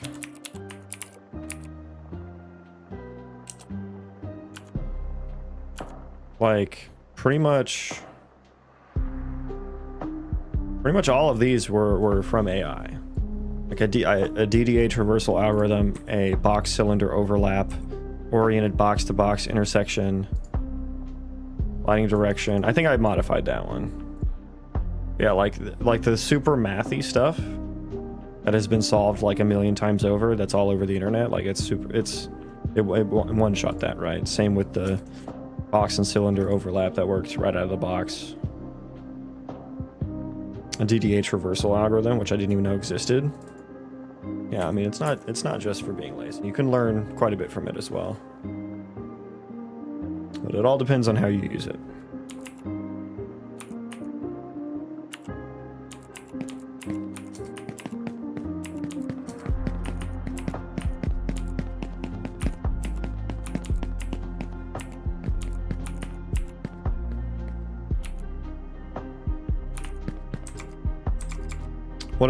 What else do I need to worry about here with these areas? Overlapping areas, maybe?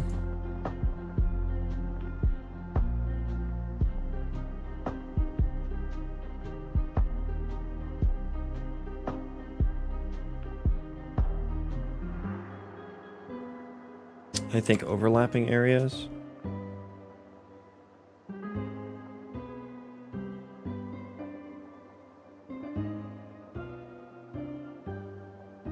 Spend time with the kids and wife. Have a good stream. Hope progress comes along. Thank you. Yeah, have a good time. Thanks for stopping by.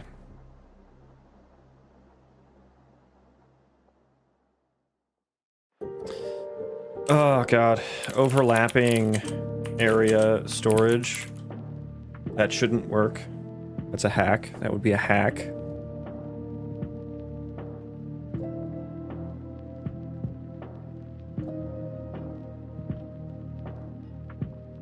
And then I need to work on entities, colonists being able to store there as well.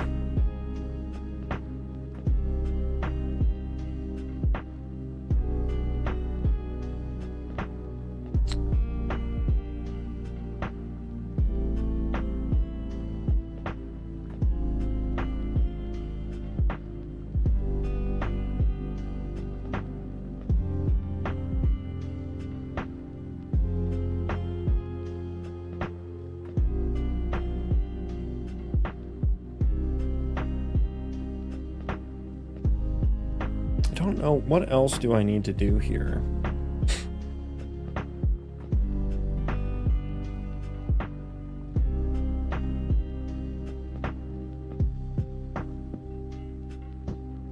This is really slick though. Like I do love, this is like, I don't know if you guys like can feel what I'm feeling here. Like when I drop these into storage, it's, especially when I drop on top of something and it just kind of clicks to the next one. Oh, you know what I want to do right now? You know what I want to do right now?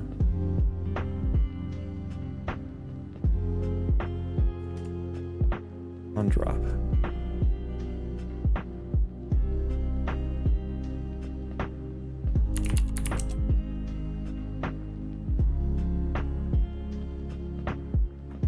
I can't do that, can I?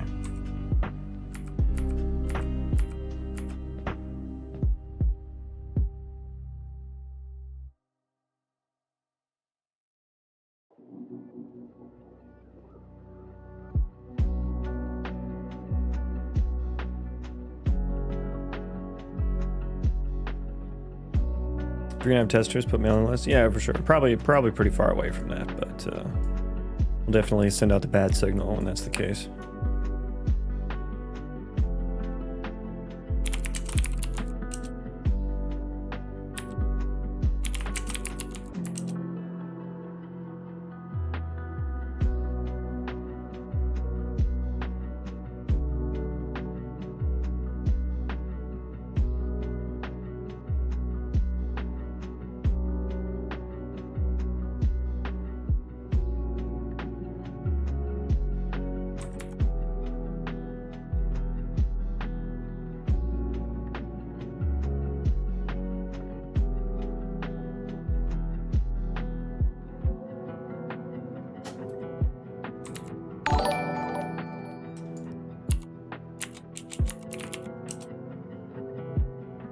Who was that? Sub? Lucklin!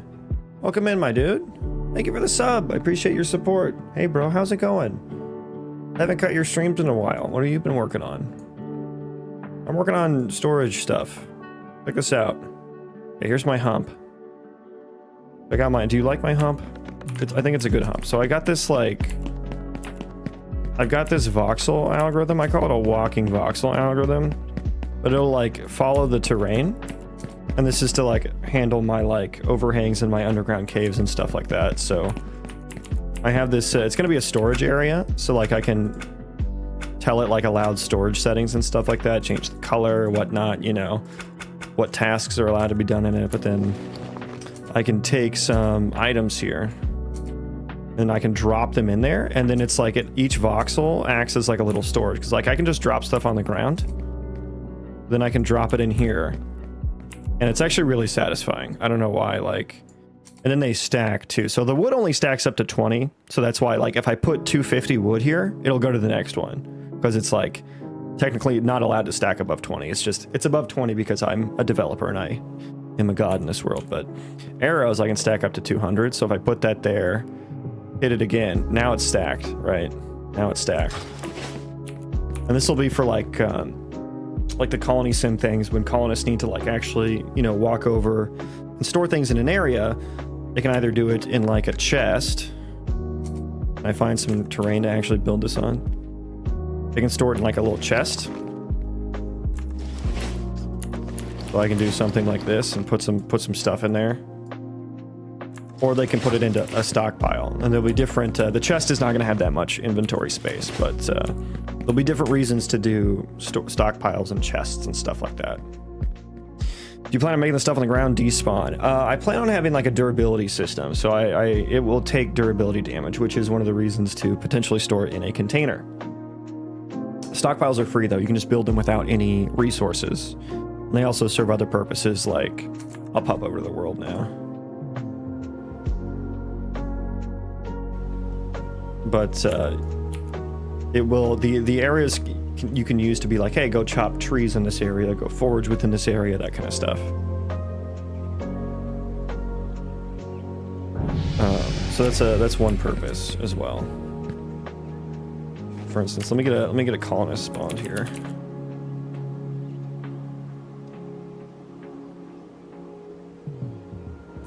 Okay, where is he? Okay, cool. He's within range here. Within range. So let's build a little area. Okay, I think those mushrooms should technically be in there. Let's see, can you sir, do you have a moment to talk about our Lord and Savior? Forage within area. I don't know if he can find, he's stuck here. Yeah, he's stuck on a nav island on the side of the cliff here. Okay. Give me a new colonist that is not stuck.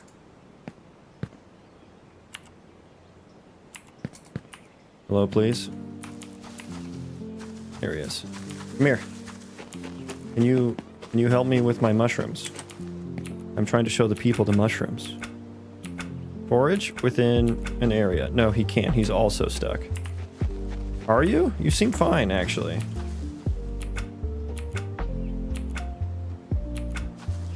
Okay, hang on.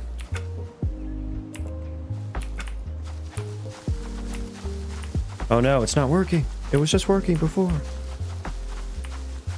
Oh, someone already took the fucking mushrooms. What? Oh, did he not run over there? He, like, immediately took them, actually. Sir, you were supposed to walk over there. You were supposed to walk over there and take them. Show me your inventory. Okay, now did the other guy take them then? Oh, the other guy couldn't get there. Oh, yeah, I need to do some, There's the missing mushrooms. Give me those. He stole them from all the way over there. He's supposed to walk over there and take them. I guess his pathfinding failed and then he just immediately took them, so... There's a little buggerino right there. Okay, some more mushrooms. Okay. There we go. I just put in a stamina system. Nice! Weather effects on the player and AI. Rated all the lighting based on PBL. Those are letters, and I have seen those letters before.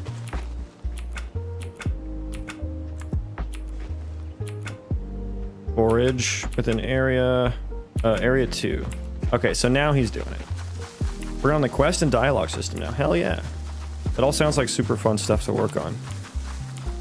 I can't wait till I get into weather and like actual like aesthetic stuff. It's gonna be nice. Boom.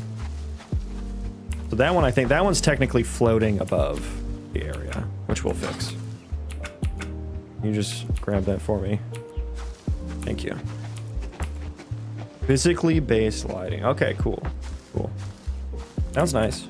Sounds fun. But yeah, eventually I want them to actually like haul stuff here. So I wonder, that's a world item, so he probably will go pick that up and try to put it in the stockpile. Or in the container here. Sir, come back. Sir. Go haul anywhere. Yeah, he's gonna go put that in the storage. Or no, he's actually got stuff in his inventory already. Oh yeah, he just put the mushrooms in there.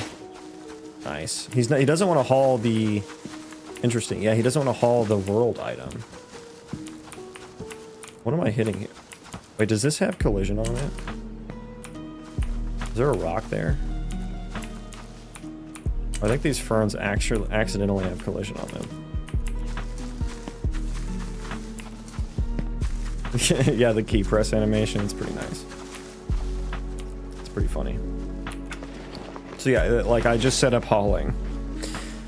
And I guess it's actually good that he doesn't grab from the storage stockpile. But I'll need to do like a best storage because like there's all the different storage settings. So there might be, if you change the storage settings on a stockpile that already has, like if you put a bunch of wood in a stockpile, you change the allowed storage settings to have no wood, then that wood needs to be hauled now, right? So I'll need to write logic for that. There's a lot of logic still to write. Let's just put like haul to /from stockpile. But also put that on the list. Also put that on the list.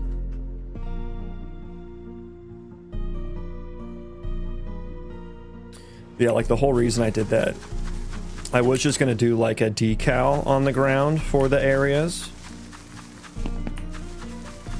I was just gonna do like a decal, but like, and then do like a bounding box or a sphere or something.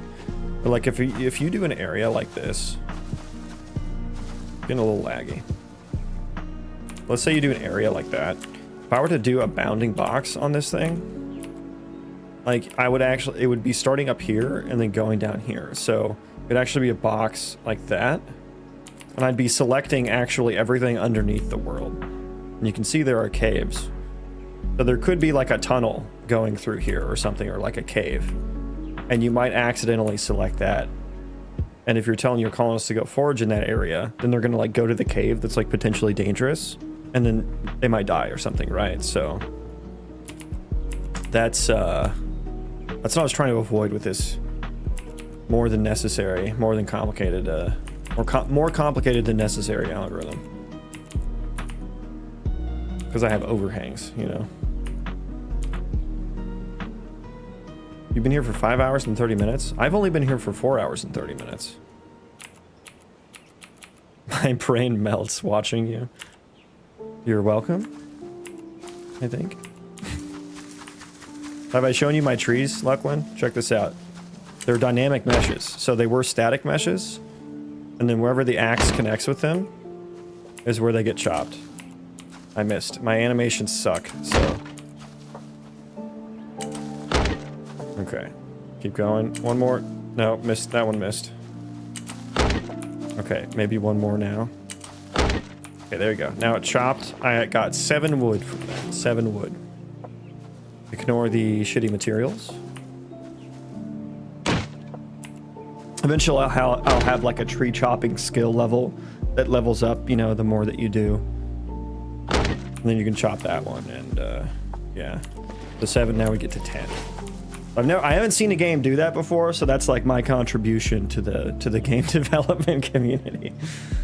These are all like instant static meshes spawned by PCG, and then I just transform them, swap them out with a dynamic mesh whenever the axe makes contact with it. And eventually I'll do like the Valheim-esque tree dominoes, where like they have like a health value or something, and then I'll do axe stats as well for like tree chopping stats. So it's like your axe will do a certain amount of damage to the tree, and that'll determine how deep, you know, how deep of a cut you make into it. And then if a tree falls and like it hits something, it'll deal damage. Whether that hits an entity or another tree, it'll deal damage to that, right? And so if a tree takes enough damage, it'll just fall too. And that's what happens in Valheim, is like, if you go around and whack every tree like once, and then you chop down one tree, it'll fall, hit the other tree, that tree will fall, the other tree will fall, and then it's like you can like, it's tree dominoes, like an entire forest will just level. Which is fun. It was always fun. My dude got hungry, and then he went searching for mushrooms. Edgar Sky's Reach. I can show you my quest system since you're working on it. So I do like the AI generated quests. So I'll generate one here.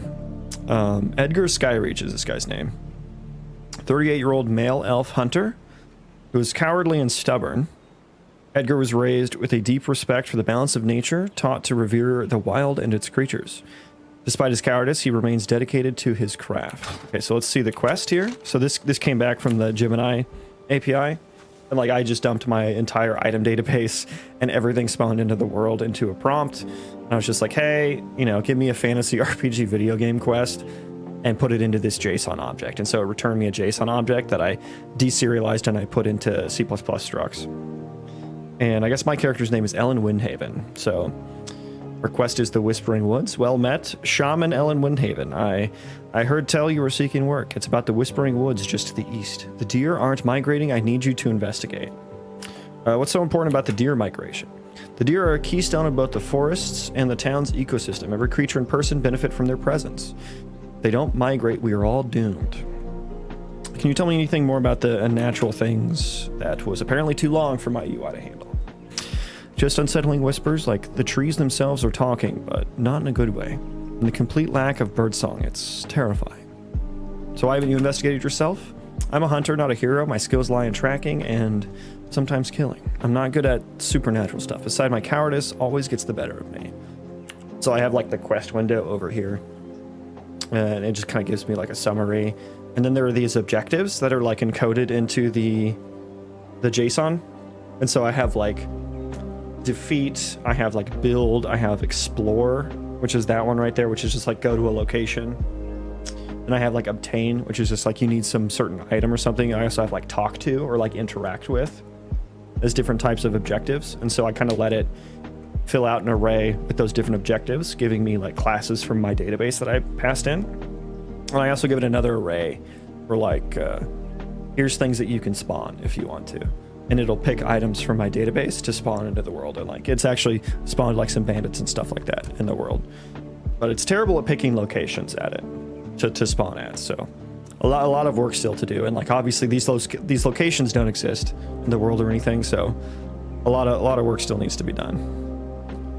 But yeah, it's like a proof of concept. It's just, but we'll accept it.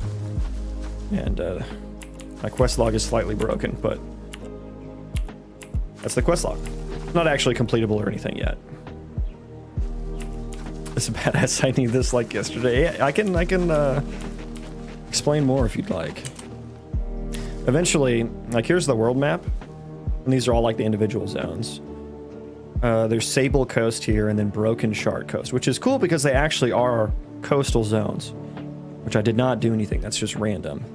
We have Fallen Kingdom, Xanthic Dunes, Blightfall Chasm, Direwood Bluffs, Gloomstone Mine, Stormvale Plateau, Heartwood Forest, Skull Rock. Like eventually, these are all just like randomly generated AI names as well, but eventually, when I get like a bunch of different biomes and stuff like that, I'll be passing in to the prompt that generates these, like all of the information about the zone, you know, like what points of interest are in the zone, what type of terrain is in the zone, what resources are in the zone, you know, what biome is it, what size is it, where is it in the world, what are its neighbor zones, you know, that kind of thing.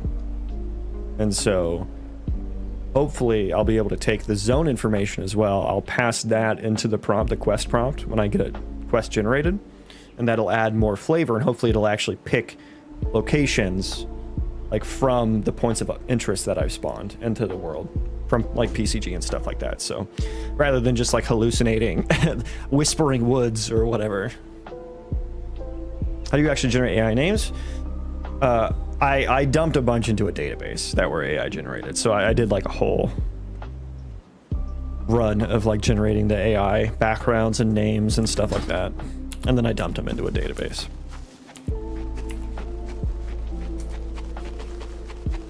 And I just said, come up with a bunch of names. I didn't do it once 200 times. Okay, generate me a bunch of like fantasy names. And I did a little bit of like, there are like fantasy name generators on the internet too. So I picked some of that too as well. How many possible names are there? Let's see.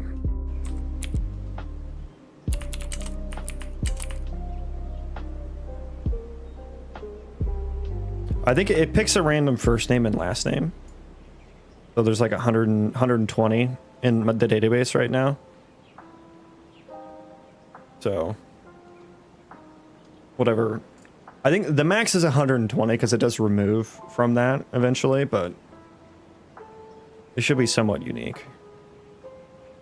Doing a Randy Bounty Hunter contract quest system. Yeah, that sounds perfect for the type of game you're making. It definitely fits the vibe from what I've seen. It gives you a fugitive and the last known location and what planet. Oh, you can travel planets, dude. That's awesome. When you get to the planet, you send your droid to seek out, and it reports back 3 possible locations. You make your way out.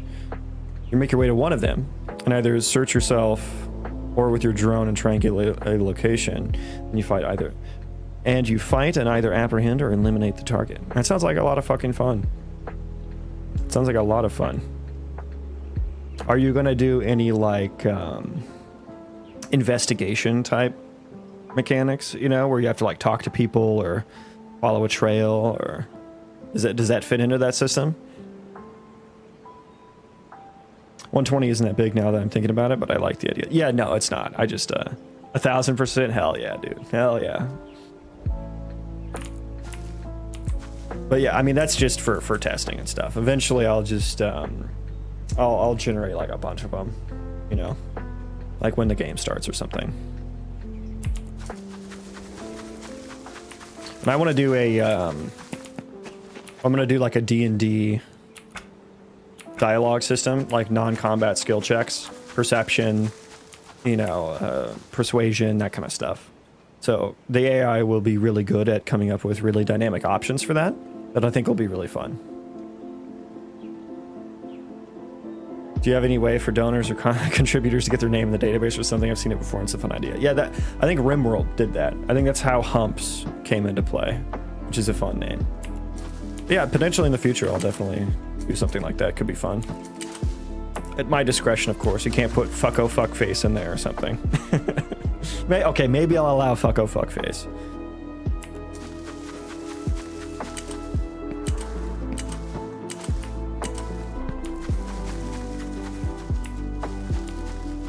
Why not? Well, you know. Alright, you know what? Why not? I don't know. Don't know.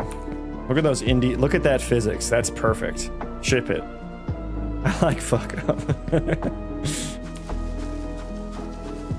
Odd Oculus. Where you been at, my dude? I haven't heard from you in a while. I haven't seen you streaming either. Fuck face. Yeah. Check this out. Check out my little droppies. My droppy boys. You ready for this, Odd?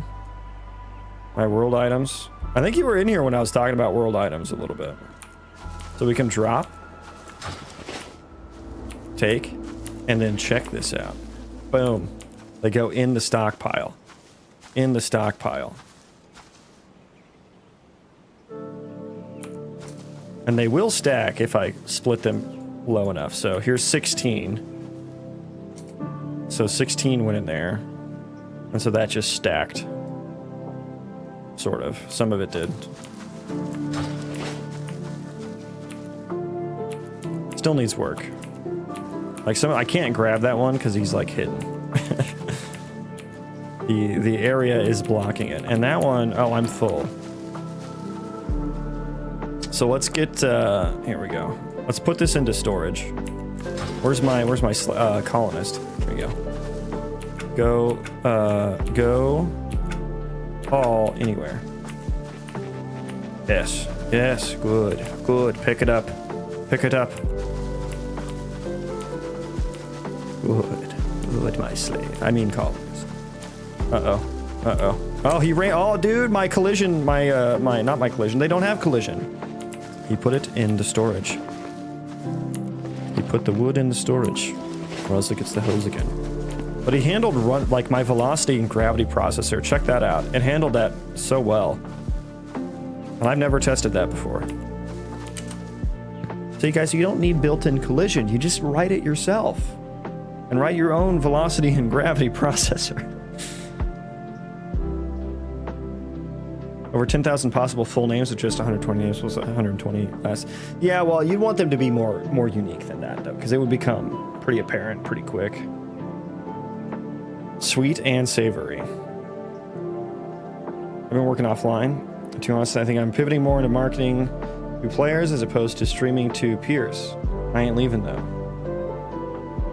Edge cases working that weren't even tested. I know, it's a good day. It's a good day. And so, Odd, you don't think that... Odd, you gotta try out the YouTube vertical streams. I think that would get a lot of eyes on your project.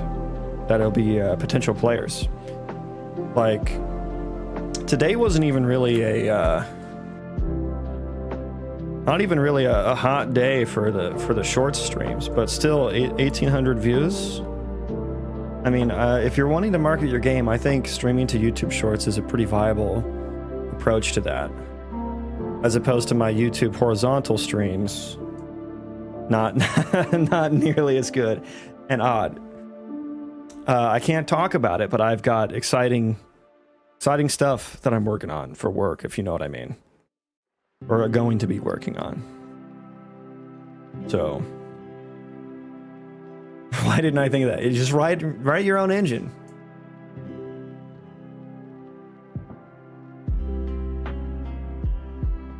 Oh, yeah. I got some exciting. It was actually earlier this week, but it's gonna take me a while to ramp up because I have no idea how shit works, so it's gonna take a while, and I only have, you know, my 20% time to actually work on YouTube stuff. So I already imagine those videos just having titles like "I used a million factory workers to destroy an entire world." Yeah. Do I have a Discord? No. Just a YouTube and a Twitch. feel like running a Discord kind of sucks. I don't want to do it. I don't want to run a Discord.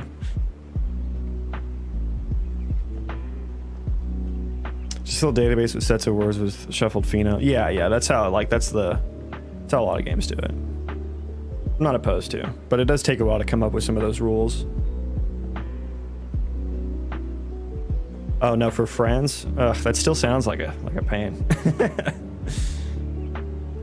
I mean, I have a Discord account, just not a server. You can find me in Odds Discord. How about that?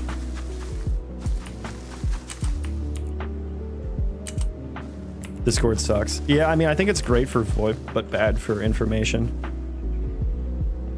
But yeah, Odd, I've had a lot of people come in from YouTube short streams and ask about the game. What game is this? You know, and I don't have a name to give them at all. But no, I've gotten some good subs and stuff. I'm about to get monetized on YouTube here in like a week, maybe. So yeah, I think it's a good option for you. I want to see you keep streaming because I think you're good at it, and I enjoy watching your streams. And I know you're probably not as productive, but I know that our viewers are mostly peers, but that doesn't mean they can't be players as well and spread the word and get you some wish lists and some reviews and stuff. Yeah, I can send you the. I think I already sent you the script actually on Discord. The mouse tracking script. And I can send you the code that I edited to make it work better for gaming and Unreal Engine, like following the mouse when it's detached and stuff. I can send you that as well whenever you get there. I might need more modification, yeah. And then I use se.live, streamelements.live, as the plugin to stream vertically and then horizontally to 2 different platforms. Yeah.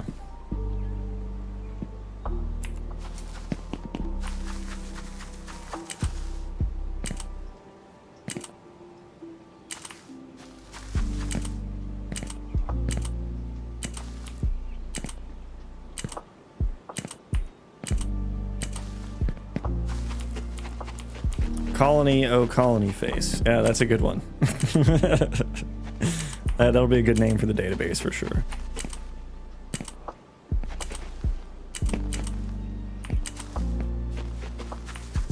I like this noise here because it looks like someone just took a bite out of it. Lunch. Almost looks like it almost looks like a mouth, right?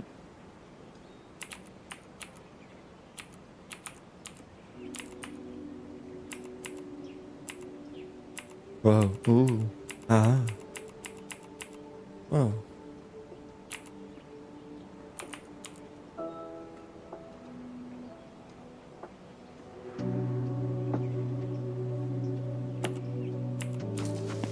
Yeah, I'm gonna need something more fantasy-y than Factory Simulator anyways.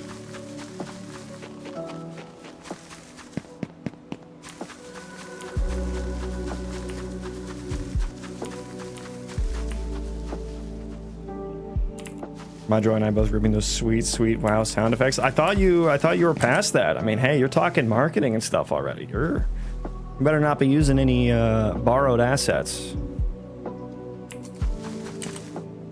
I thought you got rid of all yours. What are you gonna do for sound, by the way, Odd? Are you gonna pay someone? Or are you gonna find pre-made sound assets, or get someone off Fiverr? I need to, but I've been doing class design. Yeah, you need the sound effects for that, for sure. Oh, speaking of, I was gonna do some of that. I was actually about to do some of that. There's gotta be like a building sound. Is that, is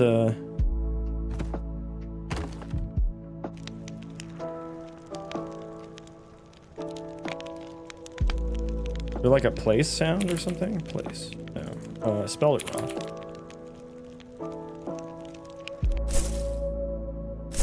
Ooh, I like that. I didn't realize I had all these sound effects. Definitely don't need anything that's futuristic. Puff. I should use those ones. I should use those tree sound effects.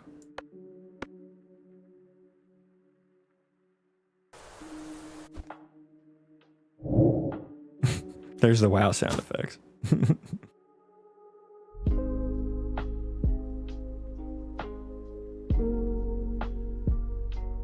I want like a...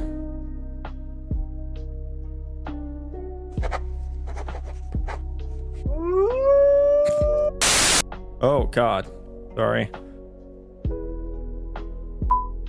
Bloom.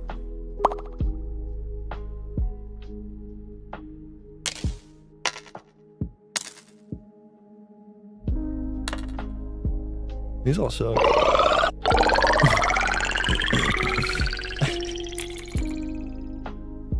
Okay, we will do the build one. Build. Okay. Is there like a particle?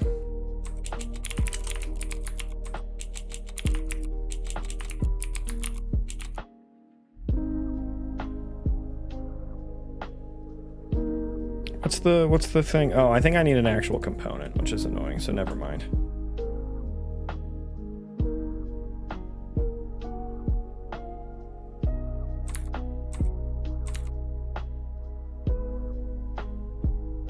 Just reuse the build sound effect here.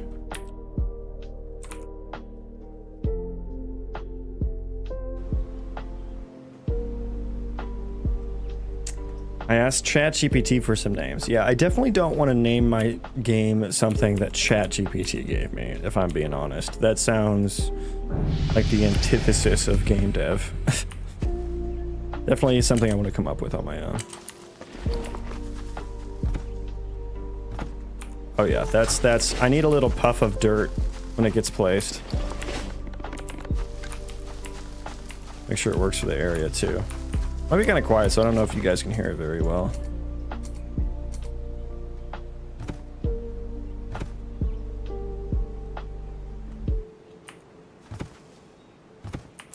Yeah, little sound effect.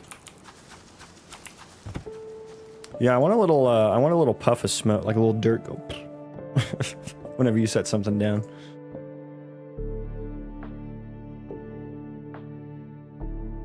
I guess I would need like a Niagara particle system or whatever to do that. Do I have anything like that?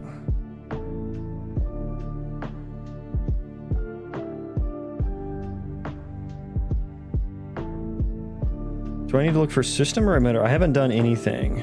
Emitter probably is directional burst. Directional bust. And I get, oh, dust. I saw something, dust particles. Was there dust somewhere? Oh, this is hanging. Ember, diamond. Do I have dust? No. Dirt. No. I ain't got nothing.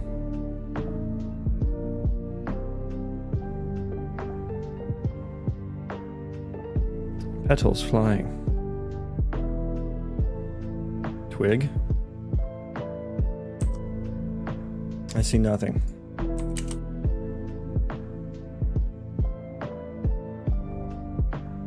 We can do a confetti burst. Oh, that's like... Oh, that's so hard to see.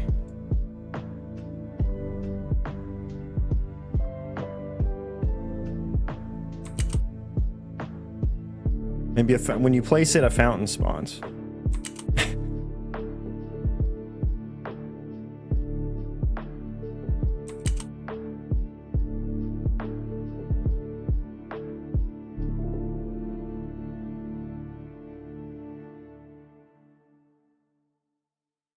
There you go. Yeah, I'll have to look into it later.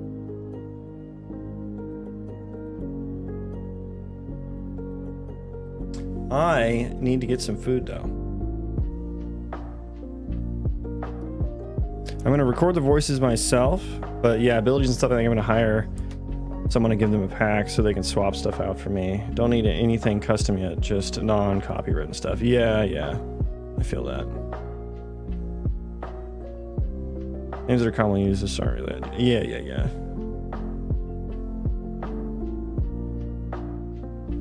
Okay, yeah, let me find someone to send you guys over to, because I'm hungry and I need food. I'm hungry and I need food. So we raided Prismatica yesterday. So let's find Jed. I haven't raided Jed in a while. What's Jed working on? Game captures? No. He's working. It's going well for Jed, as you can see. Why are you like this? Maybe we'll restart it. He's like, why are you like this? Set some resolutions or something. Okay. Does he do YouTube? Does he have a YouTube thingy? That didn't do anything either. No. Okay. That didn't do anything. So either. YouTube, sorry YouTube. If you wanna, Weird. if those I over wanted in to YouTube capture it in like. wanna join I wanted us, to capture it in like we are going to go see Jed. 1080p standalone. We're gonna like, go see window. Jed. So, but it would. At So 1080, thanks because it everyone looks for like a hanging tiny out. box on the Dark Medieval 34th Fantasy, floor. my project, looking good. Yes, yes.